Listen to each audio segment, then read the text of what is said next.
have on the mound if you're the Yankees? Roger Clemens, and they have him tonight. But when you talk about the Yankees' resurgence, you have to talk about Alex Rodriguez. 52 home runs, 141 runs batted in, 134 runs scored. Those statistics lead the major leagues in all of those categories. He's the guy that has brought them back to where they are now, giving them a chance to get to the playoffs.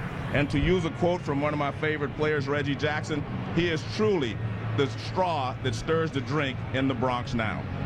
Reggie got in trouble when he used that quote. I know, but that's all right. I'm using it for him. 30-something years ago. All right, Reggie still hovering over the proceedings here at Fenway Park. Well, the Rocket will be on the mound against Big Papi and the Red Sox and up against Curt Schilling.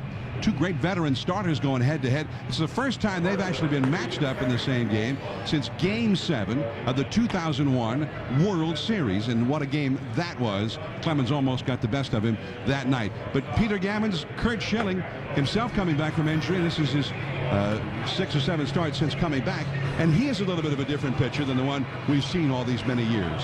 Well, John, as Joe talked about how Roger Clemens has reinvented himself, so Curt Schilling has completely reinvented himself since he came off the disabled list in early August. I mean, where he once threw 95, 96, it's now 87 to 90. And now he throws a changeup. He's added a curveball, slider, cutter. He does a lot of wiliness, and he tries to just change hitters' eye levels and change their swing.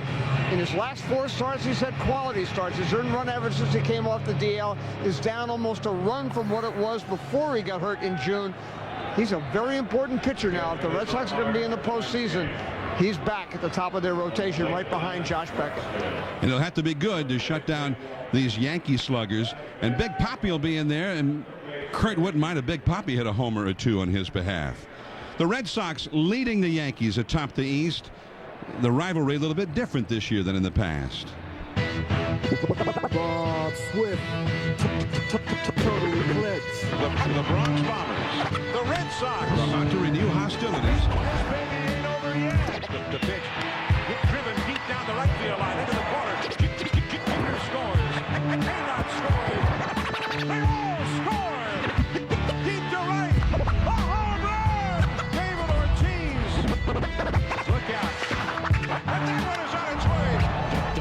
Don't count the Yankees out. The New York Yankees have taken the lead. Every game is precious.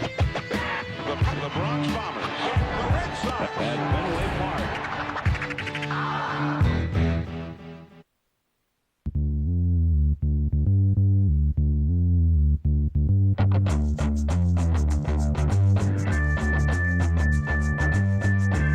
There's a moment at night when all you want is fourth meal. Melty, crunchy, spicy, and grilled.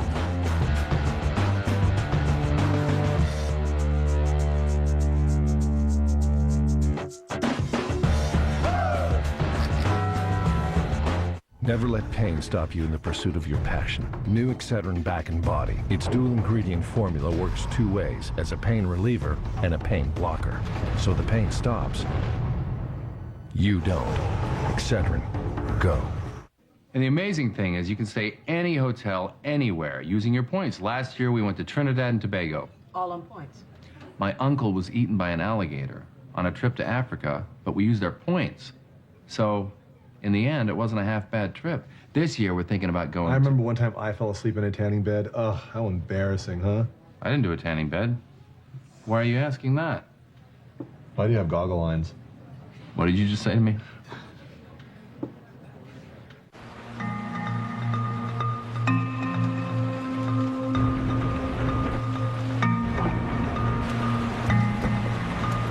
The turbocharged Acura RDX with super handling all-wheel drive. The perfect balance of exhilaration and control. Rain isn't a problem. It's an inspiration. Acura Advance. Take advantage of attractive lease rates on the 2008 Acura RDX for well-qualified customers. Hey guys, what's going on? Hey, Reed.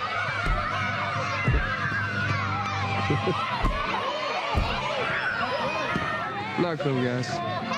Watch your favorite Wrigley's brand chew up the track this season. I'm not a morning person. That's why Edge shaving gel is great for me. It has all these cooling conditioners. Just kind of wake up my face. very refreshing shave. Invigorating, which is nice because I need help waking up. Been staying up late lately. A lot. Edge. Get some. Last year's loss is not forgotten. This year's team is about redemption. Shea Stadium hero. Put it in the books. The 2007 New York Mets. Unbelievable catch. And they've been holding first place since May. And the Mets winning. Spotlight on Queens, please. A thunderous ovation. Don't miss the finale. How about that? There's only one postseason. There's only one fall classic. There's only one October. This ESPN telecast is available on ESPN and in high definition on ESPN HD, presented by Sharp Aquos. ESPN Sunday Night Baseball is presented by Taco Bell. Think outside the bun. And in part by Excedrin Back and Body. Its dual ingredient formula turns a double play on pain. Stay tuned for this week's Excedrin Back and Body Double Play Getaway Trivia Challenge. And Holiday Inn, official hotel of Major League Baseball. Fenway Park, and there's the visiting dugout with manager Joe Torre and his 2007 New York Yankees, who got off to a horrible start. And by the end of May, they were dead in the water, or so we thought. They were 21-29. They were 14.5 games back of the first place Boston Red Sox. They were having a hard time finding a pitcher who never pitched in the big leagues, more nights than not. And yet they turned it around. And in some ways, they turned it around right here at Fenway Park on Sunday Night Baseball on June 3rd when A-Rod homered against Jonathan Papelbon to end, or to win the game in the 9th inning for New York. The Red Sox take the field. The Red Sox, who got into first place early on this year, and they've stayed there ever since. The rest of the division has been looking back at them. Now the Yankees batting order presented by Taco Bell. The former Red Sox outfielder Johnny Damon in left field leading off. Derek Jeter at shortstop, having a Jeter-like year. Bobby Abreu, 96 RBIs. He was one of those guys off to a slow start. Not now. He's in right field doing well. Alex Rodriguez having the monster year. Third base. Jorge Posada as a catcher, 36 years old. He's having a monster year. He's the DH tonight, though. Robinson Cano, the young second baseman, excellent hitter. Melky Cabrera, 23 years old. He's in center field. He has helped them turn things around this year. Doug Minkiewicz, his first start since June the 2nd when he got injured right here at Fenway. He's at first. And Jose Molina, one of the catching Molina brothers, does the catching tonight, batting ninth against Curt Schilling. And Johnny Damon ready to lead it off against Schilling, his old teammate. And Schilling, 8-7. And as Peter Gavin said, Joe, he's not overpowering anybody with that fastball the way he used to be able to, but he's got a lot of different weapons, and he's been pitching well lately. Well, he definitely, I mean, he struck out 5 or fewer batters, John, in his last 11 starts, so that tells you that he's not overpowering anymore. And instead, he's gone to making pitches. By that, I mean, he's trying to get you to strike out, I mean, ground out or pop up on the first pitch. And he's getting more outs with his splitter and his changeup than he ever did before. So he has changed his way of pitching, but I saw this a lot. I saw Tom Seaver, one of the truly overpowering pitchers in his era, go to a situation where he made pitches, made the ball move a little more, and he was still able to win. But when he got in a tough situation, he could always reach back and get that fastball, and we'll see if Schilling can do the same thing if he needs a strikeout. Well, the last time that Curt Schilling matched up against Roger Clemens was Game 7 of the 2001 World Series in Phoenix, and the Rocket was excellent that night. And you see 1-1 the score there in the last of the 7th inning. And Curt Schilling was also outstanding in his third start in that World Series. Curt Schilling ended up being the co-MVP along with his teammate Randy Johnson. In that Game 7, it was 2-1 Yankees into the 9th, and that's when the Diamondbacks staged a 2-run rally against Mariano Rivera and won the World Series. So now Curt Schilling up against Clemens, and here we go. Johnny Damon at the plate. And a first pitch fastball at 89 miles an hour, strike one. It's a cool night at Fenway. Johnny Damon, who had a career, not a career, a season's best 4 hits in game 1 of the series, but then hitless yesterday against Josh Beckett, and that foul ball will go out of play off the left field line, and the count is 0-2. They say Johnny Damon, who was a big star here with the Red Sox, they say that the fans here are reminded of Johnny Damon when they look at their young left fielder, Jacoby Ellsbury, a similar build, not as tall as Damon. 0-2 the count. And a high fastball. 92 miles an hour, not bad. Well, you're going to throw harder up in the strike zone or up and out of the strike zone than you will down the strike zone. All these pitches have been up. I want to see what his fastball registers when he gets it down. But that's what he was trying to get Damon to go out of the strike zone, and he did. No balls, 2 strikes. You can always pitch up and out of the zone. He'll try it again. And again, the high fastball. Fouled back to the screen. Still 0-2 to Damon. Derek Jeter on deck. Bobby Abreu due up third. Schilling 6.1 strikeouts per 9 innings. That's his lowest strikeout rate in 15 years. Going all the way back to a time he was still a young pitcher trying to establish himself. And a splitter popped up down the right field line. And there is Pedroia. And now he runs into J.D. Drew. The ball is caught, however, for the out by Pedroia, just as Drew blindsided him. Well, remember, the outfielder always has the right of way if he's calling. But I couldn't see him calling, and obviously Pedroia didn't hear him. You see Pedroia's under it. You see J.D. Drew coming in, and they both were going to catch it. And he pounds it. As usual, the second baseman gets the worst of it because he's the smallest. As usual, the guy who's 5 feet tall gets the worst of it. Crashing into a guy who's 6 foot plus. Yeah. Well, both of them, thankfully, seem to be okay. But here's Derek Jeter. 1 out, nobody on.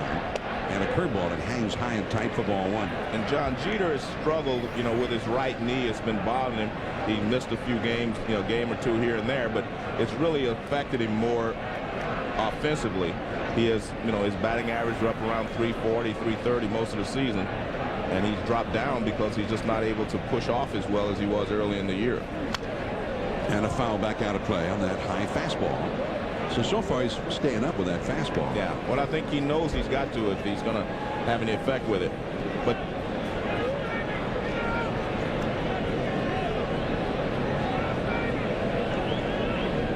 But Jeter, being the captain of the team, he's always trying to set an example, and you have to play hurt this time of the year, and he's doing that.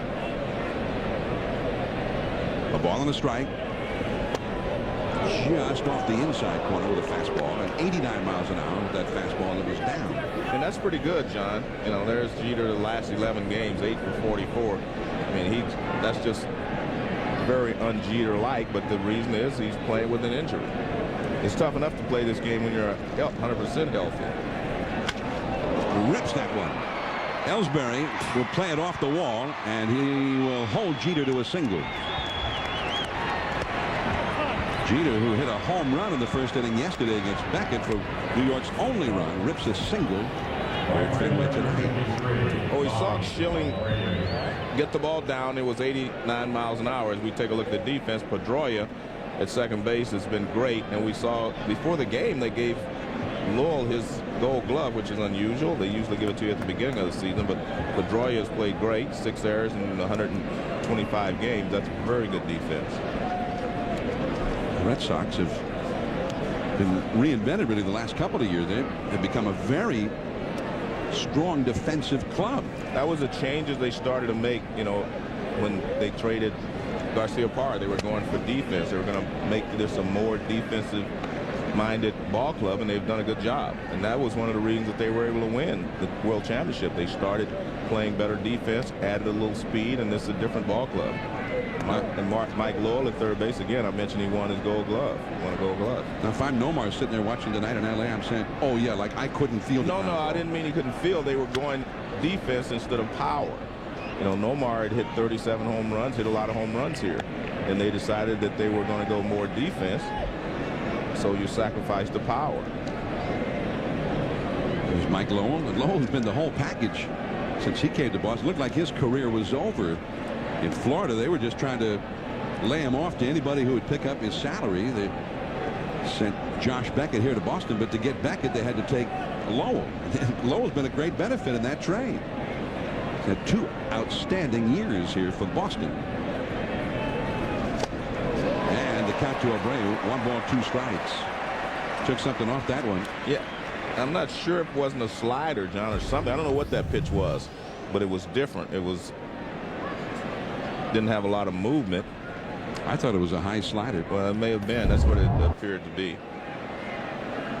Yeah, that's what it is, a high slider. Didn't do much sliding, Didn't do much. That's what I said. It didn't move much, but the speed, I think, fooled him. A-Rod on deck. And he swung. The plate umpire, Lance Barksdale, made the call himself.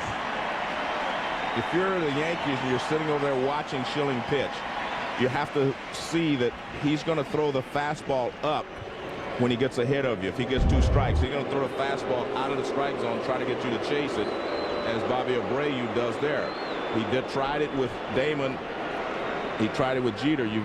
That's where you're going to see the fastball tonight, upstairs, especially if he's got 2 strikes on you or he gets ahead in the count.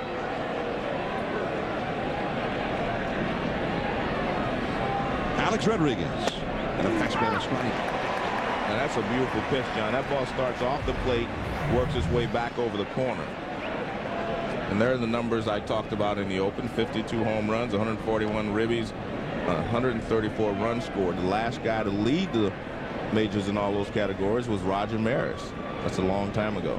That's 46 years ago. Yeah. When he hit 61 in 61. 0-2.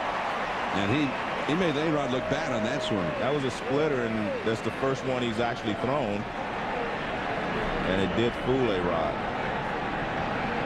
A-Rod had never done that well against Curt Schilling. Only 9 hits and 42 lifetime at-bats against him. On the other hand, he has 4 home runs in those 42 at-bats.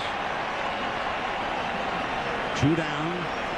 Jeter at first. 0-2 the count to A-Rod. There's Lugo into shallow left. Over to Pedroia for the force out on Jeter. The inning is over. Schilling with a strong top of the first, and now the Rocket. 354 game winner Roger Clemens to the mound for the first time in 4 years at Fenway.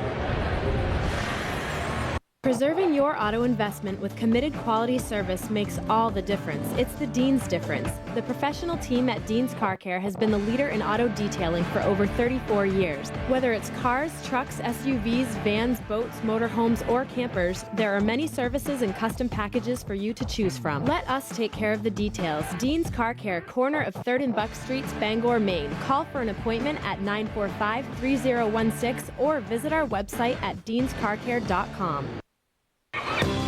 Being first means being number 1. You try hard, then you try harder. It means you focus on ways to make things happen, not on excuses for why they can't. It means you get up early. You get ahead. Being the first means you work hard to succeed. At The First, we're here to help you succeed. We cut the red tape and work hard to make good things happen for you. Success takes special effort. Enjoy the rewards of being first. The First, a better way to bank. On the next Contender, with their hopes and dreams at stake, rivalries heat up. Who wants to fight? Who wants to step up? And the gold team looks to settle the score with the power to choose the next fight. An all-new Contender, Tuesday at 10 p.m. on ESPN. Team USA's quest for the Cup continues. There's Walmart. She's a great player. She nails it. Now the U.S. faces Nigeria. The FIFA Women's World Cup, Nigeria versus USA, Tuesday at 7:55 a.m. on ESPN. ESPN Sunday Night Baseball from Fenway Park. The Yankees went down in the first against Schilling. The Red Sox are coming up now against Roger Clemens. And there is Jacoby Ellsbury, the rookie left fielder, who will be leading it off. The Red Sox batting order presented by Taco Bell. Ellsbury hitting .394 as a big leaguer. Dustin Pedroia is a strong candidate for Rookie of the Year in the American League, hitting .324. Big Papi David Ortiz, .326, 31 homers, and that's a down year for him. Mike Lowell, 106 RBIs, third base. J.D. Drew is in right field. He's had a poor season for Boston. It'll be Jason Varitek, the catcher. Eric Hinsky is at first base. Kevin Youkilis got hit by a pitch. He's out. Coco Crisp in center field. And Julio Lugo at short. And Roger Clemens on the hill, ready to go to Ellsbury. And a fastball high for ball one. We talked about Schilling pitching up. I don't think you'll see Roger pitch up. Roger will try to keep the ball down. He'll use his splitter. He'll use his cutters. He'll use the sliders down. See, the targets are different. You see Molina's giving him a low target, whereas we saw Varitek giving a lot of high targets for Schilling. They're going to pitch just the opposite. One up and one down when they get a hit in the count. Clemens' 17th start of the year for the Yankees, his 200th career start at Fenway Park. And he's off the outside. It's 3-0 to Ellsbury. And as you said, John, we do not know what we're going to get from Roger. I mean, I talked to him last night. He said he felt fine, and he said the elbow problem was actually caused by a blister on his foot. He'd never had any kind of elbow problems in his entire career before that. But he said the foot, and he made a joke. He said, I told him to keep the bloody socks. 3-1 the count to Ellsbury. And Blue. And Johnny Damon drops the ball. Well, he had trouble with the lights. You can see he was having trouble all the way, John. Looked like he was trying to get away from them, but he couldn't. He was leaning one way or the other, but he could not get away. Now watch the ball. He's coming in to watch him. He'll start to shy away right there. Look at him. He does not see it, and he lost sight of it, and then he tried to backhand it. You can see him fighting the lights right there as his eyes are looking right into the lights, and he's not able to make the play. And there you see the lights that he was right in his eyes. Johnny Damon started in left field yesterday at Fenway for the first time in 7 years. And there's a called strike to Dustin Pedroia. Pedroia got off to a painfully slow start back in the month of April. But now hitting .324, and he's kept it going. He kept wondering, well, at some point it's going to start sliding downward. Well, it never has. Well, he's had a fabulous season for anyone, not just a rookie. Ellsbury back to the bag. Ellsbury has 5 steals in 5 attempts. And make no mistake, it's tougher to play as a rookie in Pedroia's situation on a team like Boston, where you're fighting for a pennant from the first day you start the season. And again, Ellsbury back to the bag at first. And they've been doing a lot of running, John, especially the first 2 days when Posada was behind the plate, they were running. And I think they're going to try to continue to run. That's the new look kind of Boston Red Sox. Most of the season, it's been Coco Crisp and Julio Lugo on their base stealers, but now Ellsbury joins that list. He's had 46 steals, majors and minors combined this year. Abreu goes back. A lot of room in right field, though. And Ellsbury, who went halfway, will go back to first. One away. Well, one thing that has helped the Yankees is that they are playing much better defense than they were earlier in the year. And one of the reasons they put Melky Cabrera in center field. Damon was playing center field. He wasn't throwing well. He had an arm injury, so he wasn't throwing well. Now that Cabrera's out there, and you see 14 assists, that's a lot of assists for a center fielder. And the reason for that is the center fielder's throws are always the longest throws because he's throwing from left center, right center, or wherever. So he's done a fabulous job out there, and that's really helped them turn it around, and it's helped their pitching staff. Damon also had physical problems, back problems, knee problems, and he just wasn't covering much ground out there like he used to. Ellsbury runs, and he steals it easily. Molina's throw is late. It looked like they were trying to pitch out there, John. The ball was away, but he had such a great jump, they still didn't have a chance.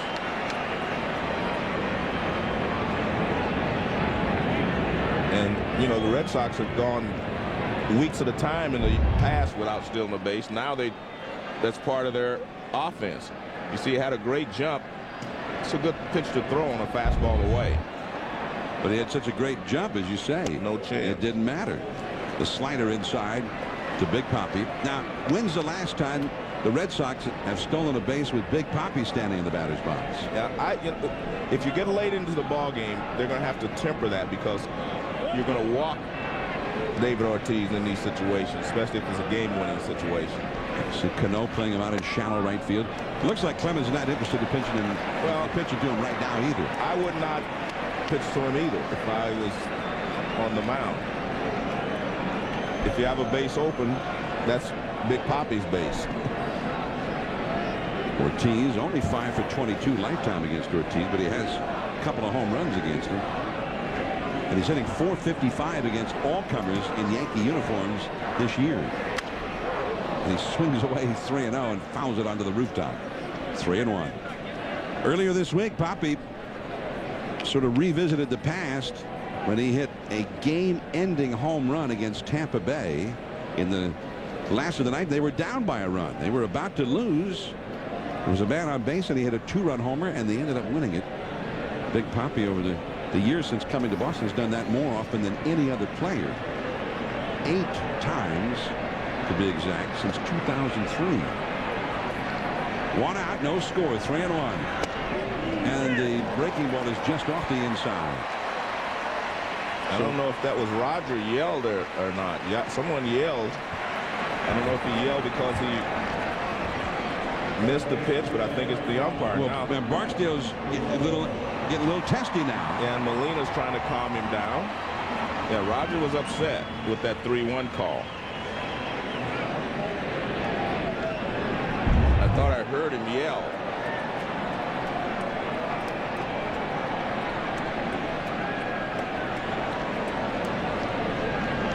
Well, he said that's a good pitch. Well, here is Lowell having an outstanding year. And the high slider in there for a called strike. Joe Torre said about Clemens, I think echoing the comments you made about Roger earlier in the telecast, Joe. Clemens, you always think of strikeout when you think of Roger Clemens, but now he's pitching, as Torre put it, to contact more often than he ever has in the past. Different kind of a pitcher. The splitter in the dirt.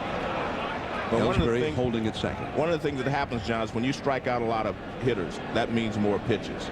You're going to throw in a 9-inning or 8-inning or 7-inning, whatever your stint is out there.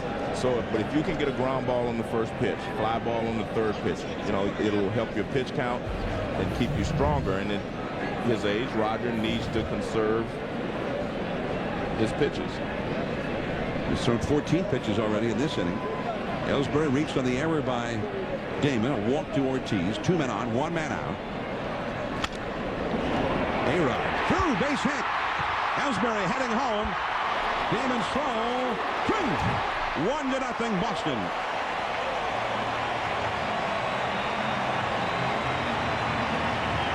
Just barely out of the reach of A-Rod. The 107th RBI for Lowell. Lowell actually leads him in RBIs now. The pitch was up. It was a splitter, but the ball was up. And, you know, see Roger talking to Barksdale. But this is supposed to be away. You see where the pitch is. It's a little slider or a splitter up. And he's not trying to pitch up. Lowell gets on top of it and grounds it in the hole. And we talk about Damon's injuries. He doesn't have the strong arm anymore, so no chance to throw Ellsbury out, who is very fast anyway. Now J.D. Drew, and you saw Clemens. Joe was mentioning he spoke with Barksdale after that. And they're chanting Roger here at Fenway. And the one thing to remember, you just do not know how Roger feels out there. We know he's a battler, and he's going to do the best that he can, but... Left center field. Damon in front of the scoreboard. Both runners went halfway, and they will return. So, Drew would try to play a little wall ball there. And that may be one of the reasons why he's been hot lately, Joe. Drew's always been a dead pull hitter who doesn't take advantage of that close wall in left field very often. And what wind there is, John, is going towards left field, so got a little help on that ball. See the flag out there in center, toward left center, above the 379 marker. The wall is 37 feet 2 inches tall in left field. 17 feet high in center field. But that wall in left field is awfully close to the proceedings. The Green Monster, it was nicknamed a long, long time ago, back in the 16th century, I think it was, Joe. And you see Fenway, which is renowned for its odd dimensions, crazy bounces. Jason Varitek, he's been struggling. 2 hits, 24 at bats, and he takes a strike from Clemens. And we saw Schilling at 90, 81, 89, and got to 91. That was a 92-mile-an-hour fastball from Roger there. Clemens, 45 years old. That is a great play by Minkiewicz, and he got him with a dive at first base. Minkiewicz, his first start since he injured his wrist here on June 2nd, and an outstanding first baseman of long standing, and he earned his keep right there. He may have robbed of 2 runs on that play. Posada coming up. Think back to the best beer you've ever had. Now, get ready to top it. Fresh Budweiser served on draft. No other beer is this fresh. And the taste, just as the brewmaster intended. Will it be your best beer ever? I say we find out. Budweiser. Open up a world of taste.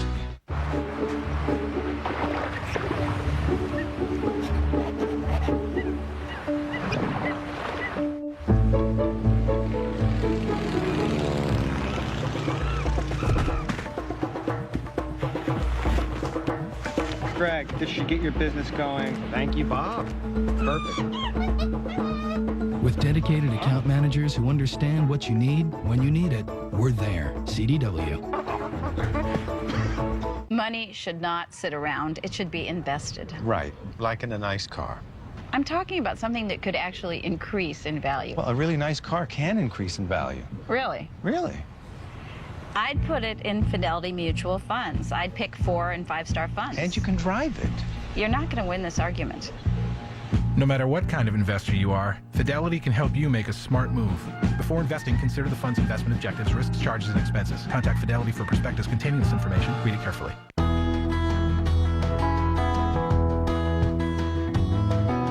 A lightning flash across the sky. I'm looking in your hazel eyes. I'm looking for something, but I can't find it. It's an ink blot world, a Rorschach test. You make your way, you try the best you can. And you remind me who I am. Manny Ramirez not in the lineup tonight. He just got in from the emergency room. I think he performed some emergency surgery, Joe. And Manny's not playing ball right now, but I think he's auditioning for maybe one of those doctor shows like House or whatever. I didn't get a chance to get down there quick enough to talk to him today and ask him about it. But got the oblique strain in his rib cage. He's missed 17 consecutive games. Took batting practice again tonight, and as usual looked great. But Terry Francona said that he's not ready to play just yet, and they're hoping shortly. They want to get him fully healthy though for the postseason. As Posada skies one, there's Ellsbury, and just like that, one away. 1-0, Red Sox leading. Let's go to Matt Weiner for a SportsCenter 30 at 30 update. Thank you, John. Brett Favre became the winningest quarterback in NFL history today. Favre's 3 touchdown passes helped beat the Giants to give him his 149th career win, passing John Elway on the all-time list. In baseball, Jared Jurgens took a no-hitter into the 6th. Todd Jones recorded his 300th save as the Tigers swept the Twins to move within 2 of the Yanks in the wild card. SportsCenter right after the game. Joel Zumaya, Fernando Rodney both came into that game in the 8th inning. They're getting that bullpen back, looking very similar to the way it looked last year, as Robinson Cano takes a called strike, hitting .298. 17 homers, 83 batted in. Facing Curt Schilling here in the 2nd inning. Schilling with a 1-0 lead over Roger Clemens. An unearned run for Boston. The dropped fly ball by Damon, which fly ball he lost in the lights. Melky Cabrera on deck. Cano just turned 24. And he fouls one back out of play. 0-2 the count. John, when a guy remakes himself, and as we talk about Schilling, you want to know what he's doing. Well, watch what he's doing. When he gets ahead of the Yankees, he's trying to go upstairs. Well, watch the target from Veritek. High, but he didn't get it up there. But that's what the Yankees can expect. Anytime he gets ahead of them with 2 strikes, he's going to go upstairs with the fastball. We saw it with Rodriguez. We saw it with Abreu to strike out. So that's what the Yankees are going to have to expect if they fall behind in the count. 0-2 the count to Cano. There we go again. See? I mean, all you got to do is think about it, but Schilling is so smart, and he and Veritek working well together. And when you get 2 strikes, you know the hitter's not going to be as patient, so you can go upstairs even though your fastball's not what it used to be. It's going to be at its quickest point when you throw it upstairs. Peter Gammons. Well, one thing that Kurt's told me this week is that by changing the grip on his changeup, which he never really used to throw, but he went from being a palm ball to throwing it off the 3 fingers. He said it was about 7 miles an hour slower than he thought it would be. It's about 75, 76. And what that did, he said, by just showing it, it's made his fastball better. And also because he has to get on top of it, he's got a much better angle on his split, which he struggled with early in the season. And a called strike to Melky Cabrera. Well, he's doing a good job of throwing strikes, getting ahead of the hitters, and then he's putting them away with his best pitch, which right at this moment seems to be the fastball up and out of the strike zone. Pedroia. He throws him out. Another nice play. He's had some strong defense already, and ironically, the only run of the game, an unearned run.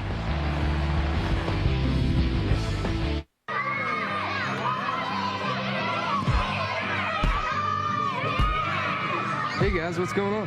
Hey Reed.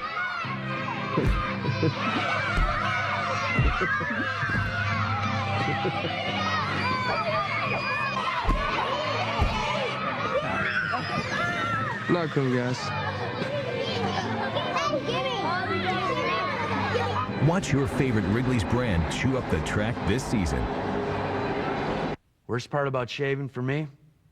Razor drag. Edge? No razor drag. Extra moisturizers and lubricants.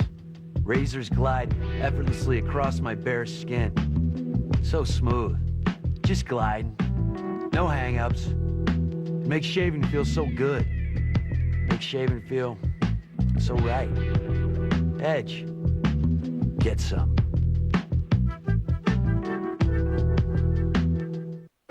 Turn a double play on pain with the powerful dual ingredient formula in new Excedrin Back and Body. Available at Rite Aid. Check out ESPN.com and search Excedrin to enter the Excedrin Back and Body double play getaway. The pain stops. You don't. Excedrin. Go! The 2007 Boston Red Sox. How the tide has turned since the curse ended. He dives and makes the catch. There's not much fear at Fenway. Boston comes all the way back. Manny, Uke, Tech, Big Papi. 2004 was then. 2007 is now. Strike 3 and no hitter. Can they do it again? Red Sox win. Can you believe it? There's only one postseason. There's only one fall classic. There's only one October.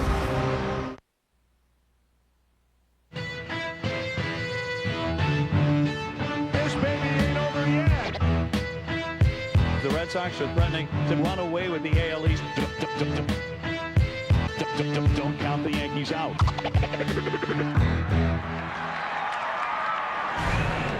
The hunt for October brought to you by Holiday Inn. And we've got 2 ball clubs who are very eagerly looking forward to October. The Red Sox are almost surely going to be there. For the Yankees, it's still far from being determined. Here is Eric Hinsky against the Rocket, and a curveball that bounces in there for ball 1. Hinsky, Crisp, and Lugo. Eric Hinsky, a former football player in high school for the state of Wisconsin, who once dreamed of playing running back for the Wisconsin University Badgers, and he went back to his football roots yesterday. He crashed into Jorge Posada trying to score a run from third base. This is the play. Man, Hinske was out. Posada, despite the ferocious hit, held on to that baseball. And ironically, talking to the two of them today, Hinske's the one who's got some bruises and some pain. Especially the left side of his neck is hurting. Posada, for his part, says he feels just fine. He woke up this morning, no aches and pains beyond the ordinary. But Hinske said it wasn't that way for him. His neck was hurting him immediately. He's got a lot of little abrasions and minor little cuts and whatnot. 2-1 the count.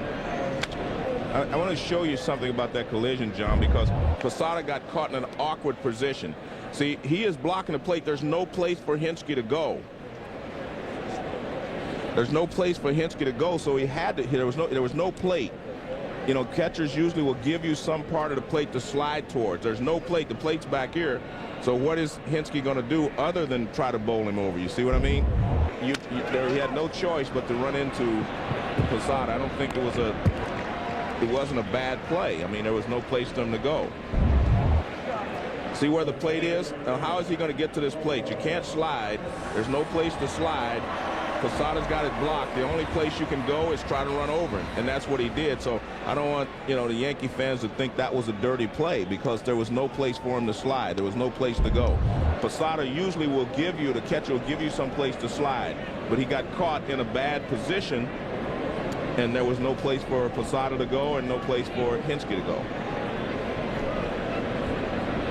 Coco Crisp right to Melky Cabrera. So Crisp is gone. 2 men down quickly in the Red Sox second inning, facing Roger Clemens. The Hunt for October brought to you by Holiday Inn. The American League East, the Red Sox firmly in control.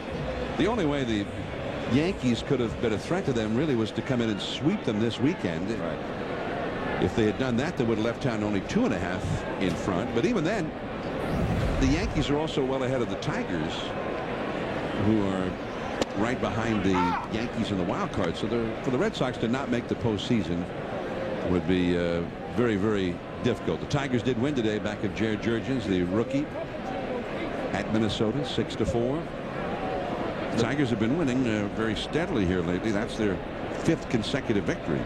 But Joe Torre said, and he's been through a lot of these, he said it's not impossible for someone to go on a 3 or 4 game losing streak while the other team gets hot and wins 3 or 4. His point was, even though we're 5.5 behind, if we can win tonight, get it back to a decent number, hey, who knows what's going to happen in the next 4 or 5 games. And he's right. We've seen it happen a lot of times. Clemens with a slider, a little bit off the outside. And the count is 2-1 to Julio Lugo. Since the All-Star break, the Yankees have won nearly 2/3 of their games, 41-21 in that time. And they've picked up 4 games on Boston. So Boston played very well since then. Right. Also, Arizona has been the hottest National League team. Fastball misses 94 miles an hour. And this is what I expected from Roger, to get stronger once he convinces himself that his elbow was okay. You go out there with an injury, John, you're just not sure how you're going to respond the first few pitches, and he got in trouble right away, and he didn't turn it loose. Now you see his fastball up to 94 miles an hour. He's starting to feel more confidence in letting the ball go out there. But even so, he walks Julio Lugo. His second walk in these first 2 innings. And Lugo may not stay at first base very long. Lugo has 30 steals this year. He's only been caught 6 times. And this is a base stealing situation, I would think, Joe. Well, it's definitely a base stealing situation, but the Yankees know that because the Red Sox have been doing it all weekend. You have to try to guess with the base stealer, maybe pitch out. And with a left-handed hitter up there, it's tougher for the catcher to see him break. So they're going to have to make sure that they let him know that he's going. Jacoby Ellsbury, the hitter, and Ellsbury stole a base in the first inning on what looked like at least a semi-pitch out, but he had a huge jump, did Ellsbury. There he goes. And right to Minkiewicz, who knocks it down and then has it waiting for Ellsbury. 1-0 Boston. We head to the third. Minkiewicz, Molina, and then Johnny Damon will be coming up against Schilling. At the Chevy Model Year-End event, the last of the 07s are disappearing fast, so you better act now.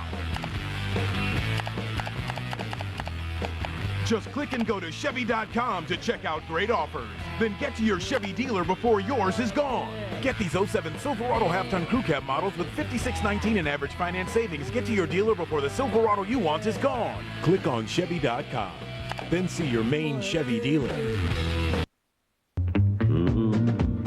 They've got the sharpest pencil in town. Have they just sit around that showroom figuring deals and whittling that old pencil down? They know that if you buy once, you're gonna be back.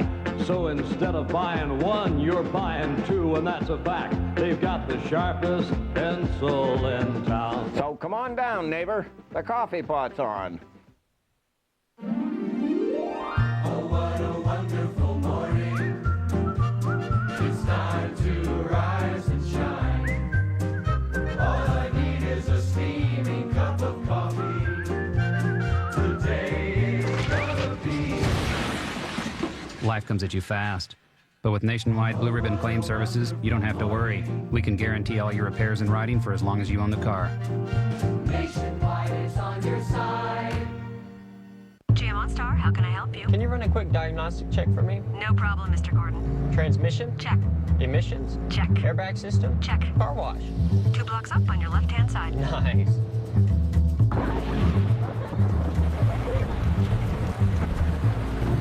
GM OnStar, how can I help you, Mrs. Johnson? Looks like we need directions to the nearest movie theater. Sending turn-by-turn directions now. You don't have to be a star to get the OnStar treatment. OnStar, active. Available on 16 Chevy models.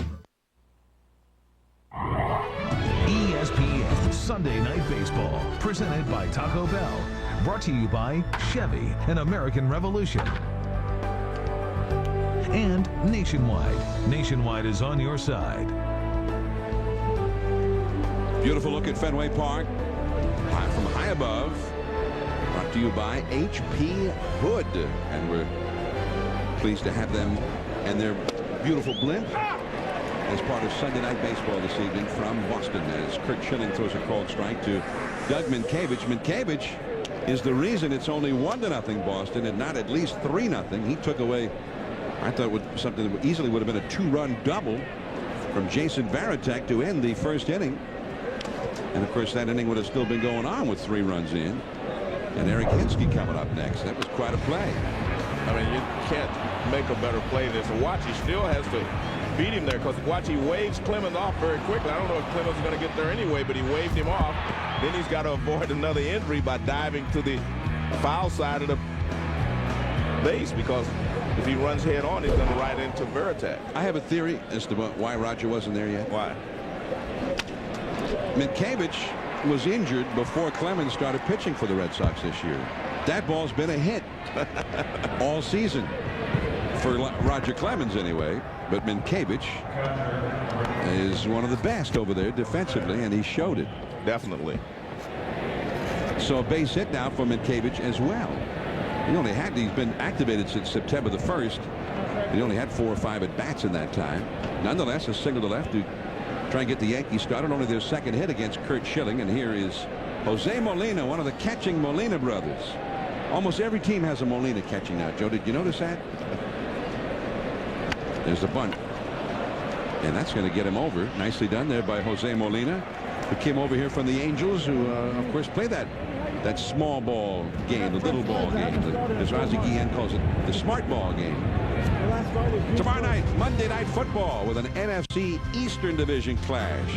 Can Clinton Portis and the Washington Redskins take the momentum from their overtime win when they visit the city of brotherly love? Or will Donovan McNabb and the Eagles settle down at home and earn their first victory of the season? Find out tomorrow night. Monday Night Football at 8:30 Eastern on ESPN and in high definition on ESPN HD. Monday Night Football, ESPN. And there's a ball inside to Johnny Damon after the sacrifice. How about that? Fenway Park.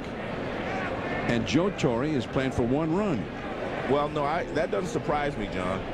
Joe Torre did this a lot. Remember, he doesn't want to get his team falling in love with just trying to have the big inning. You know, a run here, a run there is the way Joe Torre really likes to play the game. He's not like Earl Weaver, you know, pitching defense and a 3-run homer. Well, he didn't mind a 3-run. No, he doesn't mind it. Johnny Damon popped up to second. Oh, by the way, John, I heard Charles Barkley's going to be in the booth with the guys on Monday Night Football. And a fastball in there for a called strike. Tomorrow night, yeah, at 8:30. Actually, last time I saw Charles, he looked like he could play a little football. What do you mean by that? Well, I mean, that just means he looked like he could play a little football. Well, be a little more specific. 2-1 the count. Charles, my buddy, I can't dog him on TV. That was the old was it Pat Williams when he was the GM in Philadelphia said that they took Charles with them to the ocean and the kids and whatnot, and the kids said to their dad, says, "Dad, can we go in the ocean now?" He says, "No, not right now, kids. Charles is using it." Charles, that was John. And that's, you know, that's I when wouldn't do that to you, Charles. That's when he was John. a star player in the NBA. But that was John Charles, not me. Johnny Damon, and that's a ball inside. 3-2 the count. I never thought he'd play football, though. Never saw that happening. So he's going to be on with Mike Tirico, Tony Kornheiser, and Ron Jaworski tomorrow night on Monday Night Football. Derek Jeter on deck. Yankees trying to knock in the tying run here. Minkiewicz at second. Kurt Schilling going to strike throwing machine tonight. And just a little bloop. Lugo. Oh, he's too late. Oh, he got him. Close play. Wow, I thought he was safe. And you see Tony Pena's, and out comes Joe Torre.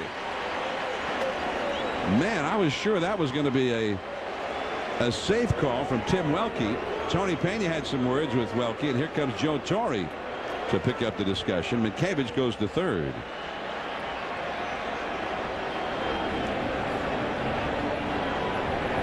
You know, I had an interesting conversation, Johnny. We take another look at it. I don't know if this is going to be definitive enough for us, but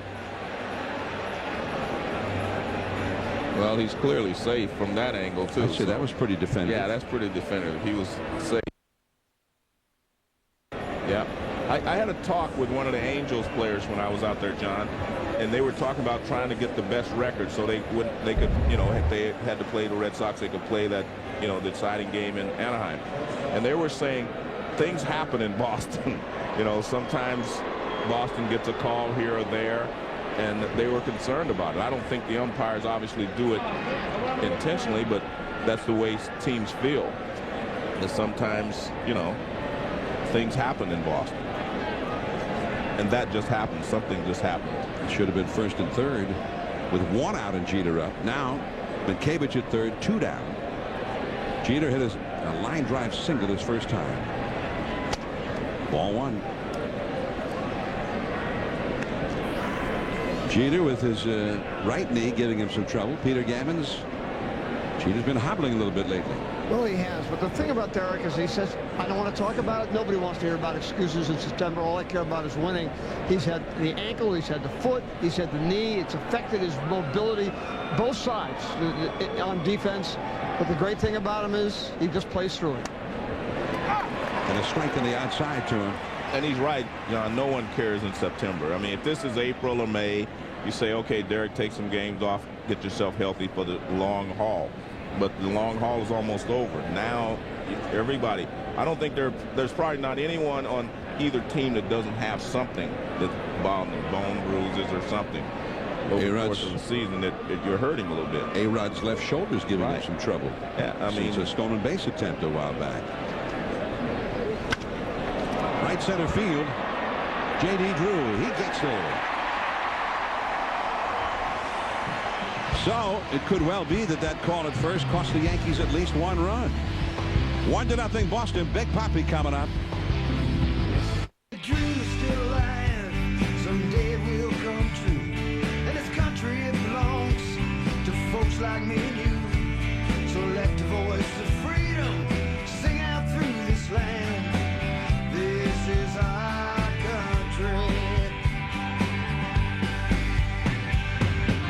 Congratulations to the hardest working player from the hardest working trucks, Chevy Silverado. This is our truck. Rumors that Kenny Lofton's on the move again. Where to now? He's going back to the Dodgers? Any baseball news? Looks like Kenny Lofton may be traded to the Boston Red Sox. Inside sources tell me he's heading to New York. Kenny Lofton stuff? Take it to Chicago. No matter what Major League Baseball needs or where, DHL delivers. I hear Lofton's going to Atlanta. Make that New York. It's not Chicago, it's Lofton Boston. may be headed to California. Make that Northern California. Make that Japan. DHL, ground, international, overnight. Customer service is back in shipping. She's an incredible girl. For every guy You may kiss the bride. who's ever made a big mistake. My mom finally arrived. It's the same dress I wore on my wedding day. Same designer? No, the very same dress. From the guys who brought you There's Something About Mary. What's the matter, Eddie, little girl? How's Lila? It's like a switch flip. She's loco. She burned my passport. I can sneak you back into California. The Heartbreak Kid, rated R.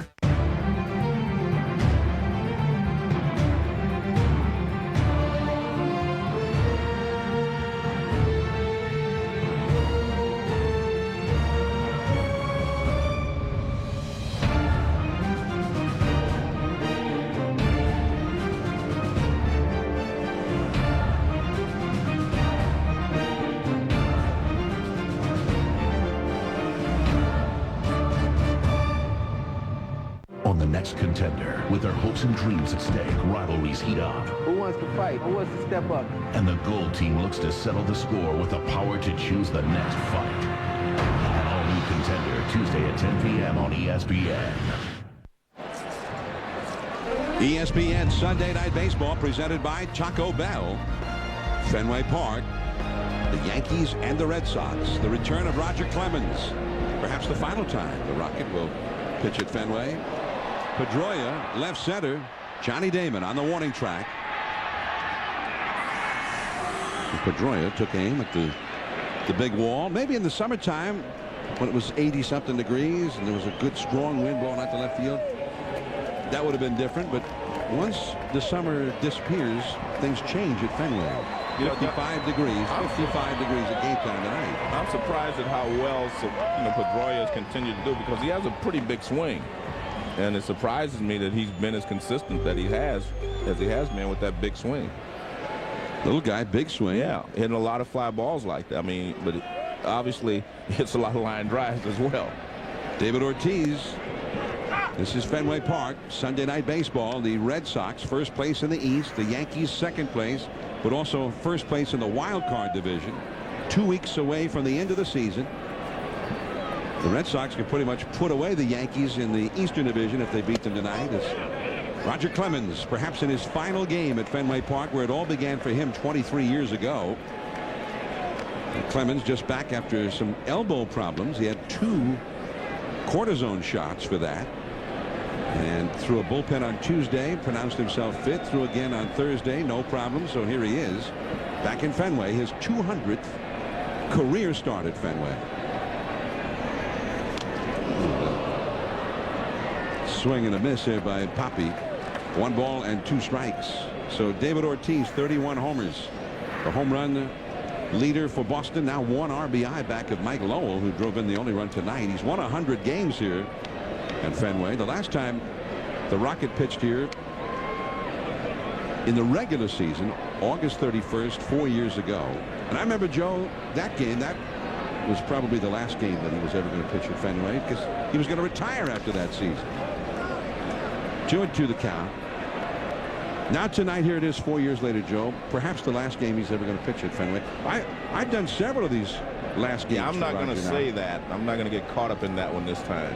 I got caught up when he was pitching against the Marlins in the World Series. I actually thought that was it. So he did pitch in the League Championship Series here 4 years ago, October 11th, 2003, against Pedro, and beat him.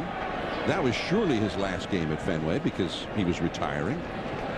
Then we saw him pitch that World Series in Florida, and I remember clearly how he struck out Luis Castillo as the last batter that he ever was going to face, and you predicted that he was going for the strikeout. And he strikes out Big Papi with the high hard one. His first strikeout of the game. So it was the World Series in 2003, Game 4, and he struck out Castillo. And the end of the Clemens era, we thought. He got a standing ovation in Miami, even from the Florida Marlins team. I think that was what touched him the most, was the players on the other team. Because a lot of times when that happens, a guy retiring, the players on the team say, good riddance. You know what I mean? We don't have to face him anymore. But they showed a lot of respect for Roger and what he had done in his career by coming out of the dugout themselves and clapping.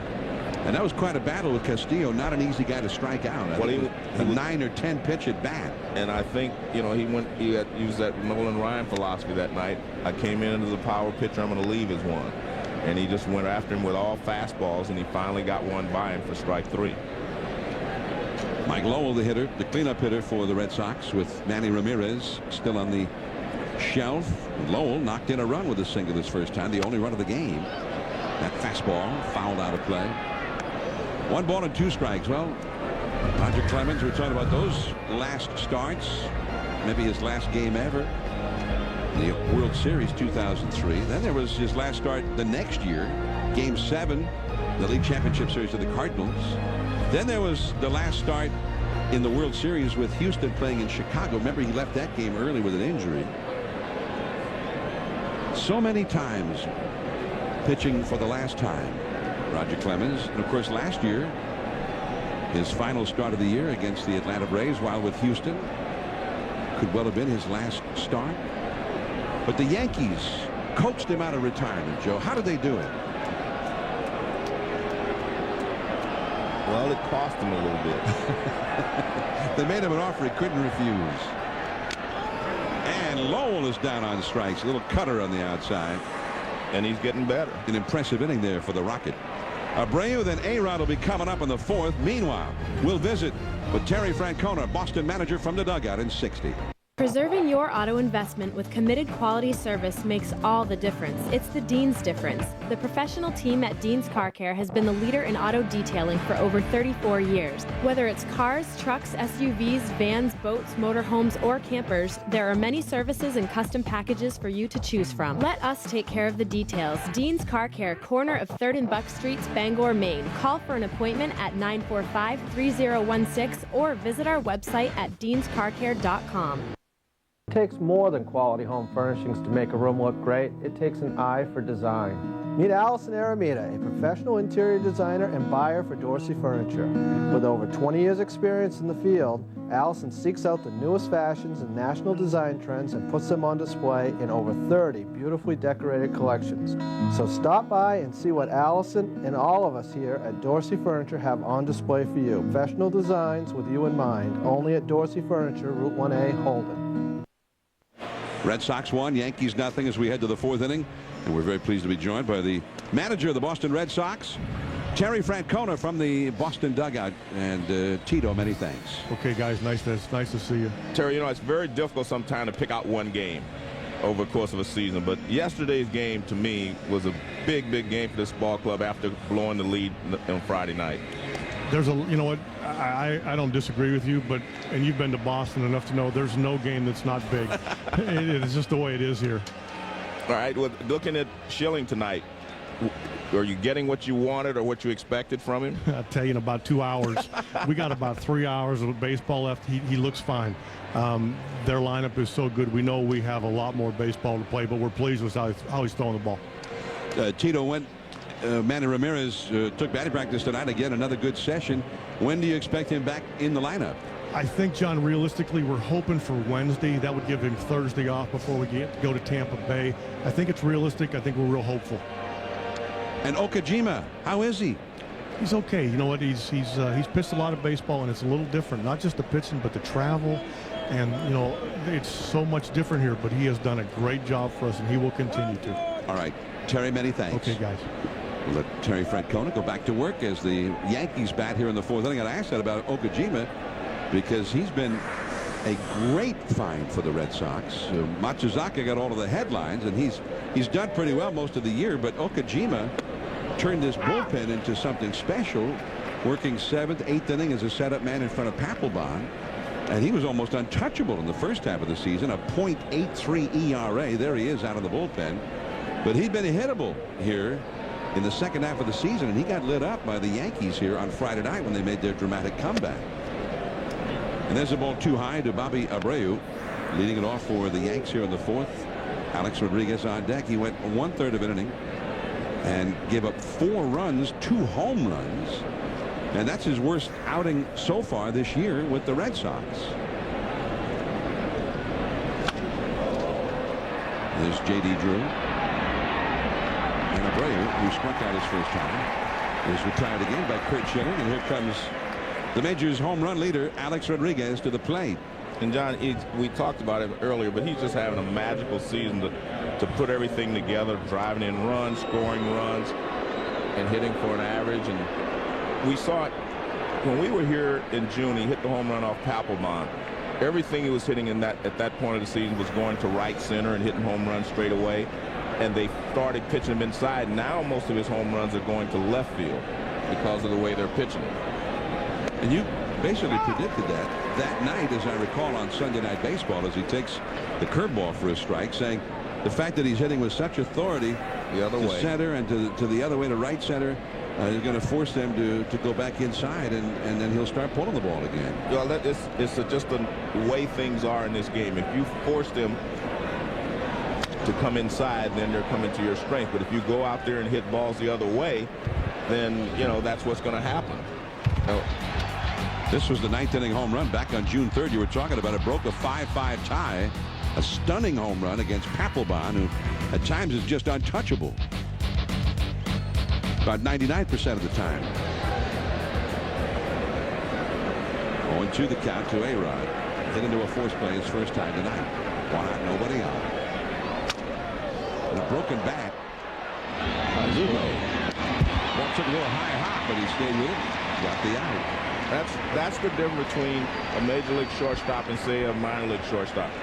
Anyone can catch a routine ground ball, but when they take those funny hops or erratic hops, major league players can handle them. Now watch, this starts out as a regular little ground ball. Now watch this hop. See, that jumps at him, but he's on his toes and he's able to make the play. Now watch the adjustment right there. See, the ball kind of jumps at him. It gets there quicker than he anticipated. But because he has good soft hands, he's able to make the play. And that's why a major league shortstop is so difficult to play. 2 down. Alex Rodriguez is grounded out twice against Schilling. And now Jorge Posada. Posada, the designated hitter, although he told Joe Torre he was fine to be the catcher. And it's 0-1. And John, in another year, Posada would be getting a lot of raise for MVP. But this is kind of like Barry Bonds' years. A-Rod has put up such great historic numbers. It's going to be difficult for somebody else to win the MVP award. And that's kind of like when Barry Bonds was winning all those awards. Albert Pujols was putting up great seasons, but with the great stats that Barry was putting up, he was the winner. And that's what's happening here, because Posada's done a heck of a job. Remarkable job for a 36-year-old catcher. Came into the game tonight hitting .338. He's retired. He's 0 for 2. Pretty good inning there for 41-year-old Curt Schilling against the big hitters in the Yankees order. We'll visit with Joe Torre in 60 seconds. When it comes to romance, sometimes you like to be ready fast. But sometimes it's better to take things slow. For either time, one ED tablet gives you the option to choose. Cialis. Cialis is the only erectile dysfunction tablet clinically proven to both go to work fast, in as little as 30 minutes for some men, and work up to 36 hours. No other ED tablet can do both. And Cialis works so you can respond to your partner only when you're both ready. Tell your doctor about your medical condition and all medications, and ask if you're healthy enough for sexual activity. Don't take Cialis if you take nitrates for chest pain, as this may cause an unsafe drop in blood pressure. Don't drink alcohol in excess with Cialis. Side effects may include headache, upset stomach, delayed backache, or muscle ache. To avoid long-term injury, seek immediate medical help if you experience priapism, an erection lasting more than 4 hours. If you have any sudden decrease in vision, stop taking Cialis and call your doctor right away. Why ask your doctor about Cialis? Because either sooner or later, when the moment is right, you can be ready with Cialis. Fenway Park, which opened in 1912. The Red Sox and Yankees have been playing each other here ever since, and even before that. Red Sox leading tonight 1-0. Last of the fourth inning, and welcome to Joe Torre from the Yankee dugout. Joe, many thanks. Thanks, John. Joe, what are your observations of Roger Clemens tonight? I think he's fine. I think the first inning he was trying to figure out where the strike zone was.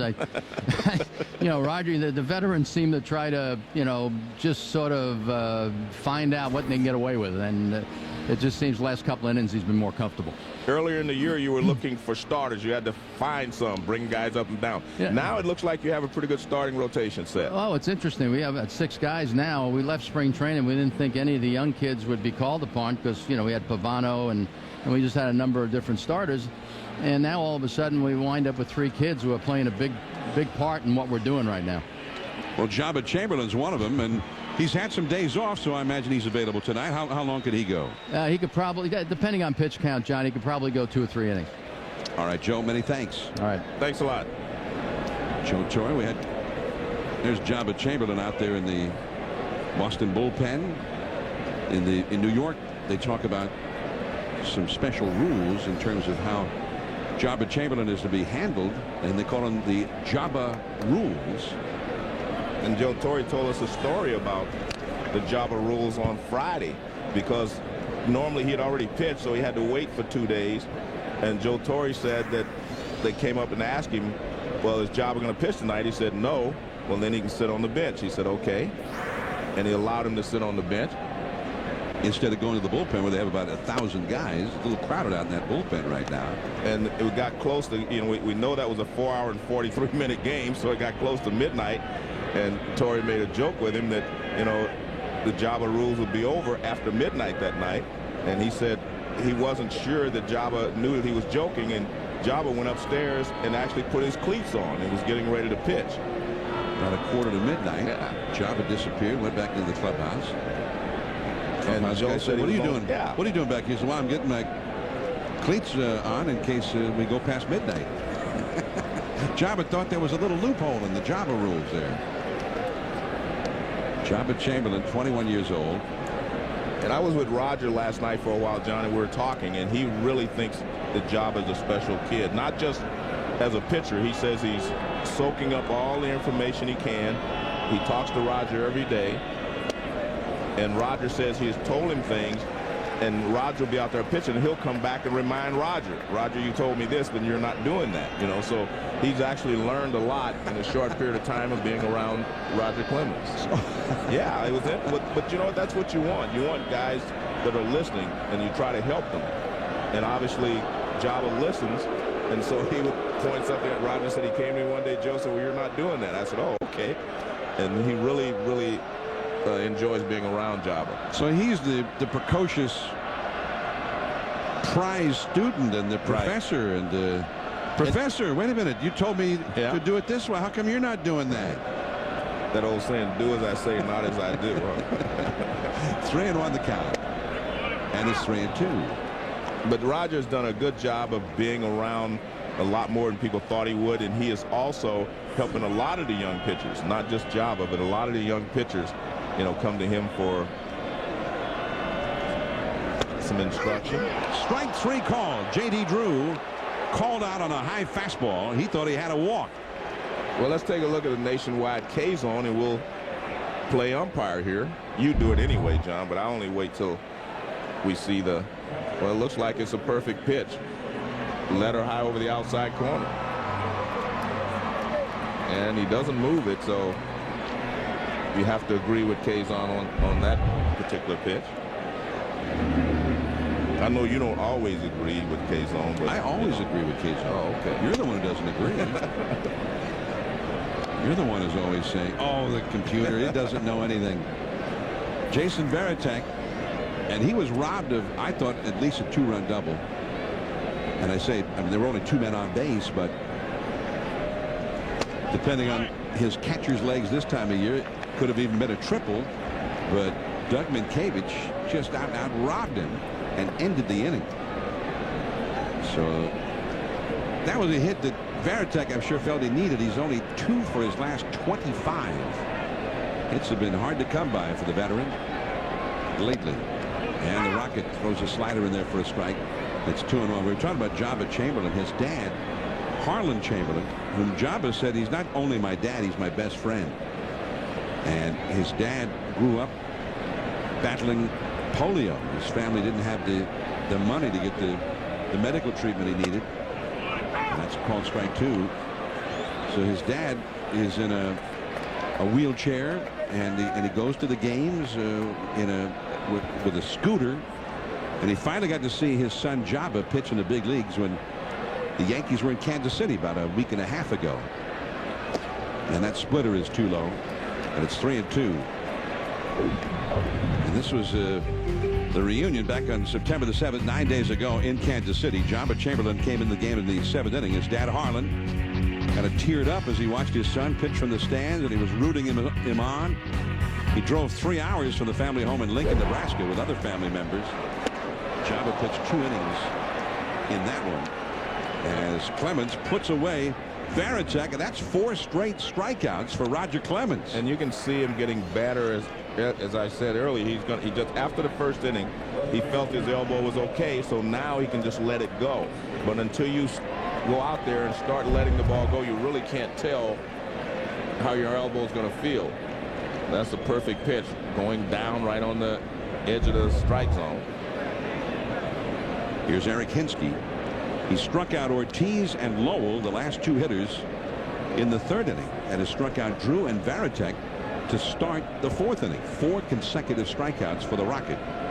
Here's Hinsky, and that's a ball up and away. 1-0. Boston had the only run of the game, an unearned run. Jabba Chamberlain, by the way, has been phenomenal. 12 games as a reliever, 16 innings pitched, only 8 hits allowed, and 1 unearned run given up. Jabba Chamberlain with 20 strikeouts in his 16 innings and only 5 walks. And we asked Joe Torre before the game, says, well, is he going to be a starter? Is he going to be a closer one day? And Torre said that the plan is for him to be a starting pitcher. They think he could be an outstanding starter in maybe the Clemens type mold. But he also could be a closer. Remember, Mariano Rivera becomes a free agent at the end of this year. And speaking of that, John, it's a little surprising to me that, you know, Posada and Rivera can be a free agent, and, you know, they haven't done a contract for them. They haven't made a deal. And, you know, if you wait till the end of the season, you know, as they're doing with A-Rod, everyone, they're going to have a lot of guys that you're going to have to make decisions on right away. 2-2 the count to Hinsky. He grounded out to second his first time. Roger Clemens, the 45-year-old right-hander, back with the Yankees, pitching at Fenway Park against the club for which he started this illustrious career. Jeter started to come in and had to leap for it. The inning is over. Clemens has retired 7 in a row. Robinson Cano coming up against Curt Schilling when we return. The FIFA Women's World Cup, Nigeria, USA, Tuesday on ESPN. Cholesterol. It can come from a casserole, creamy tuna and peas, and your grandmother, Louise. From mom's lasagna, extra cheesy, and your pop, Petey. A healthy diet is important. When that's not enough, adding Vytorin can help. Cholesterol comes from 2 sources, food and family. Vytorin treats 2 sources. Only Vytorin helps block the absorption of cholesterol from food and reduces the cholesterol your body makes naturally. Vytorin was also proven in clinical studies to lower bad cholesterol more than Lipitor alone, more than Crestor alone. Vytorin is not for everyone, including people with liver problems, women who are nursing, pregnant, or may become pregnant. Tell your doctor right away about unexplained muscle pain or weakness, which may be a sign of a rare but serious side effect. Certain medicines or foods may increase your risk of getting this serious side effect. Simple blood tests are needed to check for liver problems. So eat right, stay active, but if that's not enough, ask your doctor about adding Vytorin, 2 sources of cholesterol. Treat them both with Vytorin. I've always had a problem getting close. It just always irritated me. But with Edge, problem solved. I put Edge on my face and something wonderful happens. Emollient lubricant, softening my facial hair. It's like it wants to come off. And I say let it. Getting a close shave used to be tough. Now it's special. Edge. get some. It's called the wild card for a reason. So you want drama? Here it is. It's wild. This has been some kind of ride. Just a few games separate these teams. Is this really happening? Check the standings. San Diego wins it! Blink, check them again. Tigers win it in 12. What do you think? Who's getting in? The Dodgers, Phillies, Mariners, Yankees win. Any wild guess may do. There's only one postseason. There's only one fall classic. There's only one October.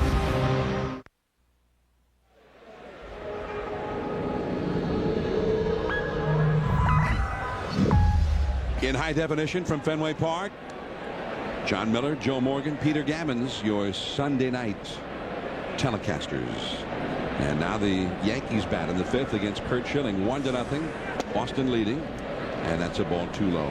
The shots from above Fenway Park brought to you by H.P. Hood. Beautiful sight, Fenway Park, filled with people as always. On a beautiful autumnal evening, as autumn has arrived early here in the Back Bay. And it always seems to here in New England. Cano popped up to second his first time, and he drives one way back there. It's tied. A home run. Robinson Cano over the wall and left, and it is 1-1. Cano's 18th home run. And the ball just jumps off of his bat, John. That's how you tell that he's going to be a great hitter one of these days, because the ball he has a live bat. Here's the nationwide K-zone. We'll take a look. Fastball up. He didn't get it up like he did in his first at bat to get him to pop up. That one he just lines over the left center field wall. There's Schilling. He knows right away that it's not coming back. Melky Cabrera, curveball for a strike. Now at Yankee Stadium, that's just a high fly ball and an easy out. But Fenway Park, to that part of the wall, it may be 350 feet to left center. Yankee Stadium is 399. But you know what the guys in the dugout would say? We're not playing in Yankee Stadium. That's why left-handed hitters, a lot of them have done really well at Fenway Park over the years. No, exactly. A lot of guys can take advantage of that. In fact, when I watched batting practice, I was watching Big Papi. He had a lot of balls around over that wall just as part of his preparation for the game. And Cano, I mean, just the sound of the ball coming off the bat, I mean, that sound is different than, it tells you right there how the ball jumps off of his bat. It's a different sound to his bat. Well, they think that he is going to win batting titles, and who knows how good he'll eventually be. He had 342 last year, his first full season in the big leagues as it is. He came close last year to winning the batting championship. So, and when I was talking to him, he's going to get better and better. I think that's what you're going to see with him. He's going to learn more about himself, learn more about the game, and you're going to see a guy hitting 330, 340 all the time. And Cavich is Coco Crisp. And that is out number 2. By the way, we were talking about some of the guys who could become free agents with the Yankees. The Red Sox have some people, interesting names on that list too. And I know Peter Gammons is, as always, keeping tabs on that sort of thing. Peter? Well, I mean, as you mentioned, you have Posada, you have Rivera, you have Abreu, you have A-Rod, and Joe Torre, of course. But with the Red Sox, two very important people. Curt Schilling can be a free agent at the end of the year, and so can Mike Lowell. And if, you know, people forget how well Lowell has played here. If you take out that one abysmal season, 2005, with the Marlins, his average year in the 21st century, 7 seasons, is 288, 22 homers, 90 RBIs, and a great defensive third baseman, and a tremendous presence in the clubhouse. This is going to be a very tough guy for the Red Sox to let go. Are they going to re-sign him? What do you think? Well, I think that they kept thinking, well, they can replace him. I'm not so sure they can, and I think the price has gone up dramatically since April. The curveball is squibbed by Jose Molina, and Hinsky will take it himself. But the home run by Robinson Cano has tied this game. Curt Schilling heads to the dugout. Roger Clemens back to the hill. It is 1-1.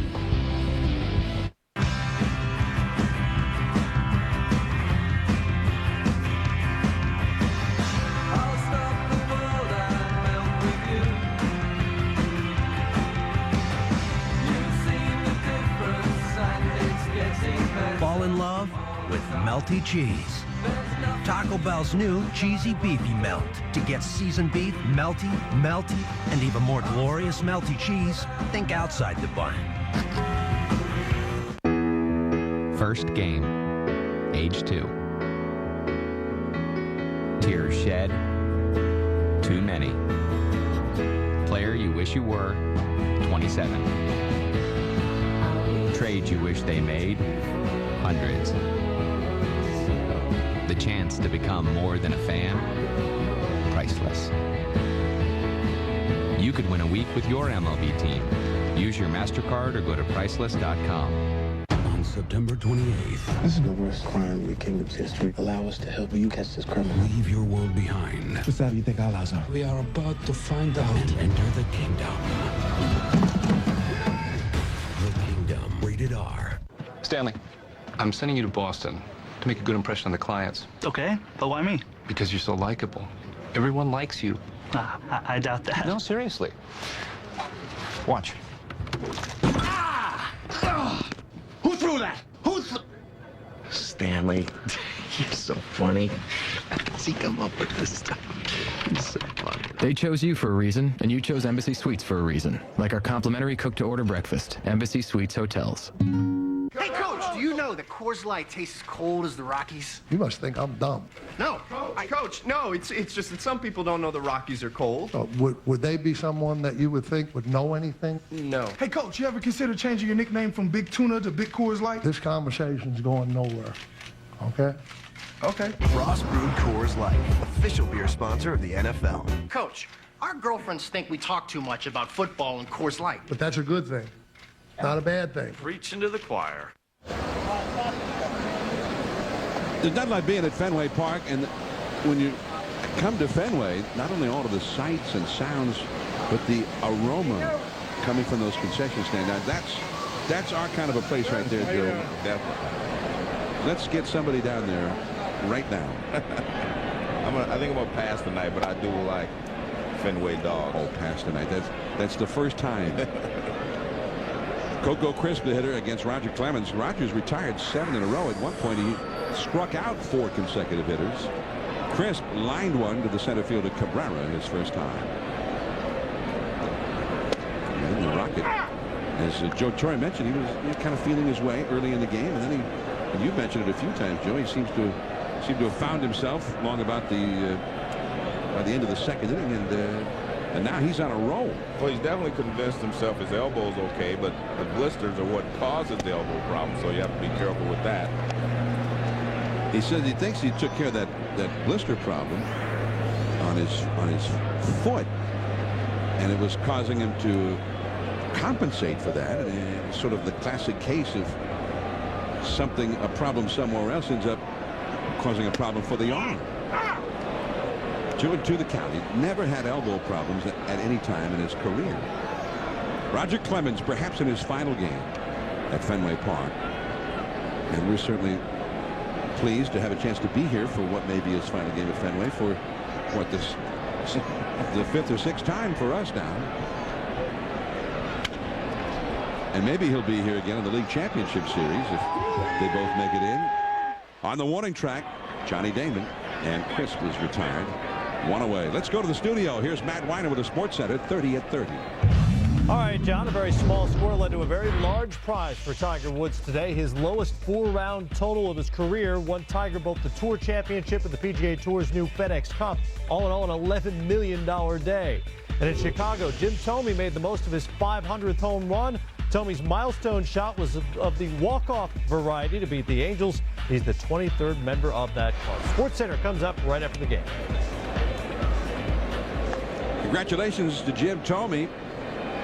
Couldn't happen to a nicer guy. You're right. He had the 4th fewest number of at-bats to reach 500 home runs in history. Lugo, right to Minkiewicz. But man, was he playing him perfectly. Minkiewicz was way over, almost in the second base position. So he was played perfectly, and Clemens must have made the perfect pitch to location. I mean, look where he's playing. I mean, you don't play right-handed hitters that far over normally. He doesn't even have to move. So it's a good scouting report. He said, I think I'll just play him maybe 35, 40 feet away from the first base line. And we thought it was Minkiewicz's folly, but there he was. Jacoby Ellsbury, the rookie left fielder, and a foul. Ellsbury was from Oregon, from Central Oregon. The Red Sox used to have a great middle infielder by the name of Johnny Pesky, who came from Oregon. Johnny Pesky used to get 200 hits year after year after year, and is still in the Red Sox organization. He's managed the Red Sox. He's going to coach for the Red Sox now. He's sort of a guy who will talk and do some coaching with certain hitters if they ask him. But Johnny is also sort of Mr. Red Sox at this point. And of course that right field foul pole will forever bear his name. And Ellsbury with a swing and a miss facing the Rocket here. Ellsbury reached on the error by Damon his first time and scored an unearned run. Grounded out his next time. And there's Johnny Pesky's foul pole. It's only 302 feet from home plate to that foul pole down the right field line. And they used to joke whenever Pesky hit a home run that they would always go right to that pole. It was the only place he could reach the stands for a home run. Pesky's pole.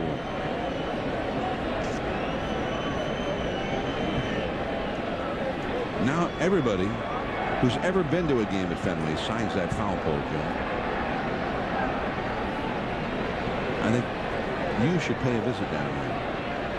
That is a ball, and it is 2-2. I always think about the first time I met Johnny Pesky. We were always, you know, in that instructional league. They had a lot of the great Red Sox young players. Conigliaro, Joe Foy,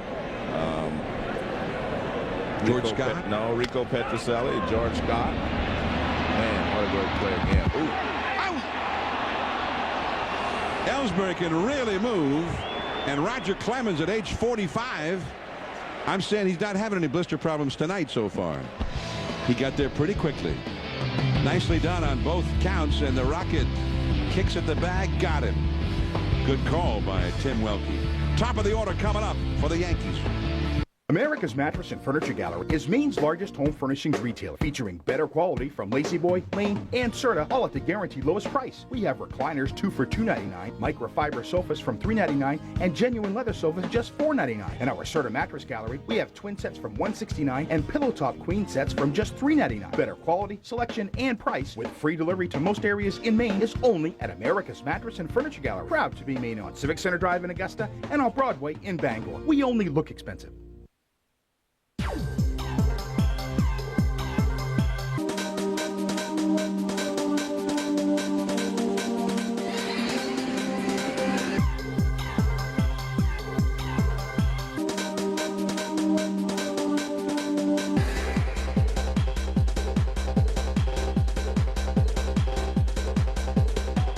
(1640) Hammond Street, Bangor is the home of the Sports Arena and BangorTickets.com.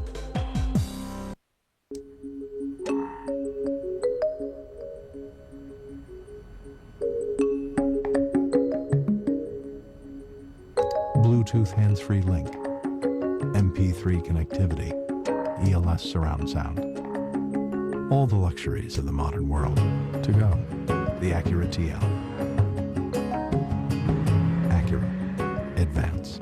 Take advantage of attractive lease rates on the 2008 Acura TL for well-qualified customers.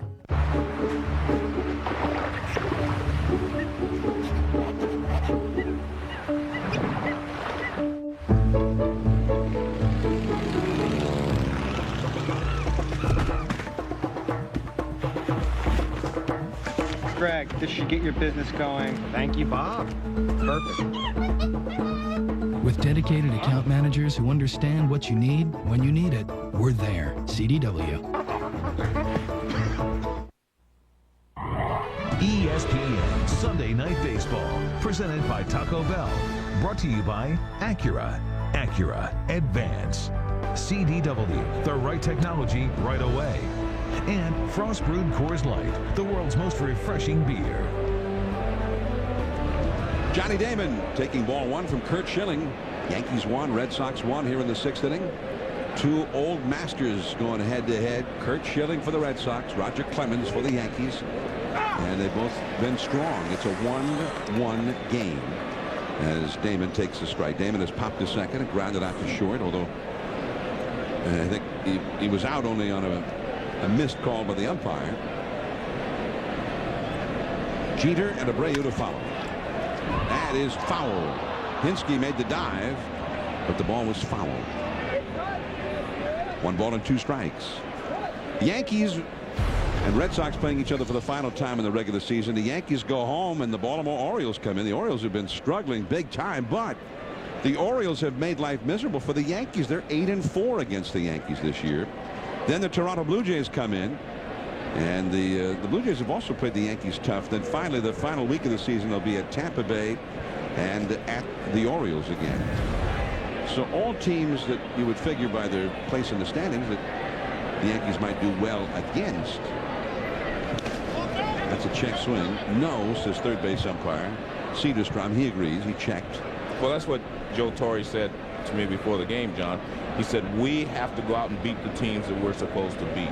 And if we don't, then we don't deserve to win. And that's pretty philosophical, and, you know, for him to say that, but in his thinking anyway. So not even to think about where the Tigers are. Right. If the Tigers are hot on their trail or whatever, the Yankees just need to win. Lugo, and no question this time, Johnny Damon is out. Now the Tigers have won 5 in a row. At the moment, 2 back of the Yankees in the wild card division, and they will be in Cleveland the next 3 nights. Kenny Rogers and Paul Byrd tomorrow at the Jake. Justin Verlander, a Cy Young candidate, he's won 17 games up against Jake Westbrook and then Nate Robertson and CC Sabathia in the Wednesday game. Tigers beat Minnesota today back of the rookie Jared Jurgens. Todd Jones got the save in that one. For the Tigers, who had so many ups and downs this year after the great season they had a year ago when they went to the World Series. But they are not quite yet out of the running for a postseason berth this year. Lugo throws out Derek Jeter. And John, just watching Jeter run down the line then, yeah, you can see he's hurting because there's a little hitch in his get-along, as you can see right there, the way he's running.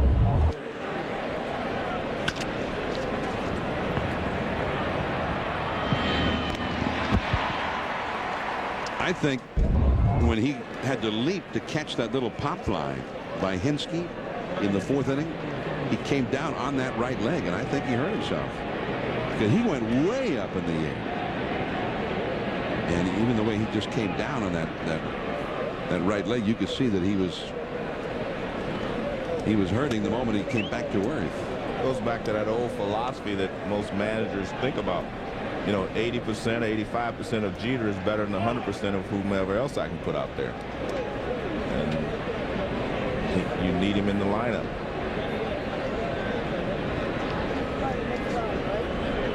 Bobby Abreu, that's a strike. A-Rod would be next, 2 down. Here's the play back in the 4th inning.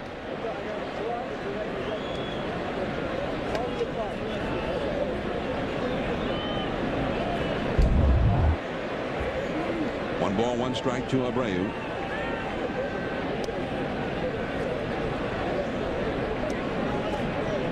Alex Rodriguez would be next, and Curt Schilling's only allowed 1 run and 3 hits in this game, and the top 5 hitters in the lineup have only had 1 hit between them.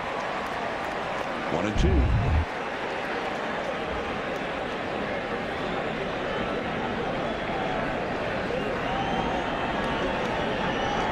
Came down to that right leg and immediately seemed to be hurting and tried to take pressure off that right leg and off that right knee.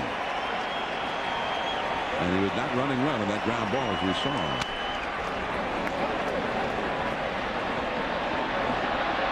Lugo.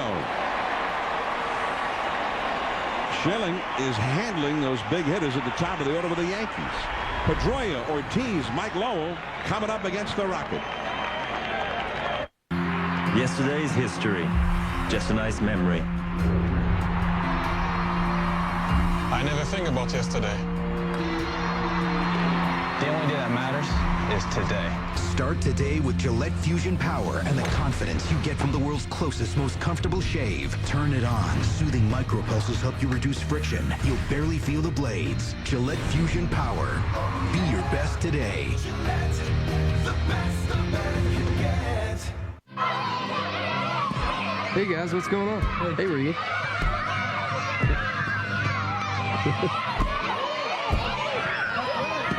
Not cool, guys. Watch your favorite Wrigley's brand chew up the track this season.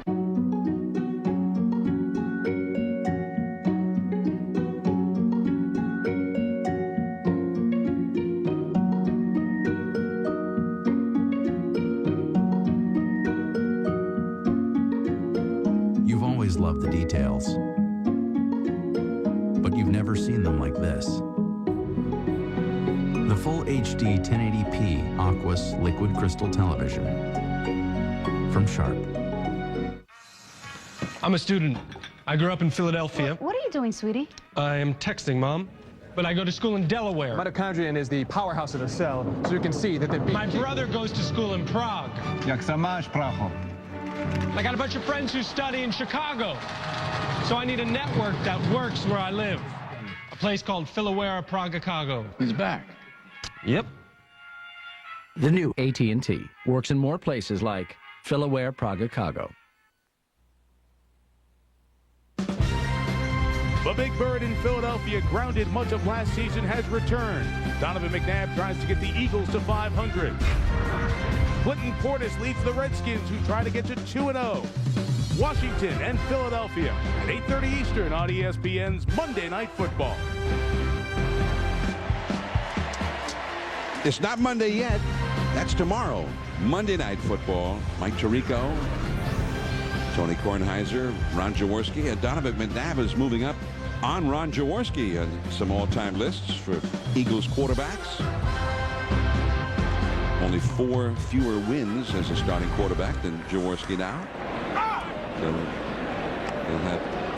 Jaworski will have his take on Donovan McNabb tomorrow night, Monday Night Football, 8:30 on ESPN and ESPN HD.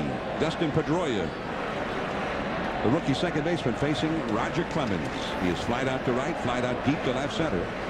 Big Papi, David Ortiz on deck. The big hitters are up here for the Red Sox. And Roger Clemens has only given up 1 base hit and 1 unearned run, John. So he has had to, he's pitched better than you could have expected if you're Joe Torre at this point. Especially with the fact the Red Sox have been scoring a lot of runs the first 2 games of this series. 17 runs in 2 games. So that's that high pitch, and he swings at it. And I'm just surprised that he swings at it as much as he does, because he's such a good hitter.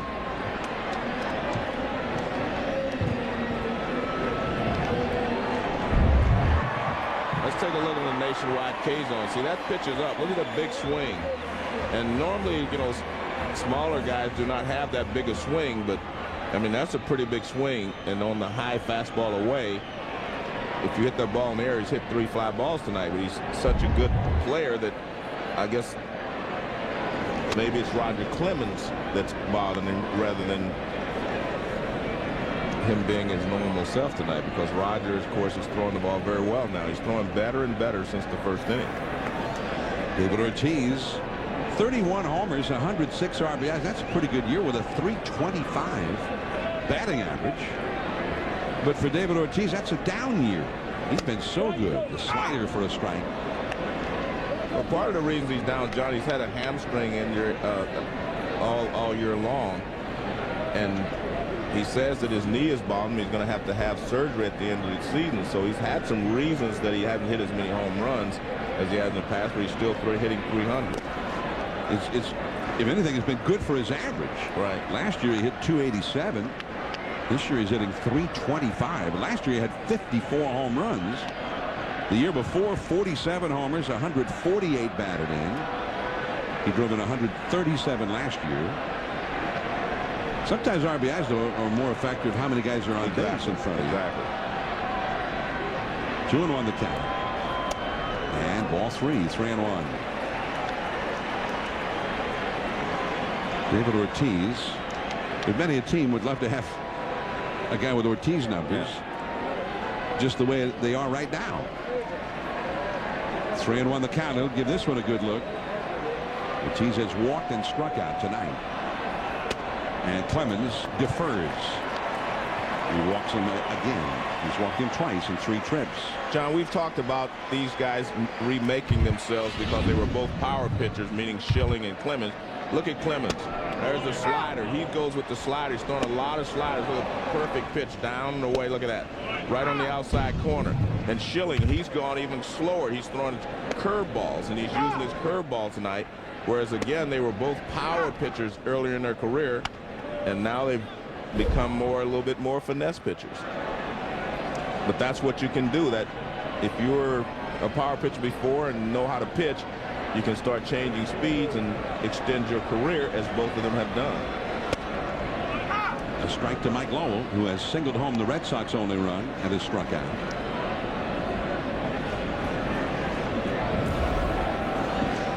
Schilling has thrown only 61 pitches in his 6 innings, running 3 hits allowed. Clemens has now thrown 79 in 5 1/3, but only 1 unearned run and 1 hit allowed.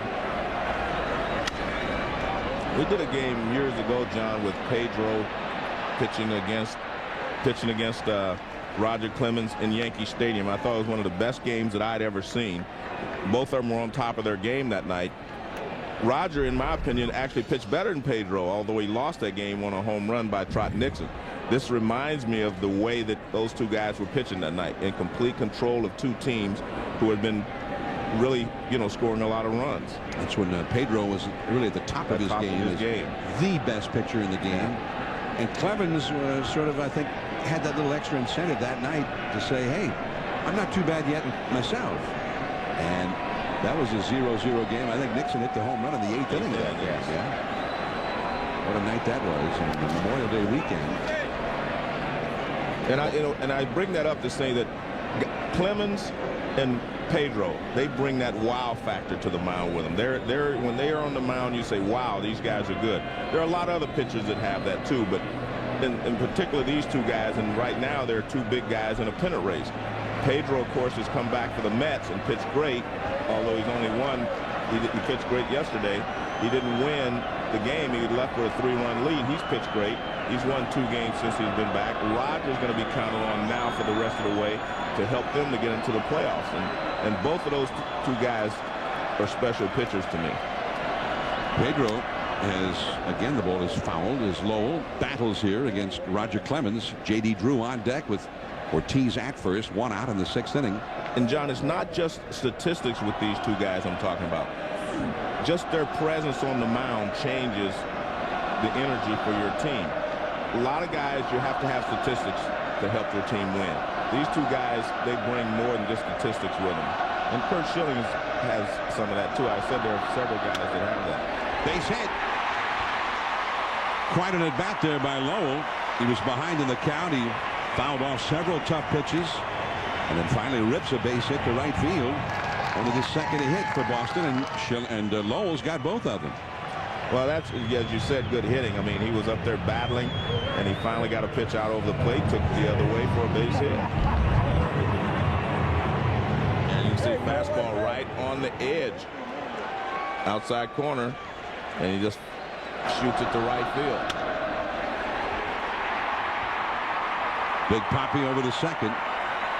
And part of the reason Cano was shaded towards second was he was in double play position. So here's J.D. Drew. Cano to Jeter, 1, and he'll hang on to it. Drew is a very fast runner. So Poppy over to third, 2 down. Drew has been up a couple of times with 2 men on base and has been shut down by Clemens tonight. The batter will be Jason Varitek. The view from high above Fenway Park. Yankees and Red Sox, their final meeting of the regular season. If they face each other again, it'll be in October, and one of them will be advancing on to the World Series.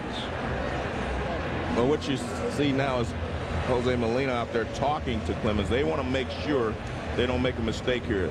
They want to decide how they want to pitch to Jason Varitek. We know that he hit the ball hard last time, and a great play by Mientkiewicz saved some runs. They want to decide right now what sequence they want to go to, whether they want to start him with a fastball, a splitter, or what they want to do right away. And then they also had to decide what they're going to do if J.D. Drew breaks from first base. Drew has lots of speed. He's at first, Poppy at third, and it's 0-1 to Varitek. Varitek got robbed of a 2-run double back in the first inning by Doug Mientkiewicz. He scorched one, and Mientkiewicz made an acrobatic play, diving for it behind the bag at first and somehow catching it, and then beating him to the bag with a dive to get the out. The captain of the Red Sox, Jason Varitek. 2 on, 2 out, 1-1 score. There's that bluff toward third, and to see if Drew was taken off on the first motion by Clemens. He was not. Well, you do not have to worry about a double steal if you're the Yankees, because Big Poppy's at third, and he's not going to break. So you really have to just worry about Varitek and J.D. Drew. 1-1. So if Drew breaks, you can throw through to second base to try to get him without fear of Big Poppy trying to score from third. Mientkiewicz on the bag at first with Drew. Drew's had a problem right behind his right knee near the hamstring. It's plagued him most of the year. Johnny Damon gets there. A sliding catch. 2 men stranded. And now Alex Rodriguez, as Clemens has gone 6. Curt Schilling back to the hill to face A-Rod. 1-1.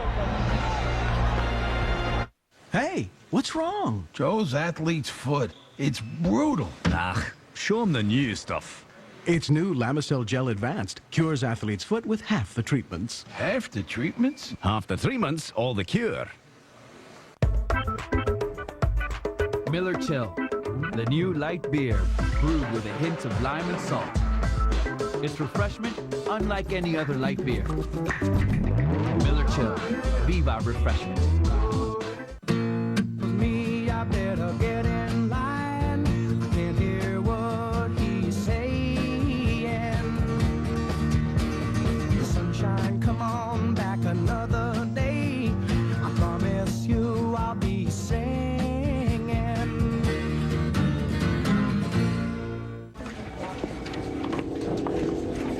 When you need information, the Sharp MX series can help you find it virtually anywhere in your company. That's because all of your network systems can be accessed right from the MFP's customizable panel, thanks to Sharp OSA technology. It's so flexible, you can even search the internet for a great restaurant to entertain your clients. The Sharp MX series. Work without limits. Rumors that Kenny Lofton's on the move again.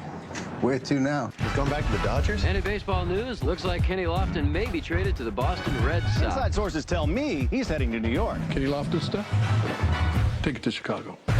No matter what Major League Baseball needs or where, DHL delivers. I hear Lofton's going to Atlanta. Make that New York. It's not Chicago, it's Lofton Boston. may be headed to California. Make that Northern California. Make that Japan. DHL, ground, international, overnight. Customer service is back in shipping. ESPN, how can I help you?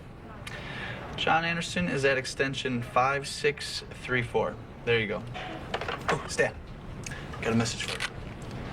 Production meeting, 2 o'clock.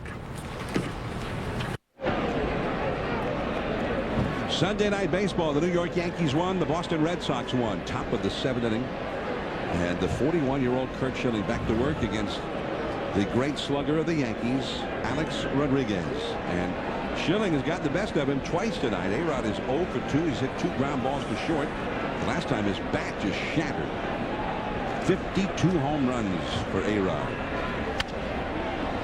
Center field. Starting back, Chris now comes in. Run away.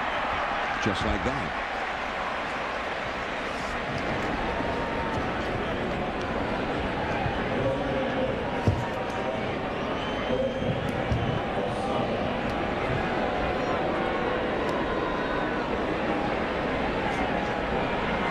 The Lowe's home team advantage And I know for me, Joe, for the hometown broadcasters, it's just being able to go to Fenway every day. That big wall in left field. The great history of the Red Sox, those great fans which fill this historic ballpark every night. And all of the crazy things that can happen in a game at Fenway that make it unlike a game anywhere else. The history of great players who have played here over the decades. As Jorge Posada takes a called strike. And there are other advantages to the home team as well.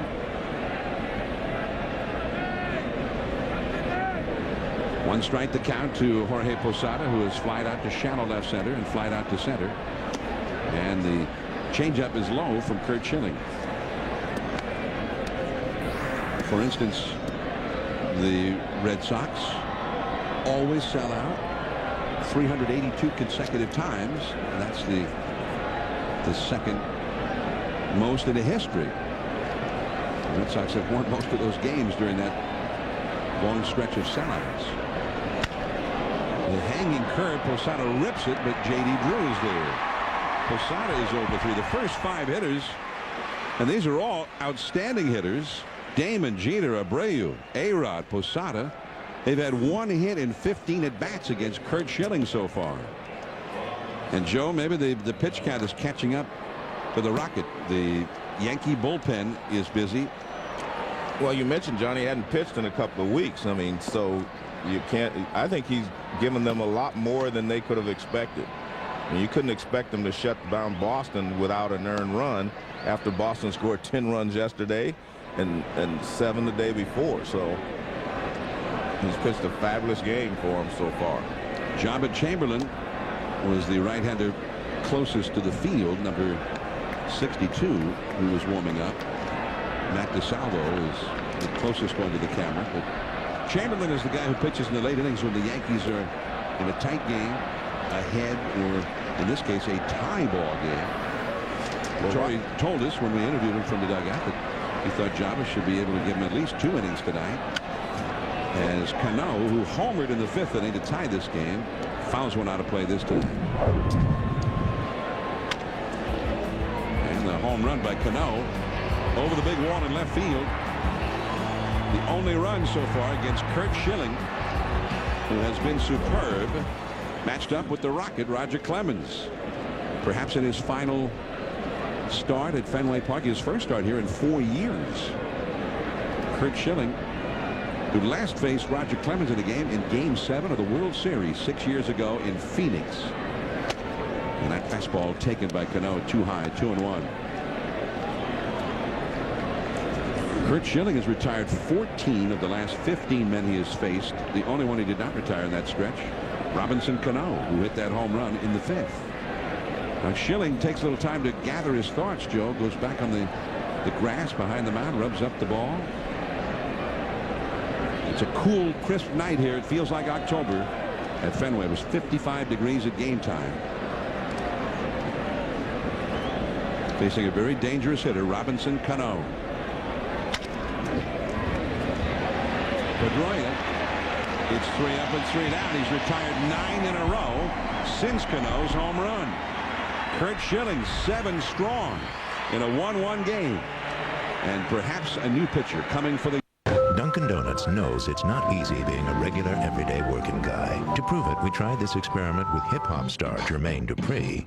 You know what? Come on, girl. Come back, girl. Do I get a ticket or something? Nah, we ain't got no ticket. Made for the regular, everyday folks. The tasty new Bacon Lovers Supreme Omelet. America runs on Dunkin'. For a chance to win great football prizes, visit DunkinDonuts.com. No purchase necessary. Hi, I'm Steve Schumann. This is Brady Schumann. Now that summer is over and fall is here, we'd like to kick off great savings on exciting new models like these. The all-new, totally redesigned 2008 Subaru Impreza. Or how about the economical alternative to an SUV, the 2008 Subaru Forest? The winner's choice for all-wheel drive over the last 20 years, the 2008 Subaru Outback. Come see the 7-passenger 2008 Subaru Tribeca. So come on down to Charlie's, where you'll always find over 1,500 vehicles in one location. See us first, see us last, but see us and save. Hey guys, what's going on? Hey, Reed.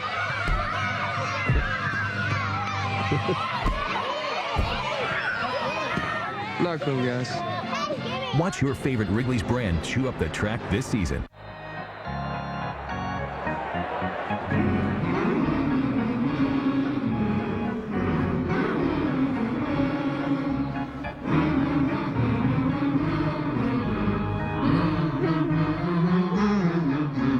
Sink your teeth into the official candy bar of Major League Baseball.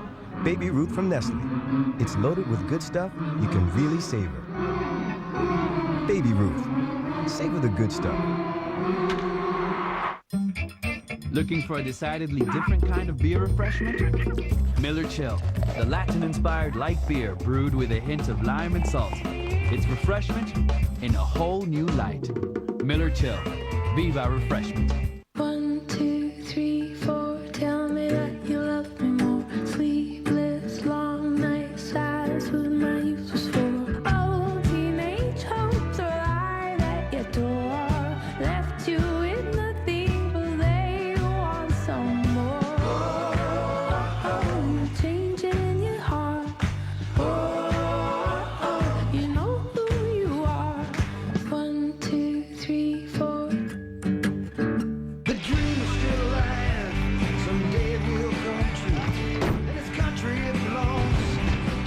Like me and you, so let the voice of freedom sing out through this land. This is our country. When you've been perfecting America's truck for 90 years, you back it with the best coverage in America. Chevy Silverado. This is our truck. ESPN Sunday Night Baseball presented by Taco Bell. A cool night in New England between those two hot rivals, the Yankees and the Red Sox. It is 1-1 as we go to the last of the 7th inning. Robinson Cano with a home run in the 5th inning for the tying run. The Yankees, Roger Clemens allowed an unearned run in the 1st inning, the only run he allowed. Tonight's Excedrin trivia question. Alex Rodriguez leads the majors in RBIs this year. Who was the last Yankee to lead all of Major League Baseball in RBIs? Was it Don Mattingly, the current hitting instructor? Or actually, he's the current bench coach. I take it back. Mickey Mantle, Reggie Jackson, or Joe DiMaggio? And I'm gonna this is purely a guess. I'm gonna guess Mattingly. It's purely a guess for me. Well, I know he led the American League with 100, I think it was 145 RBIs in 1985. He won a batting title the year before. He was one of the best in the game. Looked like he was going to head to the Hall of Fame, but he had some back problems, and it really cut his career short and took away a lot of his power. Great all-round player. 307 career batting average. Won the batting title in 1984, won the MVP in 85. And he does want to manage, John. He wants to be a Major League manager. There's a lot of talk, or speculation, I guess you'd have to say, in New York that when Joe Torre no longer manages the Yankees, maybe Mattingly will get the job. Here's Jabba Chamberlain, 21-year-old right-hander from Lincoln, Nebraska, and the University of Nebraska. And a 96-mile-an-hour fastball to Eric Hensky for a called strike. Jabba Chamberlain got a win this year against the Red Sox back on August 30th, where the team got a win. He was about to get a save, or he was pitching for a save, and he threw one over the head of Kevin Youkilis and was ejected by umpire Angel Hernandez. Then was suspended for a couple of games. He's had 20 strikeouts in 16 innings in the big leagues, and a sharp slider, 88 miles an hour. That had a big break to it for such a hard pitch. 1-2 the count to Hensky. Youkilis got hit by a pitch here yesterday. Now, there must be something going on that we did not know about, because it always seems to be Youkilis. You know, Chamberlain threw the ball over his head twice in New York. Yesterday,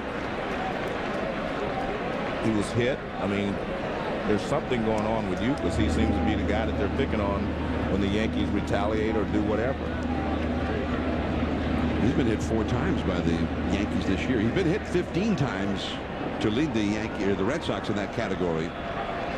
So he's among the league leaders in that category anyway. 3-2 the count. They were afraid yesterday that he might have broken a bone in his wrist or his hand. The x-rays were negative, though. Interesting, he got ahead with 2 fastballs, and now it's 3-2, trying to throw up the slider. Down the left field line, fair ball. Damon plays the carom. Henske digging for second, has a stand-up double. Well, you get ahead of a guy 0-2 by throwing him 2 fastballs. And then the next thing you do, you throw him a lot of sliders, so he gets to 3-2 again, and he knows the fastball's coming. And he's able to take the fastball and go the other way. After Henske hit the double, a fan ran out of the stands and grabbed the cap of the second baseman, Cano, and he has been tracked down by ballpark security and is being escorted off the field, minus the cap, which has just been returned to Cano.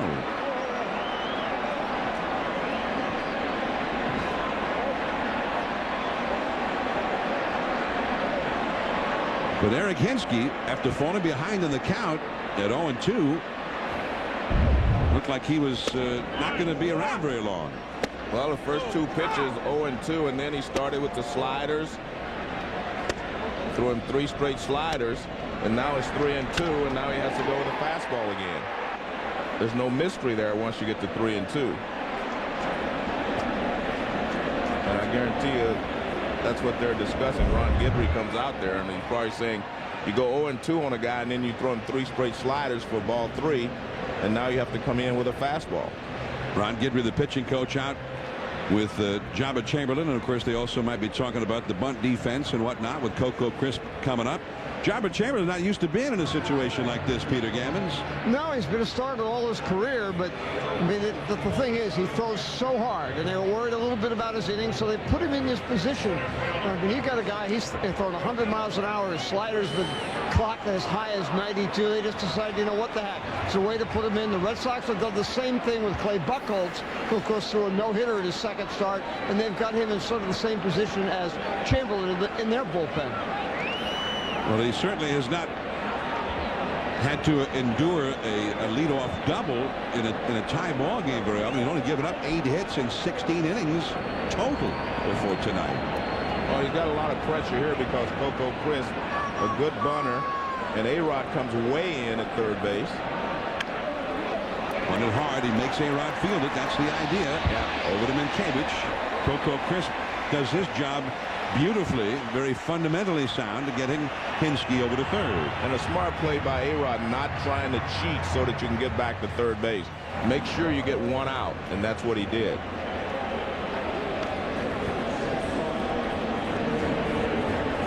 So Crisp gets it done. The Red Sox can now score the go-ahead run without even getting a hit as Julio Lugo comes up. And Lugo is one of their best RBI men. He has 69 RBIs.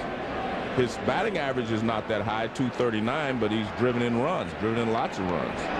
He also is second on the club only to Coco Crisp for sacrifice bunts. And what about a suicide squeeze, Joe? Well, it's very difficult to suicide squeeze with a guy like Chamberlain because he throws so hard. And you want to go ahead and give Lugo a chance, I think, to drive him in because he's been successful. The infield is in all the way around. The slider, there's a strike. That pitch, he was missing a foot outside with that slider to Henske, and that set up Henske's double. Well, the difference is he had 0-2 on Henske. He's trying to throw it hard enough to strike him out. Now he's trying to throw strikes, so he stole a strike with a mediocre breaking ball, so to speak. His fastball is still his best pitch, and that's what he's going to have to use. The slider, and he had him chasing it. The count is 0-2. Now, the last time Henske was at third base, but the Yankee infield in was yesterday afternoon. And the ground ball was hit to second, and Henske broke to the plate. The throw went to Posada, and he tried to plant Posada into the seats. So with nobody out, I would doubt that he'd be running on a ground ball to an infielder just yet. And he's not a real fast guy. 1-2 the count to Julio Lugo. With actually one out, I beg your pardon. So with one out, I'm taking it back. He's going to be running, I think. The contact play's probably on. Joe, what do you think? Well, it was yesterday.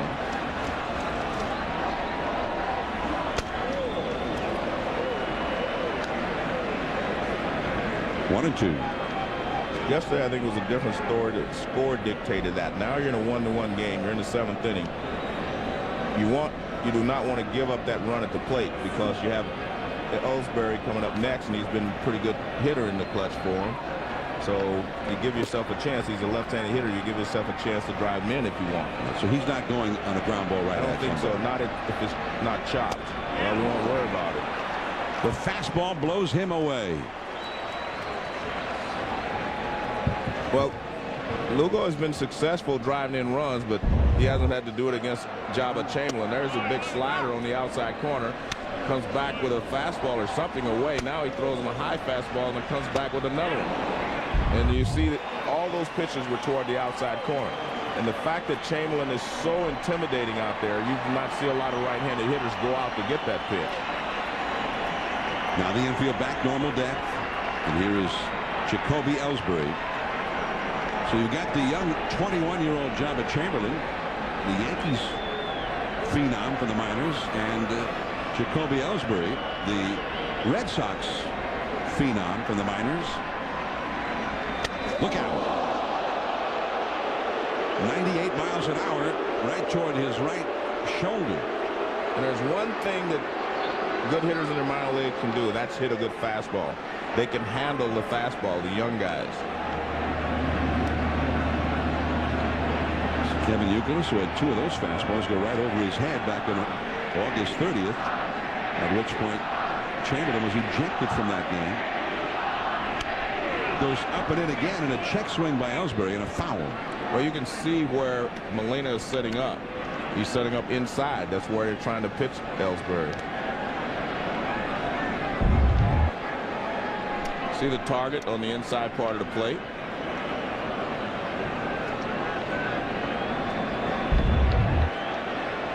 So they're crowding the rookie Ellsbury big time here.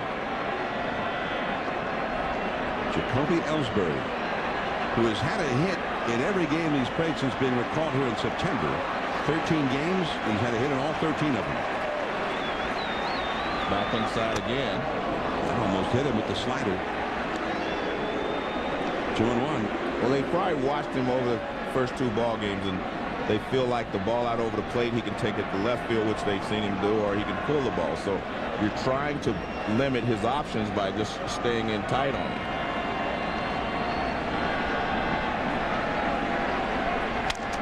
And he rips that one foul. He went back in again. That was a slider. I'm not sure that you want to get beat with your second best pitch. That was a nice pitch because he got it in. But you can't make a mistake and leave it over the plate. See, the target again is in. Everything is inside. They want to stay in tight on him, and that's a slider in.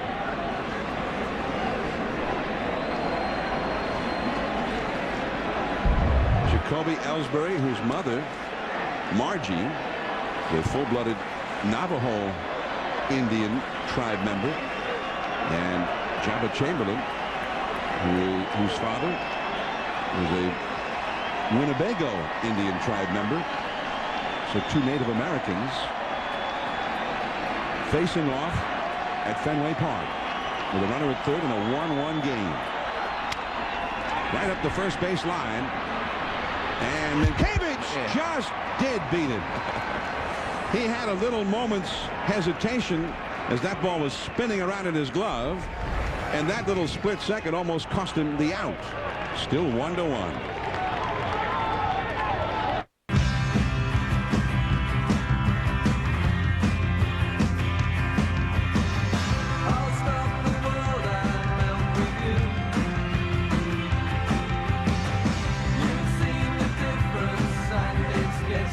Fall in love with melty cheese. Taco Bell's new Cheesy Beefy Melt. To get seasoned beef, melty, and even more glorious melty cheese, think outside the bun.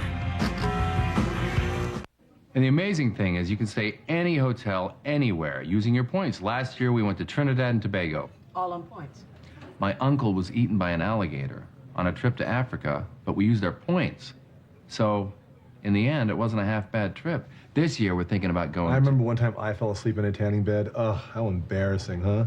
I didn't do a tanning bed. Why are you asking that? Why do you have goggle lines? What did you just say to me? Cuba, try this new Comfort Soft waistband. It's really comfortable. MJ. Michael, thanks for the underwear. I'm wearing your underwear! That you gave me to wear. The Comfort Soft waistband, tagless and wrapped in cotton, only from Hanes. Oh! Worst part about shaving for me? Razor drag. Edge? No razor drag. Extra moisturizers and lubricants. Razors glide effortlessly across my bare skin. So smooth. Just gliding. No hang-ups. It makes shaving feel so good. It makes shaving feel so right. Edge. Get some.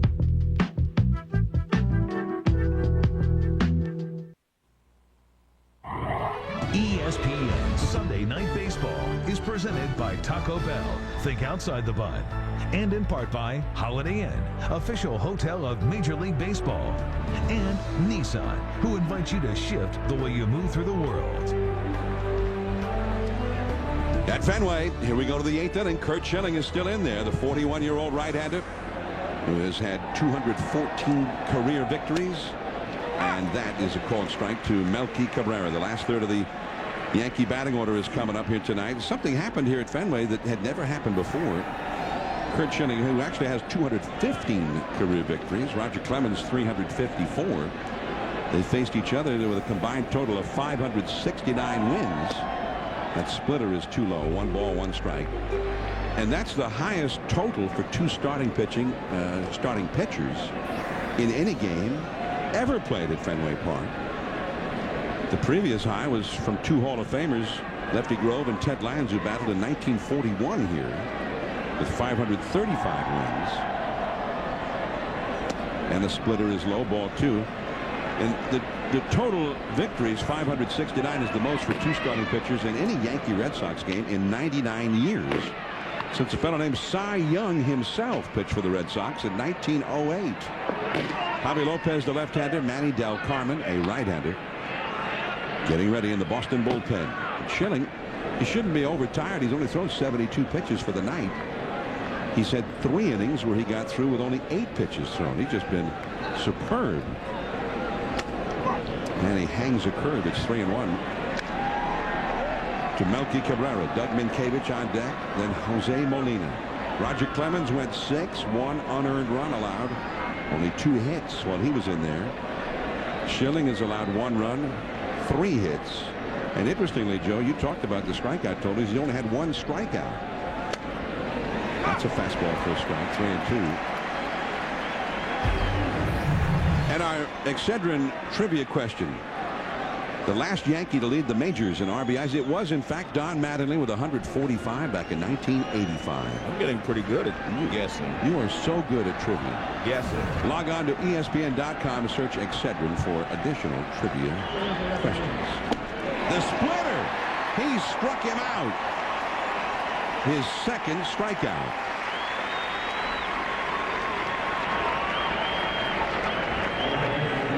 He's had 5 strikeouts or less in 11 consecutive starts, and only 2 so far tonight. But what he did, Johnny, threw him a lot of fastballs, and then he threw him a splitter. And Melky Cabrera could not have been expecting that leading off the inning in a tie ball game.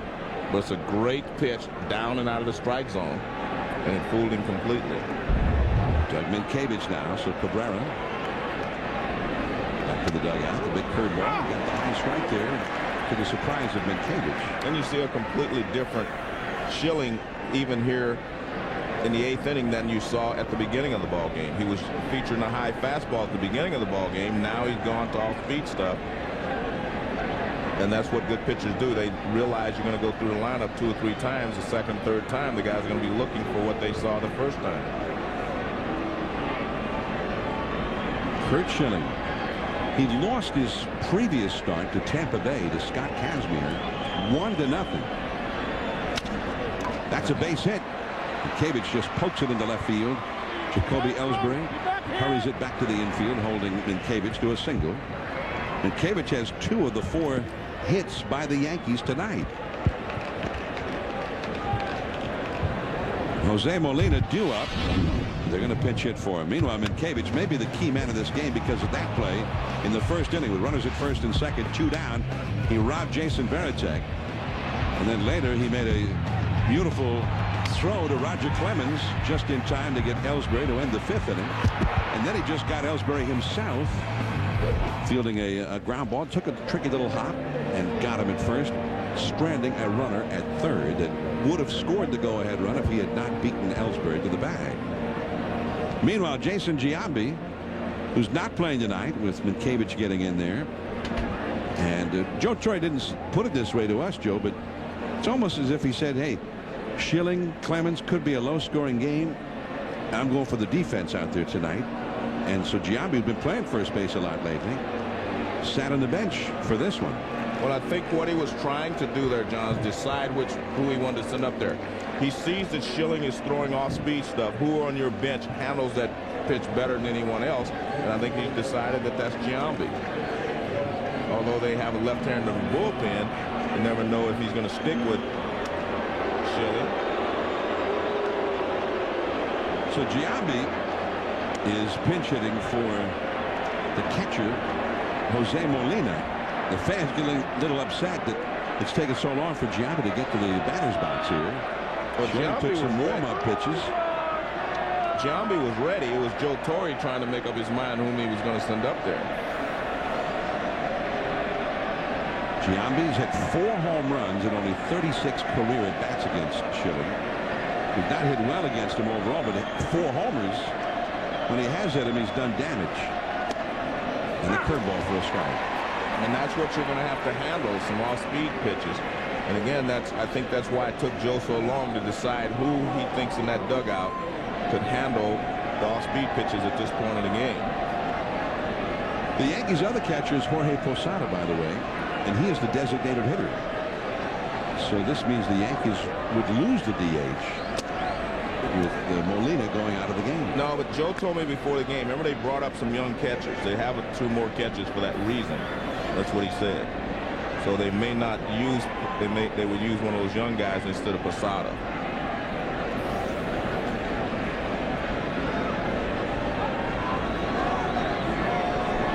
One ball, 1 strike, the count to Jason Giambi. And a foul back out of play. Giambi has had a great history of success here at Fenway Park.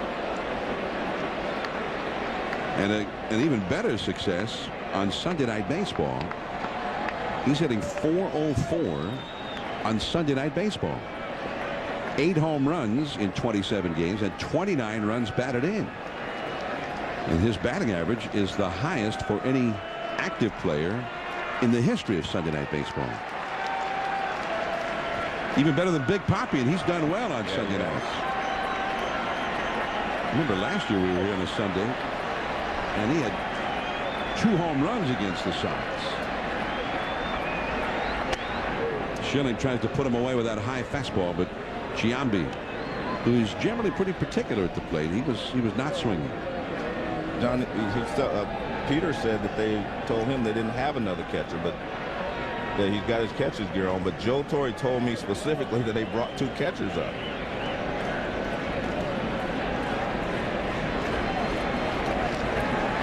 And some pitchers.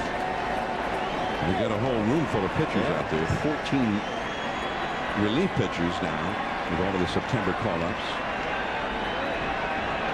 2-2 the count. Oh, wow. The ball ends up over near the seats to the left. The bat snapped into about 100 pieces. Still 2-2 to Giambi. Well, he throws him his cutter on the inside. He tried to check his swing, but it was too late. You see a cutter running in on his hands.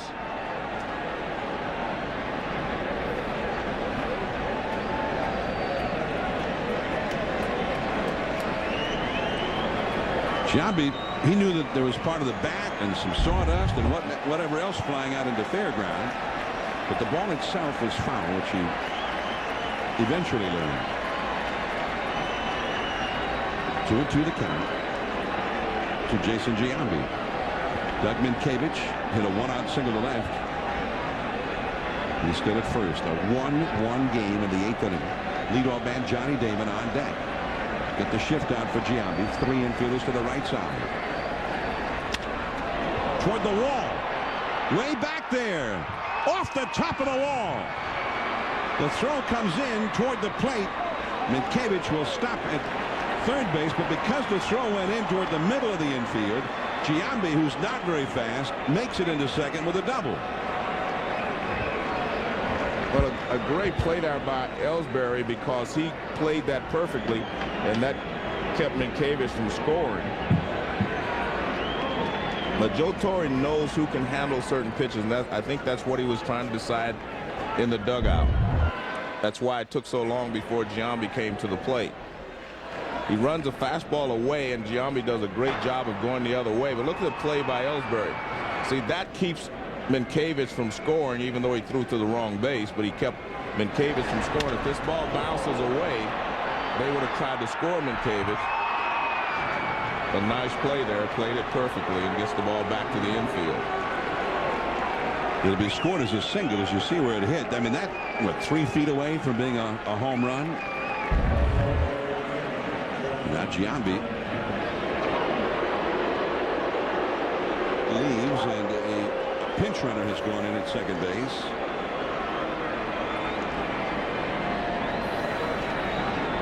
Well, it's interesting that they're going to play the infield in. They're not going to try for a double play. Bronson Sardinha is the pinch runner at second base. Johnny Damon. Broken bat.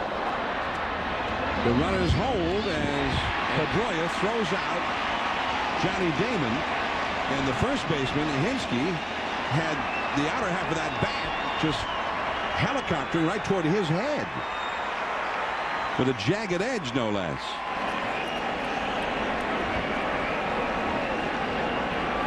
Great job by Schilling. I mean, he throws the first pitch right in on the hands of Johnny Damon, and he swings at it. Right in on the hands, and he just shatters his bat. You see the bat going into the outfield.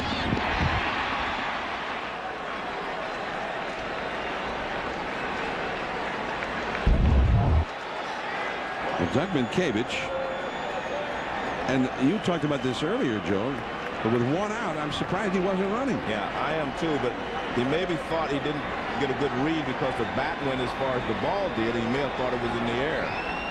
He would have scored easily. Line drive. Yes, he could have scored easily. Derek Jeter, he singled his first time. Since then has flied out to right center and grounded out to short. He left a runner at third in the 3rd inning with a fly ball to right center. Normally when you have runners at second and third in a tie ball game like that, you go on contact, because even if you get one guy thrown out the plate, you still have to go ahead and run in at third base in scoring position. But I really believe he couldn't read it because the bat shattered and the bat went so far he might have thought that was the ball. Runners at second and third, 2 down. Derek Jeter, who's been the best in the game in these situations with runners in scoring position. And Schilling, wow, he reached back for some of that old-timey hard stuff. 95 miles an hour with that fastball. He's got to be careful, John, because he balked before he threw the pitch. He actually started up and then stopped himself. So he has to make sure he gets the sign before he starts his motion. A 1-1 to Jeter.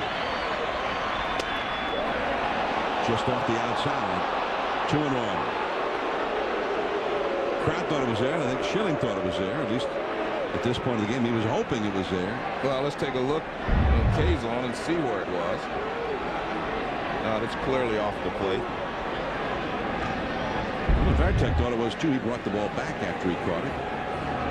Schilling now at 87 pitches in a tense ball game, a tight game. He's just pitching a beauty out there, but every pitch with the game riding on it now against the outstanding clutch hitter Derek Jeter. And it was as if Varitek went out to maybe calm him down a little bit. He wanted that last one called.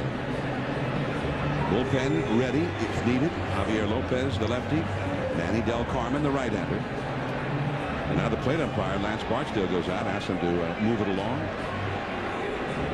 The average time of a ball game in the American League is 2 hours and 54 minutes. The average time of the Red Sox-Yankee game, just no extra innings, is 3 hours and 33 minutes. And that's part of the reason. Every pitch means something, and they want to make sure they have it right. They played for 4 hours and 43 minutes, a 9-inning game here on Friday. So here we go. 2-1 to Jeter. Jeter thought that maybe Schilling was going to quick pitch him. He asked for timeout. Hitting well over 400 with runners in scoring position and 2 down. Mankiewicz at third. Sardinia, the pinch runner, at second. Check swing and a foul. It looked like maybe a little splitter. 2-2. And now Varitek's going to go out and talk to Schilling again. And they're not just going to talk, they're going to walk back to the mound. Well, truthfully, the home plate umpire should stop that.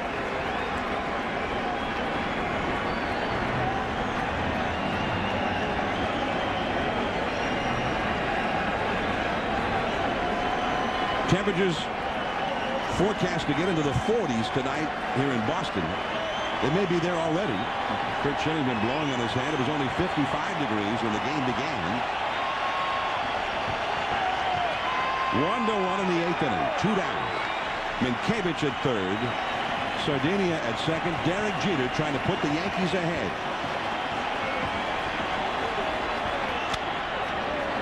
High in the air. A long run. And into the crowd, right where the stands come out very close to the foul line. They had J.D. Drew, Dustin Pedroia, and Eric Hinsky all giving chase. Still 2-2 to Jeter. And now Varitek out to talk to Schilling again.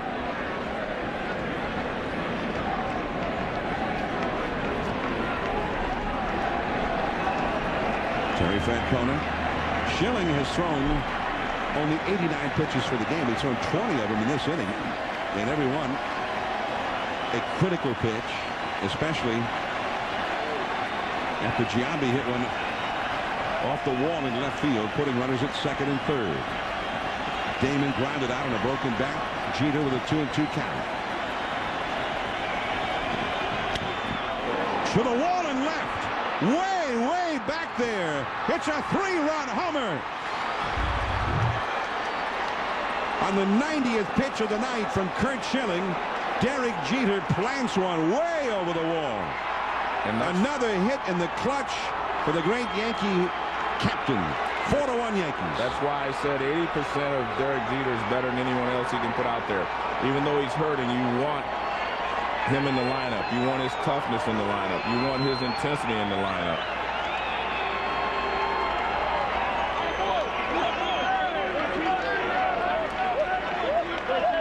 Now Terry Francona out to take the ball from Curt Schilling. Schilling departs, and I'm sure he's very disappointed. It looked like he might have had a word for Lance Barksdale, but nothing to hang his head about tonight. He was superb against the best hitting team in Major League Baseball. Well, I think the problem is he just didn't have enough on the fastball to get it in. Not the fastball that we've seen for so many years from Curt Schilling. The big fly, a backbreaker. 4-1 Yankees. Single again. Will I still look eligible with gray hair? Is that all people will see? How do you make a clean break? Just for Men stops gray from hiding who you are. Easy with 5-minute Target Gray technology. Dating again is easier than I thought. And you wonder, why did I ever put up with gray hair? Let the real you come through. Stay in the game with Just for Men. We don't need help remodeling our kitchen. I can do this. Trust me. I have an idea. The Home Depot is the answer. Our home services installers are pros you can trust, who use the best materials. And right now get no payments, no interest for 12 months on all installations of $299 or more. My work here is done. Honey, give me the hammer. The Home Depot. You can do it. We can help. I remember watching that on TV with my dad. I was just a little guy, so it was just another home run to me. But my dad leaned over and said to me, "Charlie, remember this day. And remember, you can do anything." Whenever I see footage of that home run, I think about Hank. And I think about my dad. This personal home run moment brought to you by State Farm. There's a new home run champion. Mercury just made the perfect match. 2 great styles, 1 great price. Take your pick. A well-equipped Mariner or well-equipped Milan, both with moonroof and 6-disc CD changer. Your choice for $229 a month. Milan earned J.D. Power and Associates' highest ranking in initial quality. And this is the safest and quietest Mariner ever. It's your choice. The Mercury Mariner or Milan with moonroof and CD changer for only $229 a month. Either way, you've got to put Mercury on your list. Left-hander Javi Lopez, first pitch is punched down the left field line by Bobby Abreu, and he's going to get extra bases. Ellsbury digs it out of the corner. And so Lopez, on 1 pitch, has given up a 2-base hit to Abreu. The 35th double this year for Abreu. And now A-Rod is coming up, a right-handed hitter. And that immediately brings Terry Francona out of the dugout. So Lopez is definitely a specialist. Didn't get the job done. And Manny Del Carmen, the right-hander, will be summoned to face the major's leading home run hitter, Alex Rodriguez. Derek Jeter's homer has put the Yankees ahead 4-1. A-Rod coming up. Hey, what's up, guys? What's going on? Hey. Hey, what's up, Casey? I'm supposed to be P1 here. Guy came in and refilled the machine. Said something about making some changes. Weird, huh? Well, I was meant to be P1. We had a deal here. Hey, look at that. I'm in the pole position.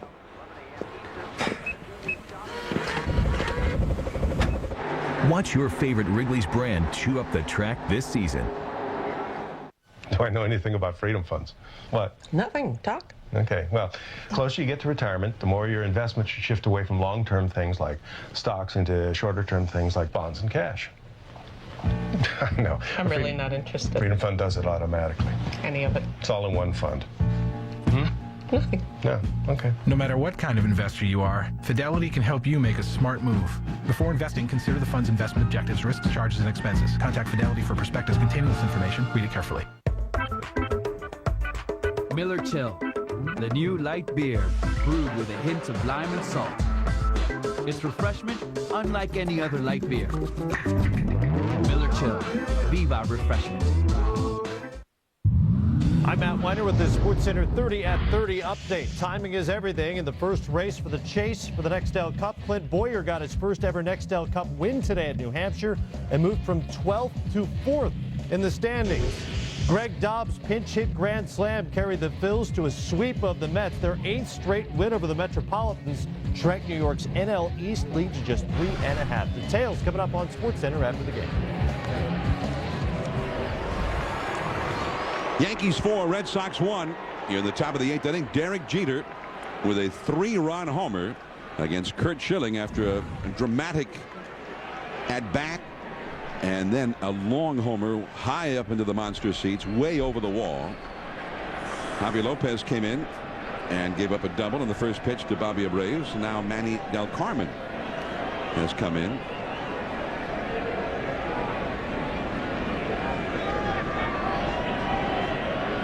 Del Carmen, born in Boston and lives in East Bridgewater, Massachusetts now. He graduated from West Roxbury High School 7 years ago. 25-year-old right-hander, and he has blossomed this year. He's become a very reliable man out of that Red Sox bullpen. He's facing Alex Rodriguez, 52 home runs for the year. Now that was a tough pitch. Well, he had Alex completely off balance. I think Alex thought it was going to be a fastball in, and it wasn't. A-Rod was shut down tonight by Curt Schilling. He grounded out twice and hit a shallow fly ball to center field once. 0 for 3 against Schilling, who was superb tonight. Fastball on the outside at 96 miles per hour.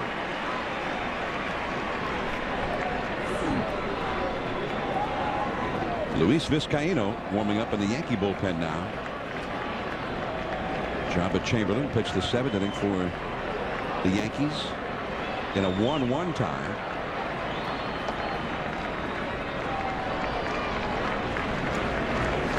And the big curveball, did he swing? Yes, he did. Strike 3. They shut down A-Rod, and yet the Yankees are leading 4-1 on the Derek Jeter home run, the 3-run shot in the 8th inning. And Jabba Chamberlain from the dugout leading the cheers.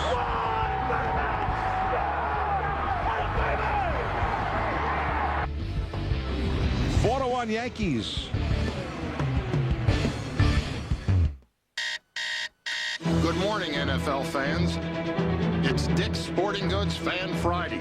So suit up with authentic Reebok NFL apparel and show your true colors. Every Friday this season, be prepared for fierce rivalries. Use every drive, every bump and run to go the distance. Wear your team out with authentic Reebok NFL apparel. Dick's Sporting Goods Fan Fridays. Looking for a decidedly different kind of beer refreshment? Miller Chill, the Latin-inspired light beer brewed with a hint of lime and salt. It's refreshment in a whole new light. Miller Chill, Viva Refreshment. This copyrighted telecast is presented by authority of the Office of the Commissioner of Baseball and may not be reproduced or retransmitted in any form. And the accounts and descriptions of this game may not be disseminated without express written consent. It's 4-1. The Yankees leading the Boston Red Sox on Derek Jeter's home run as we go to the last half of the 8th inning now. A celebration of baseball in daily life. MLB 2007. Never miss a game. Stars Cal Ripken Jr., Bob Uecker, Bruce Fleming, Ichiro, Omar Minaya, and other players, fans, and more whose names are in the lineup every day. Never miss a game. Presented by Holiday Inn on ESPN Wednesday at 7 Eastern. That's MLB 2007. Never miss a game. Jorge Posada, the Yankees' regular catcher, comes in to do the catching, and Posada will have to cross that line from designated hitter to playing in the field. That means the pitcher, Jabba Chamberlain, now is in the lineup hitting 9th, so they've lost the designated hitter for the rest of this game. Well, Jorge Posada said he was ready to play anyway, so I guess Joe Torre, he was deciding he could give him a rest from the collision yesterday, and he just needed, some time off. But obviously this is a big game for the Yankees to stay in this race, because as Joe said earlier, anything can happen. The team can lose 4 or 5 games in a row, and we could win 4 or 5 in a row. So that's what he's counting on. If they lose, they'd be only a game and a half ahead of Detroit in that wild card division. So Jabba Chamberlain with a first pitch strike to Dustin Pedroia. The Red Sox well ahead with only 13 games left in their schedule in the East. But in the wild card, the Tigers just 2 back of the Yankees at the moment. Seattle is fading almost daily after they were having an excellent year, and then they just got clobbered by the Angels and went into a nosedive, at one point losing 13 out of 14. Dustin Pedroia, the big hitters are coming up here for the Red Sox. They'll give it their best shot right now. Pedroia, Big Papi, David Ortiz, and then Mike Lowell. All 3 hitters hitting over 300. In fact, all 3 of them hitting well over 300 as Pedroia has to duck. 1 ball, 2 strikes. Pedroia is hitting 322. David Ortiz is hitting 325. Mike Lowell is hitting almost 330. They need some hits. They need some runs. A slider off the outside. Well, there's been some debate on the Rookie of the Year because the Red Sox have a couple of candidates, but I just don't see how anyone has played as well or done as well as Pedroia has. I mean, Matsuzaka's won 14 games, but this guy's played every day and played excellent defense and moved himself up to the top of the order. He's done a great job. Well, there's somebody that agrees with me. How about that? A Red Sox fan agrees with you.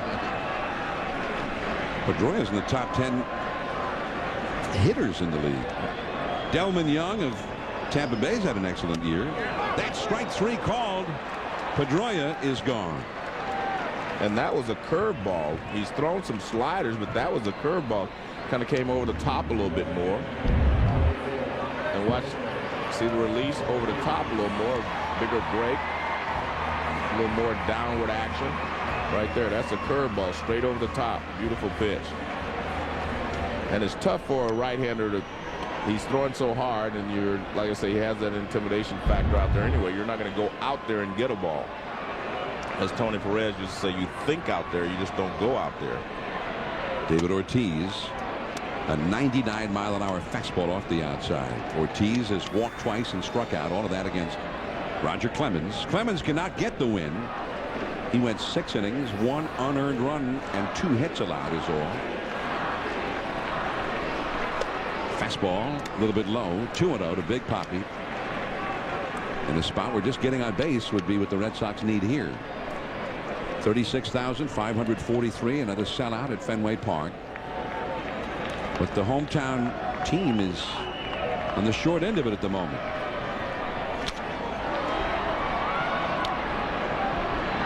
Johnny Damon, 2 down. And you talked earlier about Jabba maybe being a starter. Well, he's showing you why they think he can be a starter, because he's throwing a lot of different pitches. Curveball, slider, change, and a fastball. And that's what you need if you're going to be a starter. You can't be a 1 or 2 pitch pitcher. You have to have something that you can get the guys out the second and third times through the order. So he's showing you that he has all the equipment it takes to be a top starter. And they brought him along as a starter. They've developed him to be a starter. Although the Red Sox were bringing Jonathan Papelbon along to be a starter, as Lowell launches one way back there. Goodbye. But the home run comes with nobody out. 4-2 Yankees, and that is the first earned run allowed in the career of Jabba Chamberlain. Well, he got on top of a high fastball.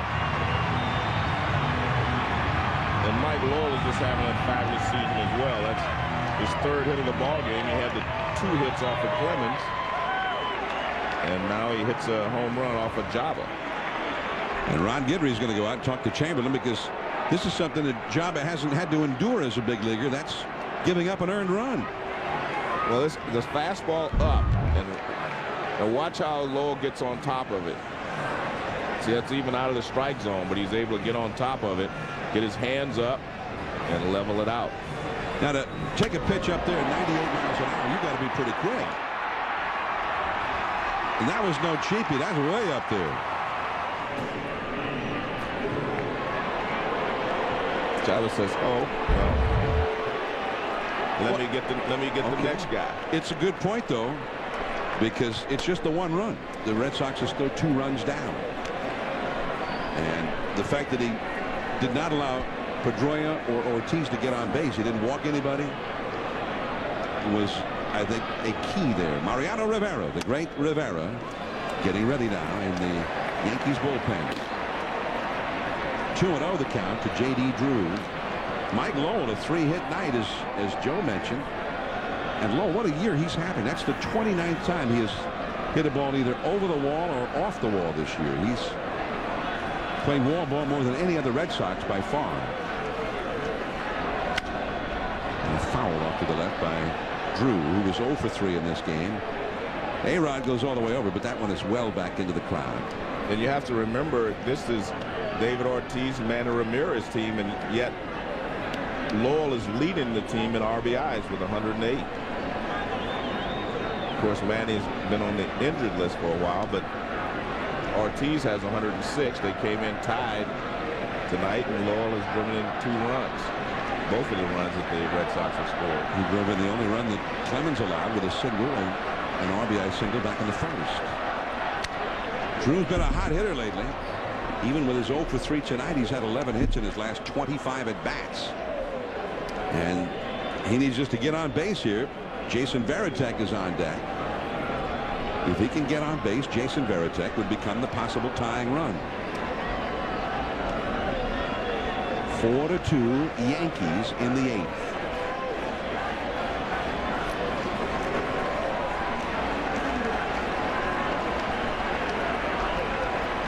Curveball. Strike 3 call.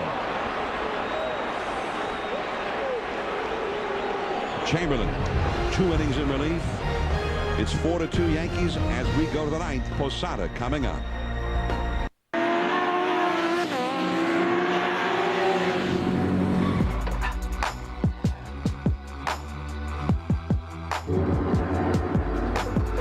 Have it all. With the Time Warner Cable All the Best package. Roadrunner high-speed online, digital cable, and digital phone. It's the power to go anywhere, learn everything, and share experiences with people just like you. Time Warner Cable, the power of you. Hi, I'm Steve Schumann. This is Brady Schumann. Now that summer is over and fall is here, we'd like to kick off great savings on exciting new models like these. How about the 2008 Nissan Versa, available in hatchback or sedan? Or how about the economical Nissan Sentra? Come see the 2008 Nissan Altima, available in gas or hybrid technology. The champion of all tailgating, the full-size 2008 Nissan Titan. Come on down to Charlie's, where you'll always find over 1,500 vehicles in one location. See us first, see us last, but see us and save.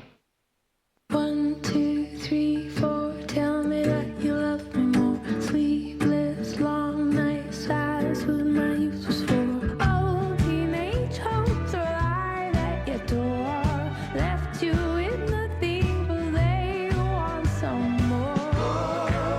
Oh, you're changing in your heart. Oh, you know who you are. 1, 2, 3, 4.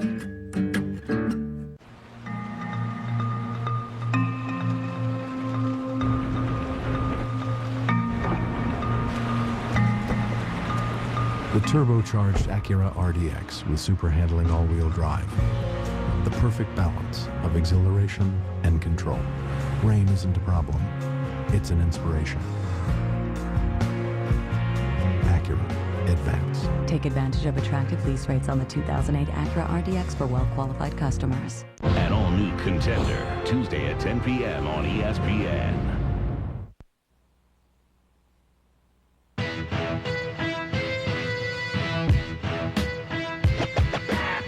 The Bronx Bombers, the Red Sox at Fenway Park.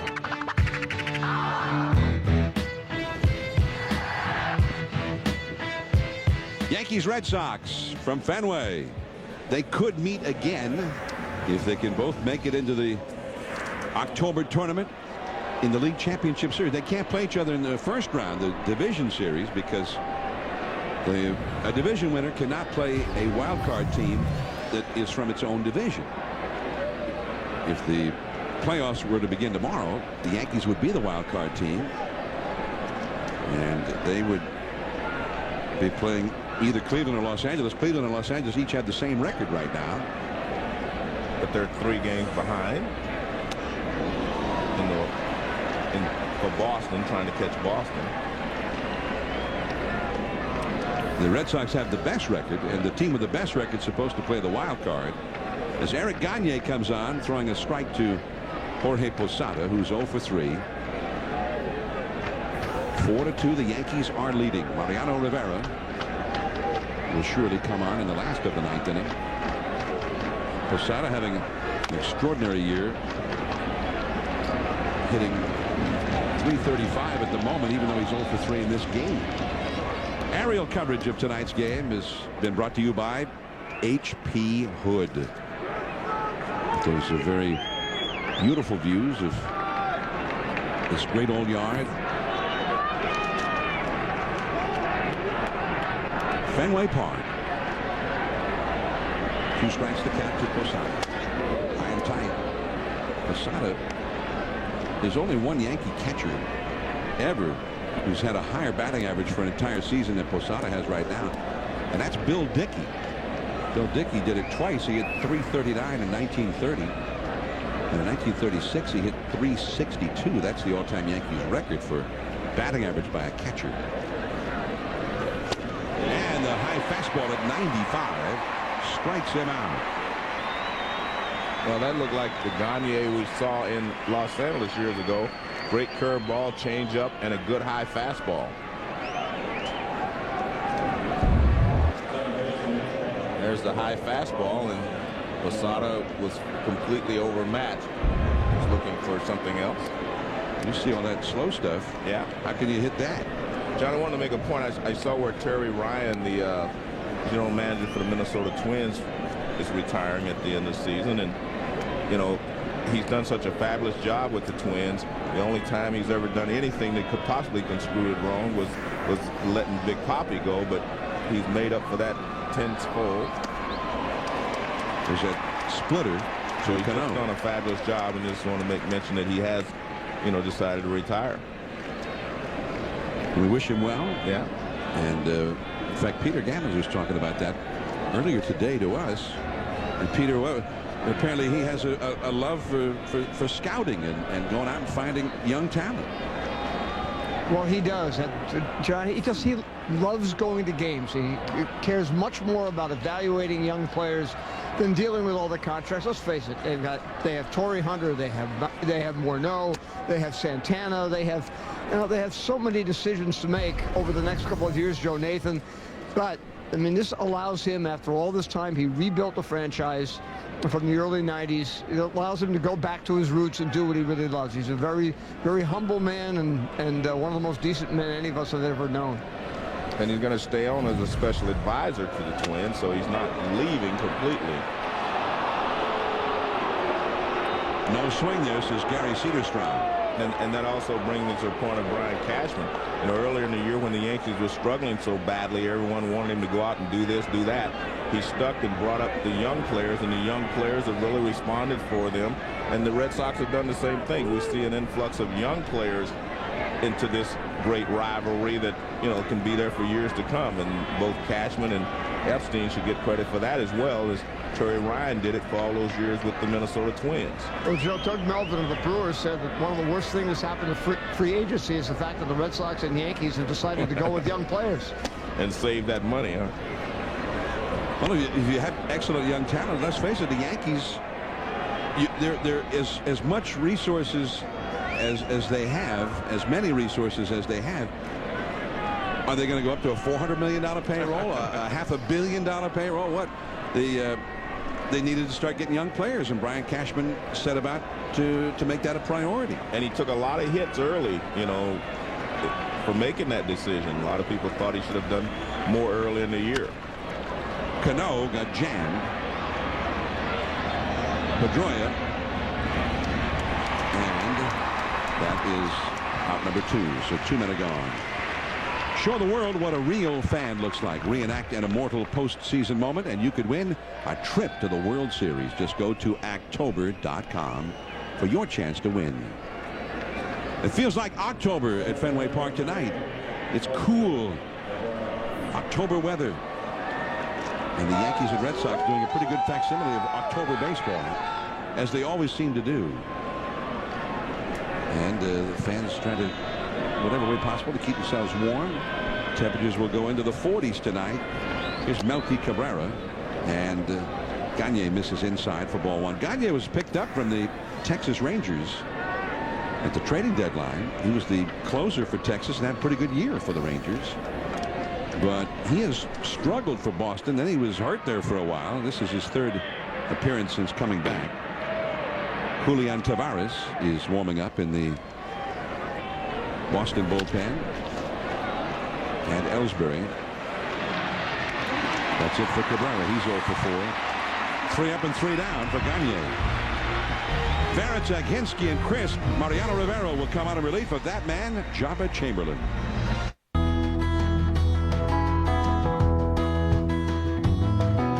A lightning looking in your hazel eyes, I'm looking for something, but I can't find it. It's an ink blot world, a Rorschach test. You make your way, you try the best you can, and you remind me who I am. Hey guys, what's going on? Hey Reed.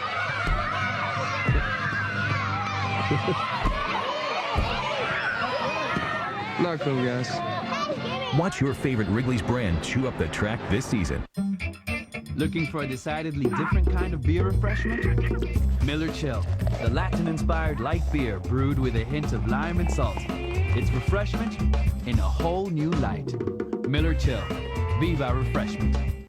Up until recently, I always found shaving uncomfortable. Then I tried Edge. It makes shaving more comfortable.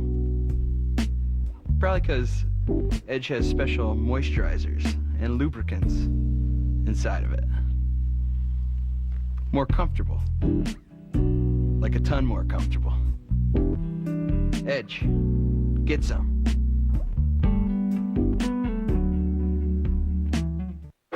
Turn a double play on pain with the powerful dual-ingredient formula in new Excedrin Back and Body. Available at Rite Aid. Check out ESPN.com and search Excedrin to enter the Excedrin Back and Body double play getaway. The pain stops. You don't. Excedrin. Go! On September 28th. This is the worst crime in your kingdom's history. Allow us to help you catch this criminal. Leave your world behind. What's that you think our lives are? We are about to find out. And enter the kingdom. The Kingdom. Rated R. Fenway Park, Sunday night baseball, the Yankees and Red Sox, final meeting of the regular season, and the Yankees on a Derek Jeter 3-run homer in the 8th are leading this game 4-2. Sports Center comes up right after the game. And Tigers, the Detroit Tigers that is, pressuring the Yankees in the wild card division in the American League. We'll have the whole story there. Were 96 points scored in the NFL game in Cleveland today. Most of them by the team I think that you would not expect to have scored that many. And Tiger Woods with a run at history. Well, the Cleveland Browns had 51 runs and 51 points, and the Cincinnati Bengals had 45. So here is Mariano Rivera. He got the save in the Friday night ball game. In that game, the Yankees had a 6-run 8th inning. They were down 7-2. Scored 6 in the 8th, and then went ahead 8-7, and Rivera pitched the 9th. Jason Varitek has actually had some success against Rivera. 10 for 30. That's a little bit low. 2-0. And right there tells you why he's had some success, being able to lay off of that cutter on the inside part of the plate. Because that's Mariano Rivera's bread and butter pitch against left-handed hitters. Eric Hinsky on deck. Coco Crisp due up third. That's a strike. 94-mile-an-hour cutter. Rivera is now 37 years old. He'll turn 38 in November. And he did not start well this year, but he has 27 saves. It's turning into another very fine season for Mariano Rivera. 2-2. He's not only been a great closer since he took over that role from John Wetland in 1997. But he is the preeminent closer in postseason history. He has been the ultimate weapon for the Yankees when they were winning those World Series. Rivera was the ultimate security blanket. When Rivera came in, the game was over. Many was the time that we saw the Yankees come from behind in the late innings of those playoff games and World Series games, but nobody came from behind against Rivera and the Yankees. 4-2. And a 3-ball, 2-strike count. Rivera check the fans on their feet. And a foul ball over to the Yankee dugout, and popping up out of the dugout was Julio Lugo. The man he sees a ground ball, he wants to field it.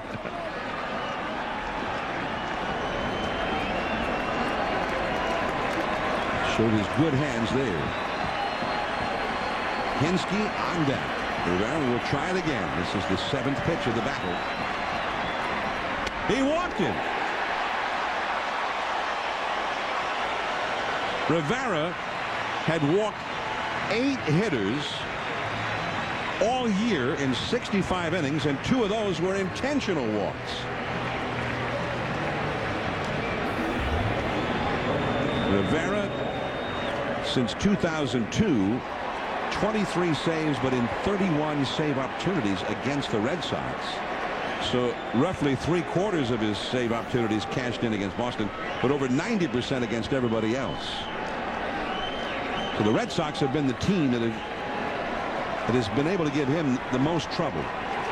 So now Hinsky, who doubled his last time, he is the possible tying run. And it's cutter right in on the hands.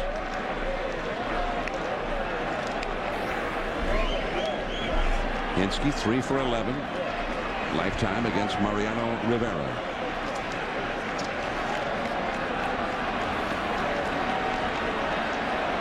Varitek, the runner at first.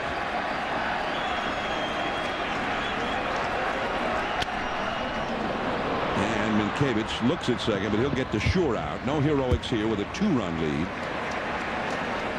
1 away. John, while we have a moment, the guys from the emergency medical staff here at the ballpark wanted me to say hello to one of their own, Bob Mood. He's over at Mass General Hospital, and he's recovering from surgery, so they just wanted me to yell at him for him. So I'm yelling at you, Bob. The emergency medical staff here in case of emergencies at the ballpark for the fans.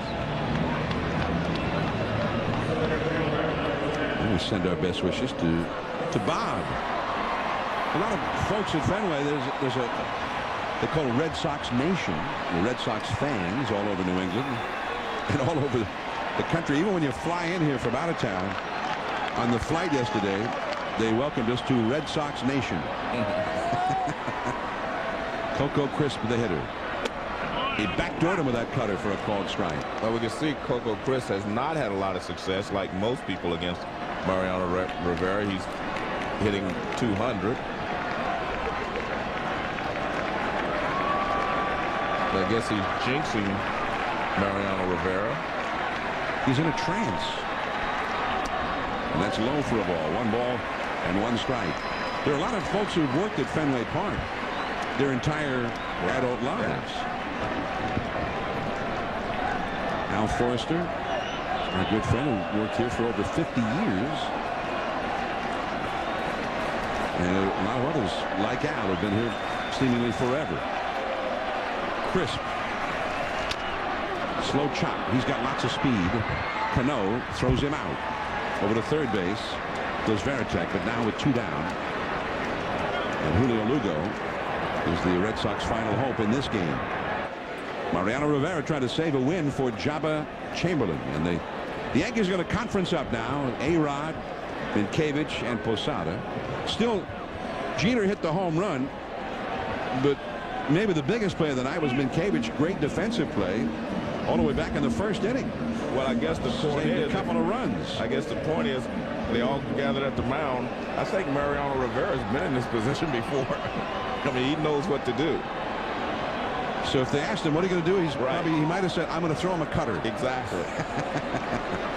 So here's Lugo. He's 0 for 2 with a walk. Runner at third, 2 down. Ball 1. Our Chevrolet player of the game. And how could it be otherwise? Derek Jeter, 3-run big fly with a 1-1 score in the 8th, with Curt Schilling pitching a beauty.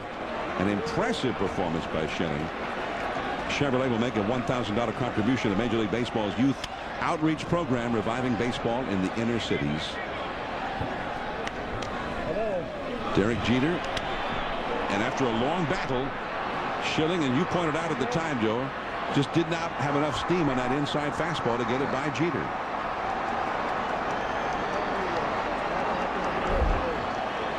Nonetheless, against the #1 offense in baseball at Fenway Park, no less, a strong performance by Schilling. Only 2 strikeouts. Left center, that's going to be a base hit, and it's going to be extra bases. Varitek scores, and Lugo's into scoring position. It's a 1-run game, and the rookie sensation Jacoby Ellsbury is coming up. It's not over. Well, we talked about him throwing a cutter. He missed with the first pitch, which was a cutter. Then he came back with a high fastball. I think it's up and out of the strike zone. But again, Lugo gets on top of it, as we saw Lowe get on top of Jabba Chamberlain's fastball. It's supposed to be a fastball down, but you see where it is. It's up, and he jumps on it. He gets the bat on top of that high fastball. Not a lot of people can hit the high fastball. And he finds the gap in left center field. So Lugo with his 70th RBI. Lugo is hitting only .239 at game time, but he's hitting .290 with runners in scoring position. So now Ellsbury, who is hitless tonight, he's had at least one hit in 13 consecutive games, trying to drive in the tying run, and he got a hit. It hit him in the knee. Well, that's a big mistake by Mariano, because most young players have not seen the cutter that he throws, and on Friday night he was able to get Ellsbury out. I mean, because if you haven't seen that cutter, you don't really have a lot of chances against it. He struck Ellsbury out on Friday. Yeah. And he hit the back knee, hit him right on the knee. So now Paul Lassard, the trainer and manager Terry Francona, out to make sure that Ellsbury's okay to run.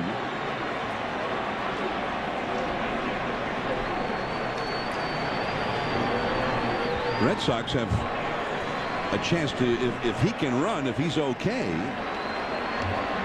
they have it not only the possible tying run at second base, who is a very fast runner, Lugo, they get the possible winning run at first base. And an extra base hit by Pedroia could win this one for Boston.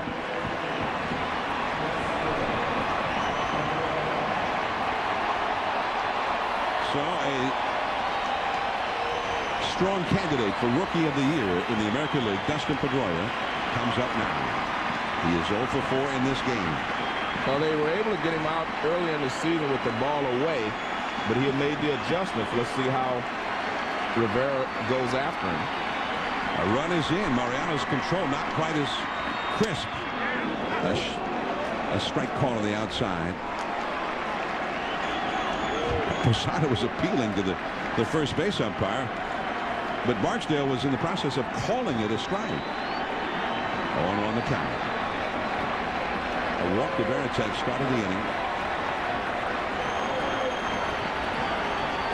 Lugo got the 2-out double to knock in a run. Now Ellsbury's been a hit.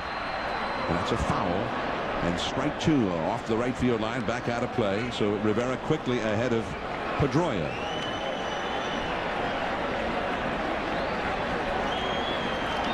Four to 3, the Yankees lead the Red Sox here. Throughout the Joe Torre era as manager, he's had an excellent closer at the end of these games. What has been interesting here, John, he's gotten ahead with 2 fastballs, and Pedroia hadn't seen that cutter yet. Big Papi would be next, the great Red Sox slugger.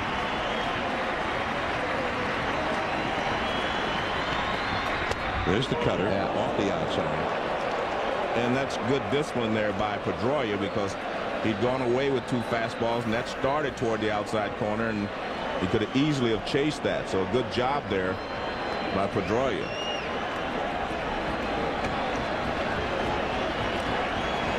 Lugo at second, Ellsbury at first.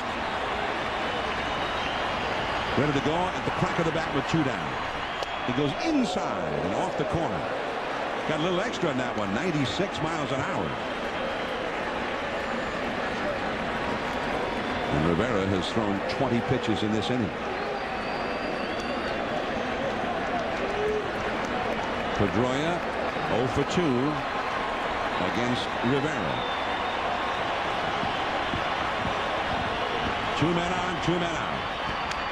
Man, that was a mistake. That one's in the middle of the plate, and then Posada's going to have to talk to him. You do not want to throw it there. Watch where this pitch ends up. Right there, and that high fastball. And I told you, he likes to swing at that pitch, and he had a good pitch to hit. He couldn't put it in play. Pedroia has flied out 3 times and struck out once. Here's David Ortiz, who has been the ultimate end of the game clutch hitter. 2-2. And a foul off the right field line.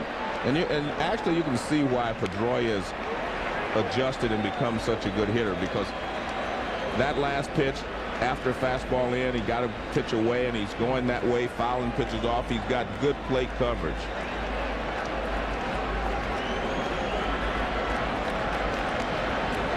This will be the 7th pitch of this battle between the veteran Rivera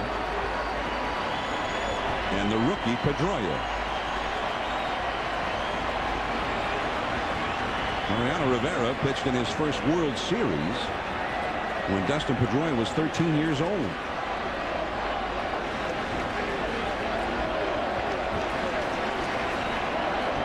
The possible tying run at second, the possible winning run at first. 2-2 the count. Here we go again. Almost hit it. And Rivera is struggling. His first game at Fenway this year, back in April. He came in the 8th inning on a Friday night. And they started peppering base hits all over the ballpark. Well, you say he's struggling. He can really be in a struggle if he ends up walking Pedroia with Big Papi coming up next. The runners will be going. Lugo from second, Ellsbury from first. They run. He walks.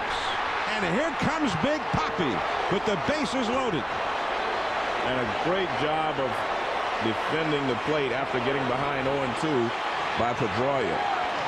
I'm still a little shocked that the last 2 pitches they went fastball in, and he hadn't been able to get the fastball in any other time during that at bat.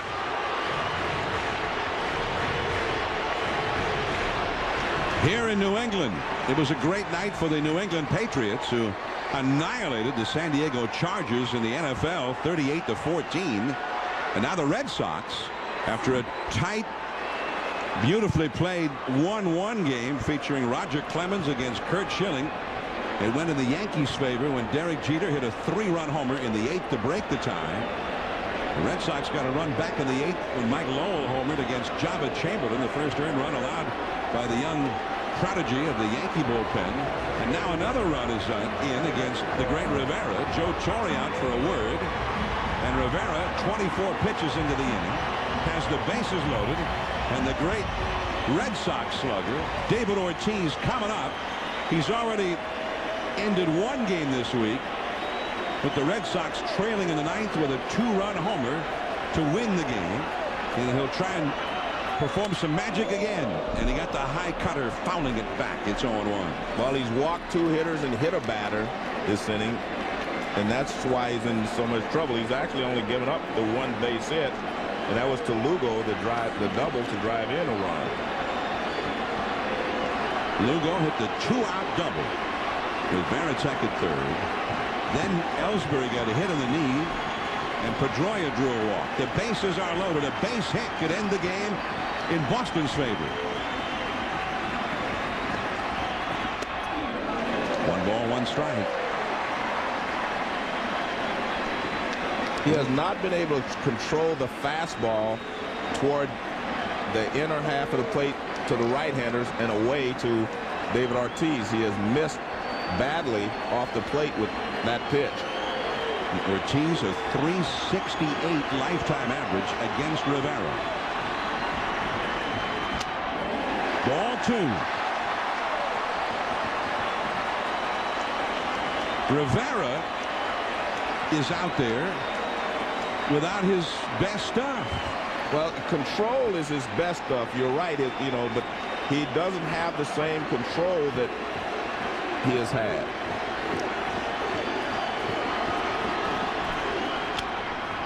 That is foul. He jammed him, and that's the Rivera that we think of. Yeah. Who breaks the bats of left-handed hitters. The Yankees, a trademark of their early season was blowing leads. It happened at Fenway Park here on the 20th. It happened again on the 21st.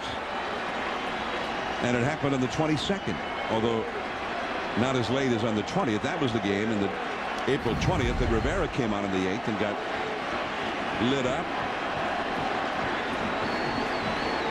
The Red Sox trying to send one last warning shot to the Yankees should they face them in October in the League Championship Series. The Yankees lead 4-3. The bases are loaded. The pitch to Big Papi. Popped up. Jeter is there. Backpedaling, and the ball game is over. Mariano Rivera with quite a scare, but he hangs on to it, and the Yankees win the game. They win the series, and they are still 2.5 ahead of the Detroit Tigers at the end of the day in the wild card, and not quite done just yet in the Eastern Division race either. Well, he got David Ortiz to go for that high and tight cut fastball. He could not get Pedroia to chase a pitch out of the strike zone. And watch this pitch. You see the target was up. And what does he do? He gets it right there. Perfect pitch. That's the pitch he was trying to make most of the night, and he wasn't able to do it. But he made it when it counted, and he was able to get Big Papi out. And the conventional wisdom has always been that because of that cutter, that Rivera has been tougher on lefties than righties over the years. And for the final out, he was extremely tough on one of the best left-handed hitters in the game. 4-3. The Yankees win it. Jeter's home run makes Jabba Chamberlain a major league winner for the second time. Mariano Rivera had to work awfully hard for it. 29 pitches, but he got his 28th save. Kurt Schilling, a tough luck loser. Roger Clemens and Schilling both superb tonight. Head-to-head, their first battle since the 7th game of the World Series 6 years ago. We'll see you next Sunday from St. Louis. SportsCenter is up next. Now, for Joe Morgan and Peter Gaddis, this is John Miller saying good night from Fenway Park. Thanks for tuning in. See you next week.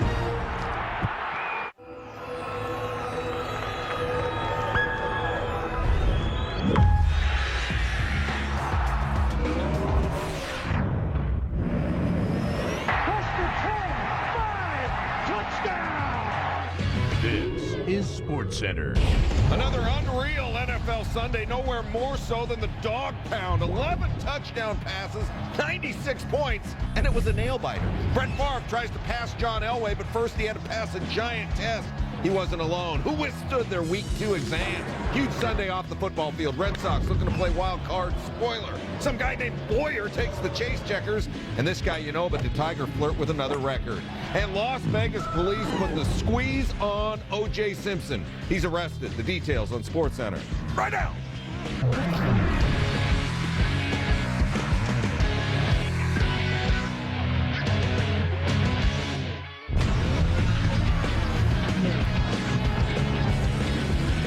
What's good? Welcome to SportsCenter. Glad you're out there with us alongside Neil Everett. I'm Scott Van Pelt. Busy night in New England, a packed house in Fenway. You just saw the Yankees win a pretty emotional ball game that went back and forth, but Neil, they're a little happier up the road in Foxborough. Yeah, LaDainian Tomlinson has owned the Patriots in the 4 games that he's played against them in the course of his career. I'm not sure you could even find him on the tape in this game. By the way, I Spy starred Robert Culp and Bill Cosby, not Bill Belichick and Robert Kraft. NFL commissioner with some comments regarding Kraft's knowledge of Spygate later in this program. Randy Moss, new guy's first catch in the first possession for the Patriots, and another new guy. You saw Kevin Falk with the big block, and that gave Tom Brady time. Wes Welker, the new guy, and then the 7-play, 7 passes drive ends with Benjamin Watson in the corner, all alone, and the Patriots, well, they look like they're all alone in this game. From a talent perspective, they're up 7-0. Phillip Rivers, San Diego's first offensive play.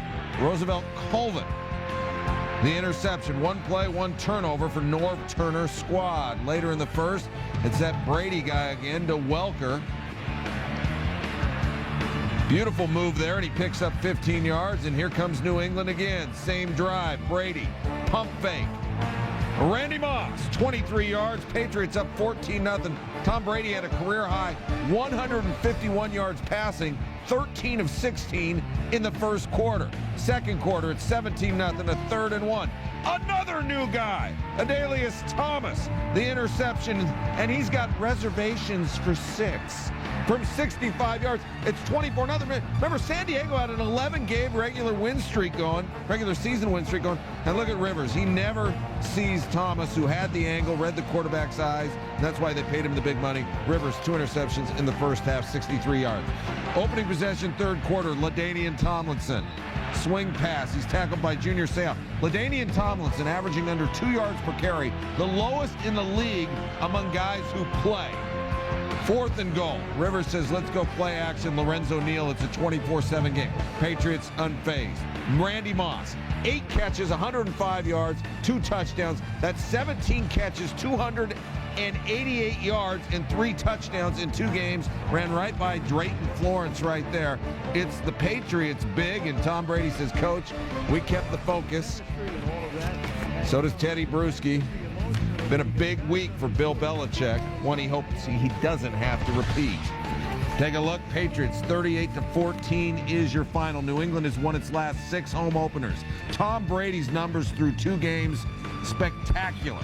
Randy Moss's numbers through 2 games, spectacular. 407 yards for the Patriots in this game, 201 for the Chargers, a team that had big expectations when the season started and when they headed to New England.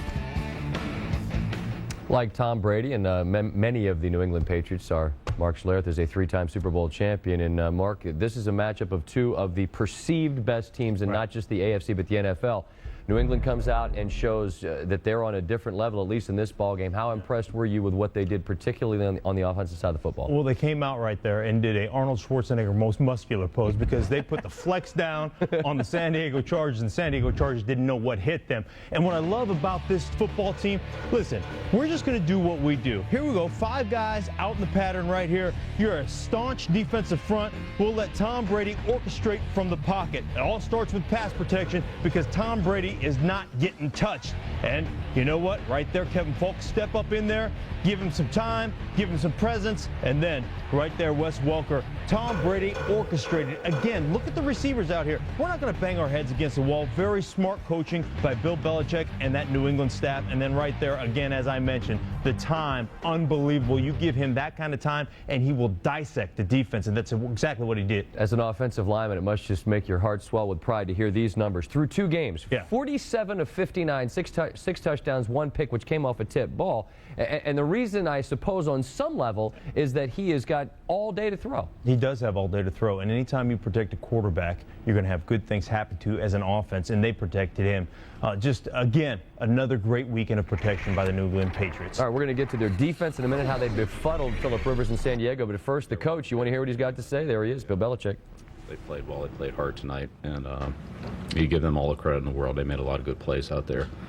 I want to thank the fans for their awesome support. Definitely felt that from the time I walked out on the field. They showed up tonight, and they were with us, and they gave us some energy, and we appreciate that. We got great fans, and we got a great owner. He's been awesome all week, times in a tough situation, and I was glad it just worked out well for everybody tonight. So good to win, get back in the division next week, and you know, just take one step at a time.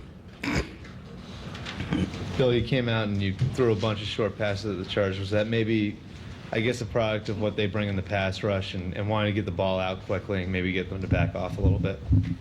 Yeah, we thought that we could control the tempo of the game a little bit, and you know, want to try to spread the field on them. You know, Tom was sharp as usual. Got the ball to a number of different receivers. You know, Ben had some nice plays in that first drive. Got the ball down the field. You know, Randy, Wes. I mean, just go right down the line. Everybody contributed, but you know, it's good to be able to spread the ball around and you know, get on top. I mean, San Diego's a hard team to play from behind with their running game and their pass rush and all that. It's, you know, you're better off trying to play them from ahead. And, you know, fortunately, that's where we were, you know, basically the whole game.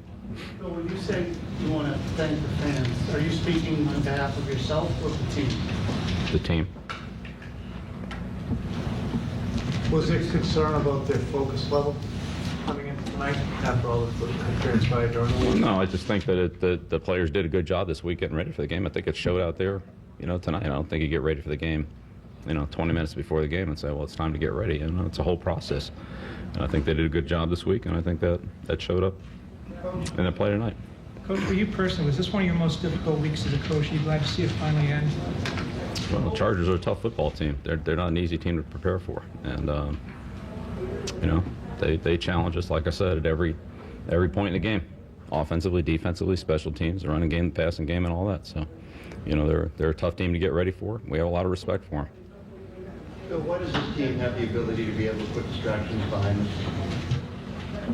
Well, I said I think the team had a good week of focus and a good week of practice, and they played well. So, those things usually go hand in hand. Not always, but usually. Bill, did the fan support mean anything to you individually? Because you seem to acknowledge. Yeah, no, I did notice it. Yeah, no, absolutely. Yeah, it was awesome. It was awesome. We got great fans, and they showed up and supported the team, and you know, I felt some personally as well, and I appreciate that. Remember the last time you acknowledged fans and waved to them as they cheered you on? And that seemed a little unusual. Probably the last time we won a game at home. Bill, you had the after Ellis's fumble, they had the big defensive stand, and like cameras flashing the sideline, looked like you were particularly spirited after that stand.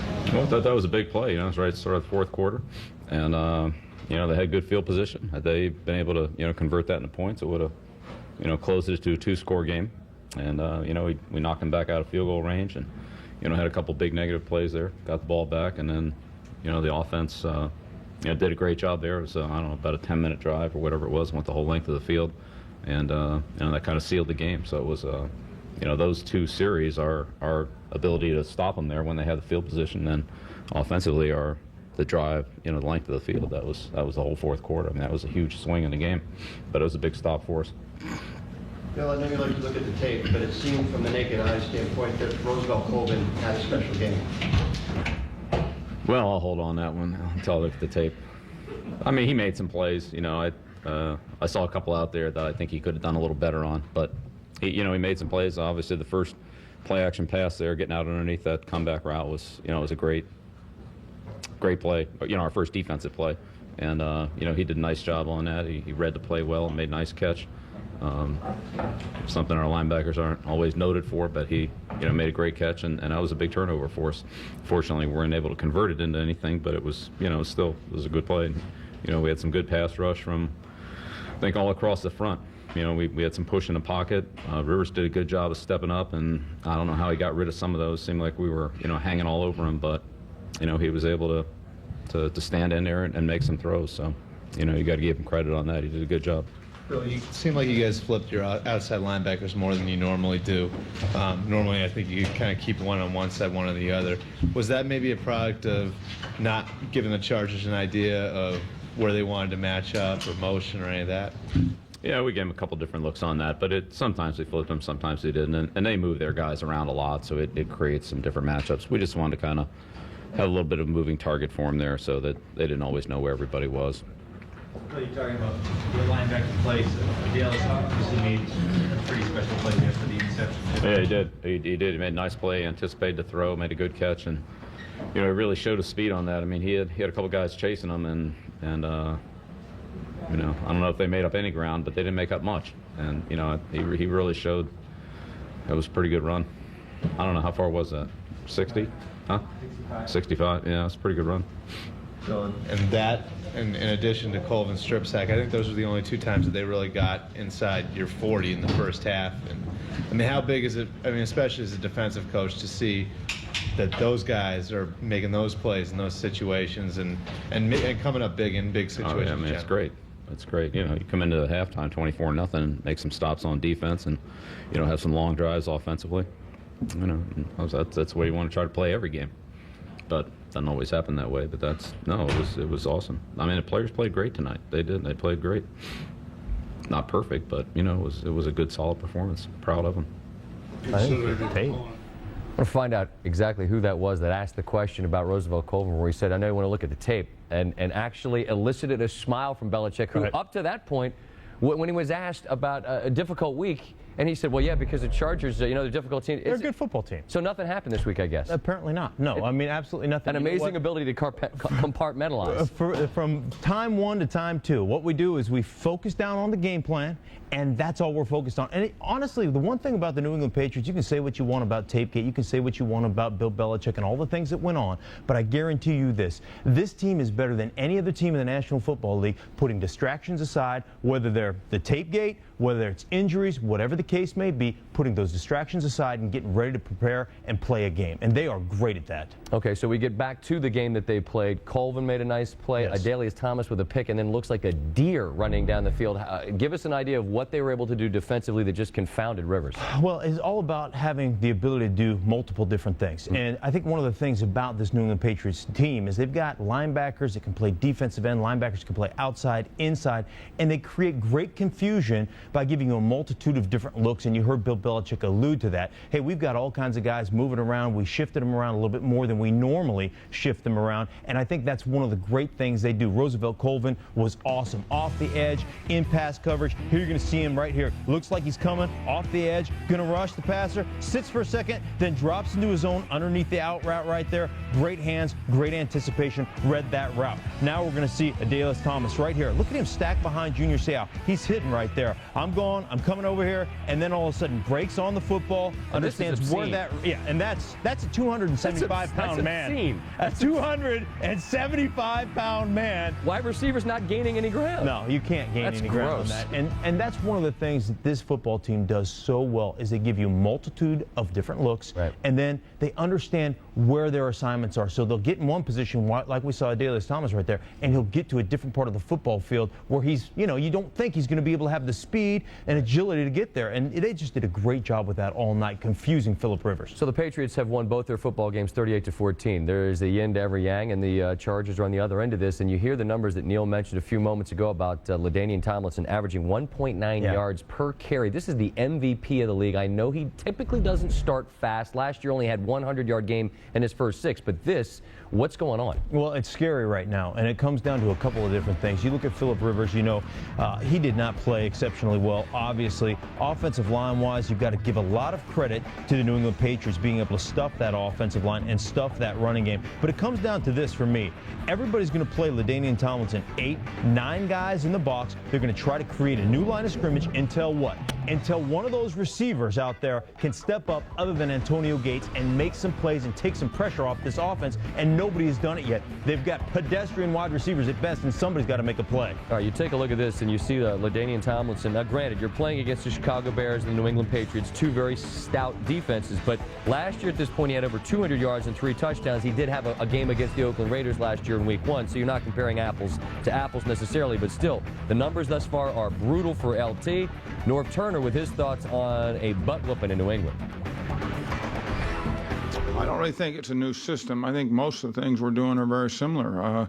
We play 2 outstanding defenses, and we're not playing as with the crispness, the continuity that we will in time. I think some of that's us, some of that's who we're playing. All right, I'm some swinger in a powder blue jersey and a big Chargers foam finger head hat, and I'm a big Charger fan. We're role-playing here. You're an actor, daytime television's Mark Schlereth. How concerned should I be? You should be very concerned. Why? Well, because right now you look at the strength of this offense, and the strength of this offense has been able to run the ball, control the clock, and then get some one-on-one matchups on the outside. Right now, the San Diego Chargers are not doing any of that. And you heard Norv Turner mention it, continuity. Continuity becomes a big issue. You've got to understand, you've revamped this whole coaching staff. A.J. Smith went out, he fired his head coach, it was 14-2 in Marty Schottenheimer, and you've revamped this whole coaching staff. So there's some continuity issues right there in regards to players understanding exactly what they're asked to do and what their responsibilities are and how they're going to carry out those responsibilities. And then, as I mentioned earlier, if you don't have a receiver that can take some pressure off of LaDainian Tomlinson, if you don't have a receiver that can take some pressure off Antonio Gates, you're going to sit there and say, okay, you guys beat us. Vincent Jackson beat us. Right. And if you can't step up and you can't beat them, then you know what? You're going to be in trouble all season long. Right now, offensively, this is a football team that I'm very concerned about. A little early to say it's a statement game that we can really take a ton out of going forward towards January, but early on, New England obviously has shown what they are. San Diego's got some things to work on as they head back to the drawing board. Mark, we appreciate you being with us. Send it back to Neil with more on the Patriots. As for Spygate and the Patriots, it isn't over until the NFL commissioner says it's over. Roger Goodell telling NBC Sunday night that he reserves the right to throw another flag on New England and increase the punishment if he gets more or different information regarding that illegal videotaping by the team. The commissioner also said he did not believe Pats owner Robert Kraft had prior knowledge of the spying. Kraft telling NBC he had no such knowledge and promised it would not happen again. Happening now, the Blitz.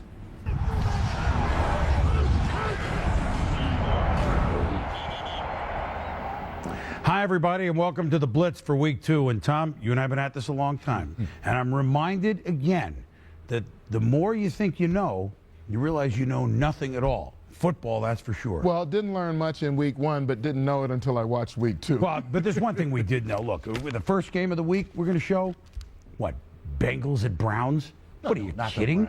What are you kidding? That's why they play the games.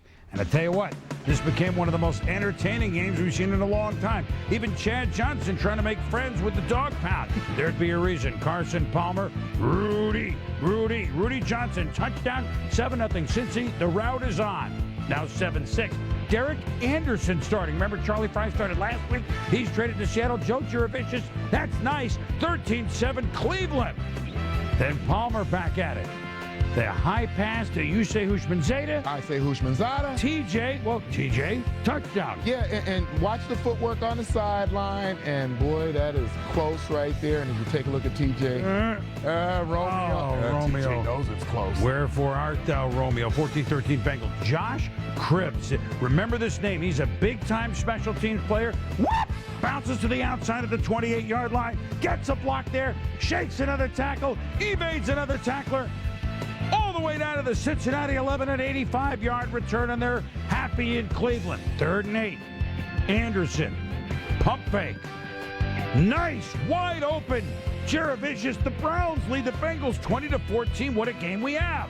Palmer to Chad Johnson. Where's the defense? And he wants to go. Oh, no, the dog pound. Oh, I meant to go over there. No, let me go over here. No, Chad. It's like a little puppy.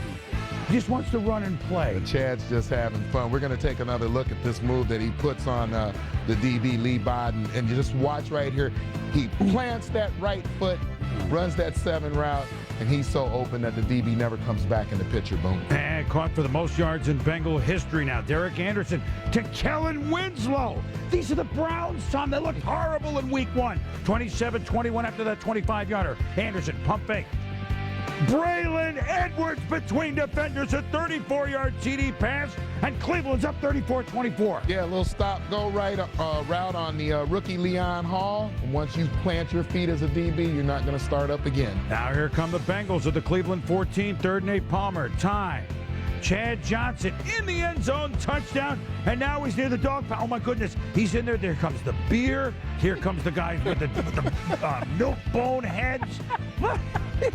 Come on, he's just trying to make friends. Well, then he towels off. I'll hire another one. All right, the Browns still lead 34-31. It's still the 3rd quarter. Jamal Lewis, 10, 20, 30. He could go all the way. 66 yards, 41-31, the Browns. Now here come the Bengals inside the 10. Palmer to Houshmandzadeh, 41-38. Bengals within 3. Now 4th. Braylon Edwards.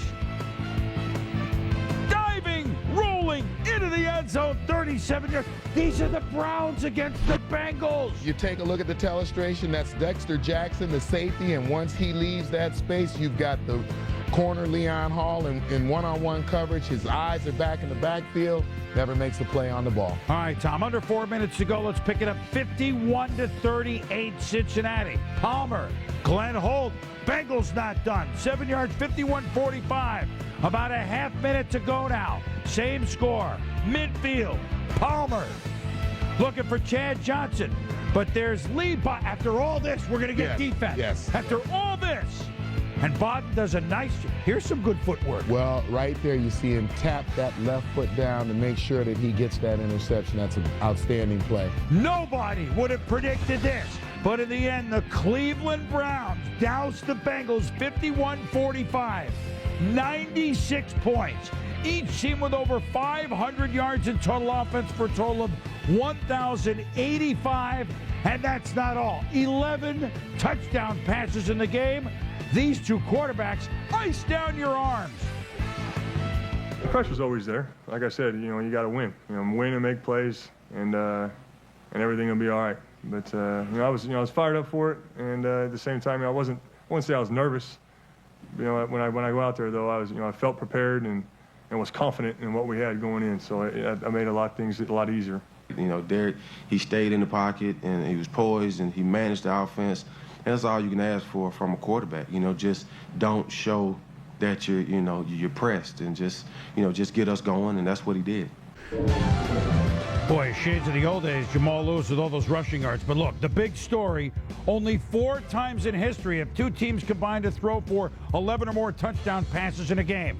It happened once with 12 in 1969. That's Billy Kilmer of the New Orleans Saints. He had 6, the best Charlie Johnson of the St. Louis Cardinals. Then, week 2 on this game, in 1963, that is Tom Flores for the Oakland Raiders in the AFL against George Blanda of the Houston Oilers. And Yelburton Abraham Tittle, one of a few gentlemen that has the single game record with 7 touchdowns for the New York Football Giants. Norm Snead of the Redskins had 4 for a total of 11.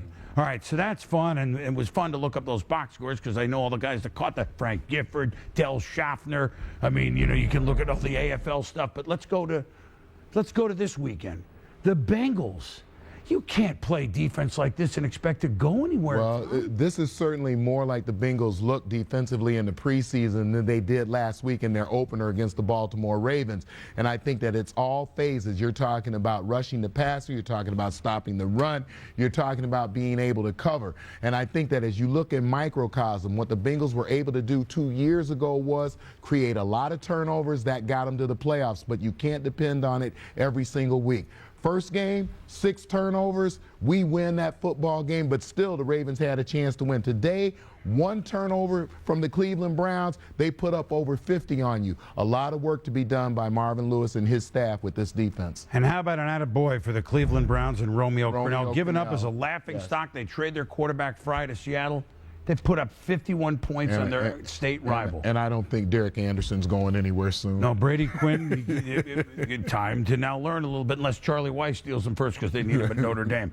All right, meanwhile, a guy that there's no question about that would be Peyton Manning and the Indianapolis Colts. They had 10 days off before they faced. This rivalry is back with Tennessee.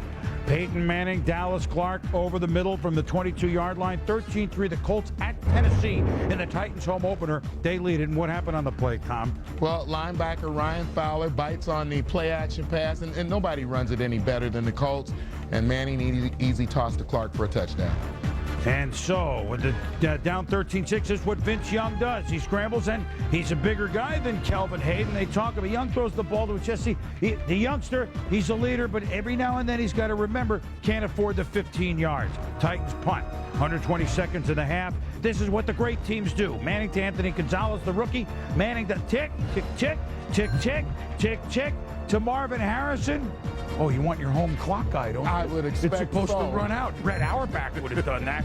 And so 1 second to go. And Vinatieri had a bizarre day. Some of the field goals he made were bizarre. One doinked in off the crossbar. Anyway, 16-6 Colts at the half. Pass for Reggie Wayne, intercepted by Cortland Finnegan. Hey, the luck of the Irish. And he returns it to the 15-yard line. The Blarney Stone. Ensuing Titans drive. Down to the 3. Large Lendale White. First time he's been in the end zone as a pro. It's 19-13 Indianapolis. Now 22-13. But Vince Young, he wins, doesn't he? Uh-oh. Kelvin Hayden with a hit. Fumble. Taiwan Hagler. Marvelous Taiwan Hagler recovers for the Colts. But Adam Vinatieri, automatic, no good. Wide from 36, so it remains a 9-point game. 3rd and goal, Titans. How about this throw and catch? Roy Dell Williams. And the Titans have closed it to 22-20. Vinatieri looking on. Under 2 to go, 3rd and 10 Colts. Kyle Vanden Bosch with a big play. Tennessee's defense much stouter than last year. They have to punt. Young scrambling on 3rd and 9. 12 yards, goes out of bounds. I'm just kind of... And the clock stops. Next play. Remember the play to Roydell Williams? Here's another one with a little comebacker. Down to the 47. 3rd and 4 from the Indy 47. To Brandon Jones. Ooh! Brings up 4th down. Down 2. 15 seconds. And the Colts know that it's going to be Vince Young. And then, whoa, he did the whoop! The pitch to the lineman, then it's loose. In the end, it's Darrell Reed. It's a fumble. Recovers for the Colts. And the Colts had this one sniffed out. Yeah, you see the 7-man front and all eyes on Vince Young. You see the contain guys on the outside, making sure that he's not going to break contain to the outside. Finally, Vince Young has to get rid of the football, try to make something happen. Just trying to keep it close, trying to win it at the end. The Colts, the defending champs, 2-0, big Division I on the road. This rivalry's kind of back, though. They split close games last year, and on this one, the Titans gave the Colts all they could handle. Both defenses continue to tell us that they're improved off last year. Tennessee up and coming. I think we're going to see classic games from them, and the Colts have the poise of a champion. Yep, and the rematch will be fun to watch as well. But the Colts do what they have to do, win in the division 2-0. Back soon on the Blitz.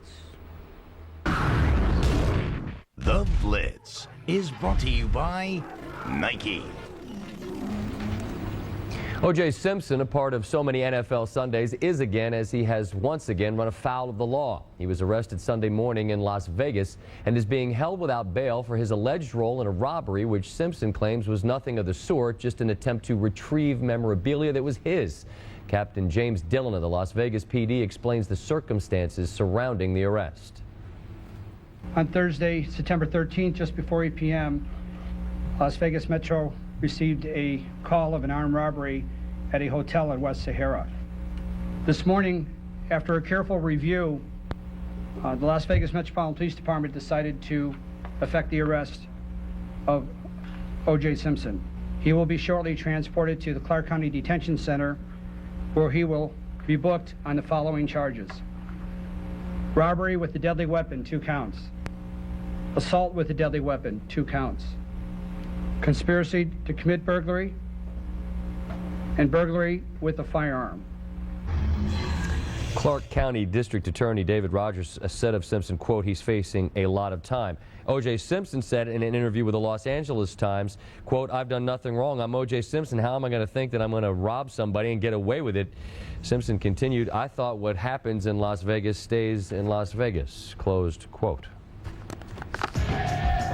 SportsCenter back in 60 seconds. Tom Brady talks, Eli Manning watches, Brett Favre moves, and the Saints, they do not march on. Drama for Tiger. See why it had nothing to do with the outcome. And the outcome of the Yankees Sox regular season series. Why New York may have had Detroit on its mind instead. We're back in 60.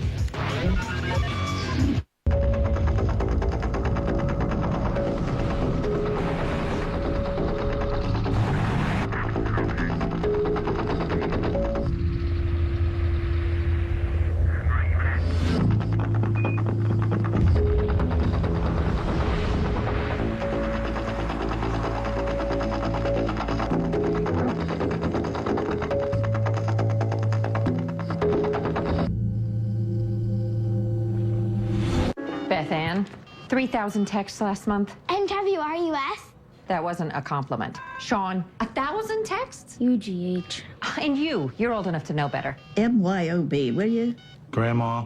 Mom, who could you be texting? IDK, my BFF Rose. Now get a texting plan the whole family can NJOY. AT&T brings your family unlimited messaging to anyone on any network. Now buy any phone and get up to 4 free. Singular's name is now AT&T. SportsCenter, brought to you by AT&T. Your world delivered. And Dick's Sporting Goods. Every season starts at Dick's. Uptown's got its hustlers. Bowery's got its bums. The White Sox got Big Jim Thome. He's a home run hitting son of a gun. Yeah, he is.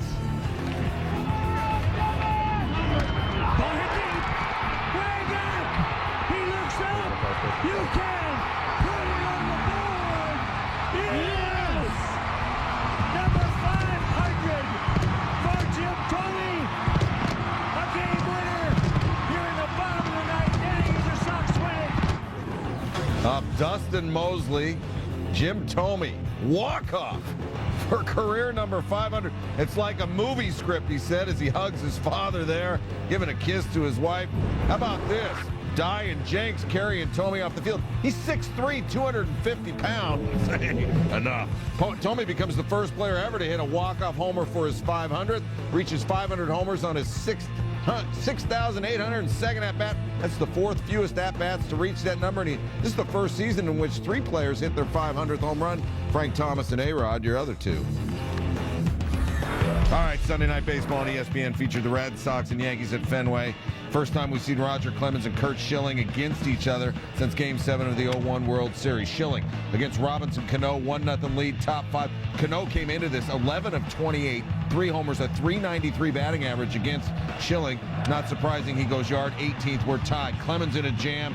Jason Varitek and Johnny Damon, who dropped one earlier, gets Clemens out of the jam. Still tied. Derek Jeter, .439 batting average with 2 outs and runners in scoring position, leads Major League Baseball. Anytime you hear somebody say Derek Jeter's not clutch, stop it. 6 of his 11 home runs this year have come against the Red Sox, and it's 4-1. And if they hold the lead, Schilling will fall to 0-3 in 5 starts against the Yankees this season. I said if, because Julio Lugo in a 4-2 game scores Varitek off Mariano Rivera, makes it 4-3. Then Rivera hits Jacoby Ellsbury. So we've got the winning run on first. David Ortiz, 7 for 19, a homer and 4 RBI against the Sandman. He's on deck. And now he's up because Rivera has walked Dustin Pedroia. Bases loaded, but Ortiz flies out to Jeter, and the Yanks hang on and win it. 4-3 is your final, and that lead is down to 4.5 games. Detroit was watching that game with great intent. They were going for the sweep of Minnesota. Curtis Granderson, give it up for this guy. His average up to .306. You're looking at his 6th leadoff home run of the year. He has 80 extra base hits. He's a leadoff man. 80 extra base hits. It's his 22nd home run of the year. They lead 1-0, then they hand the pearl to Todd Jones, trying to get his 300th career save in a spot of trouble. Bases loaded. Michael Kadire grounds out. That's it. That's all. Jair Jurgens had a no-hitter into the 6th. He got the win there. Tigers still have a shot at catching the Yanks for the wild card. Both teams have divisional games remaining. Yanks final homestand this week with Baltimore and Toronto. Detroit, a tough series starting Monday in Cleveland. Kenny Rogers goes first for them. If they tie, the one-game playoff for the postseason spot will be held in Yankee Stadium. Back to football. Bills, Steelers, everyone's mind on Kevin Everett. The Bills players wearing T-shirts for Everett underneath their jerseys, who Everett watched part of the game incidentally on television. Steeler Nation thinking of him as well. Then wearing the throwbacks, it's like the steel curtain defense. J.P. Lossman hit by James Harrison and James Ferrier. Pass was ruled incomplete. 50 yards of offense in the first half for Buffalo. Willie Parker did his thing. Led to one of 4 first-half Jeff Reed field goals. Steelers lead 12-0 at the break. Fourth quarter, Bills trailing 14-3. Lossman hit by Larry Foote. Fumbles recovered by Anthony Thomas. He's trying to pick up the first down in the red zone area, tackled by James Ferrier. They turned it over on downs. Willie Parker here, 23 carries, 126 yards, and the touchdown. 500th regular season win for the Steelers. Bob Holtzman has more. Sunday morning, Kevin Everett was clearly on the Bills' mind. Players warmed up in special T-shirts they'd made. All week, the Bills insisted when it was time to do their job, they would. Apparently, it's not that simple. It'd be easy to, to try to use that as an excuse for anything, but, we just came out here, we didn't play very well, and we got beat. It's on the back of everyone's mind, but, that did not affect us, and I'm speaking for the team and myself included. I did not see it affect us, one bit. No doubt, Kevin's situation was tough on you, but you have to find a way to overcome, prepare, and get ready. Coach did a great job of getting us prepared.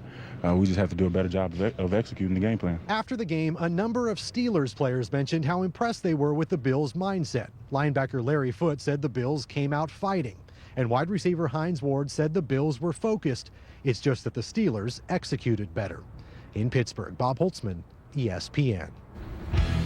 Is Tom Seaver, is he the only one who gets to be Tom Terrific? No, that dude's pretty terrific. Yeah, Tom, you think so, Doctor? 25 of 31, 279 yards, 3 touchdowns, 1 pick. Get in the game, Brady. With the Patriots just roll the Chargers, 38-14 afterwards. Tom, terrific. I think you just, like I said, you just focus on the task at hand. And And if we were to listen to everything that everybody said and respond, there's just too many battles to fight.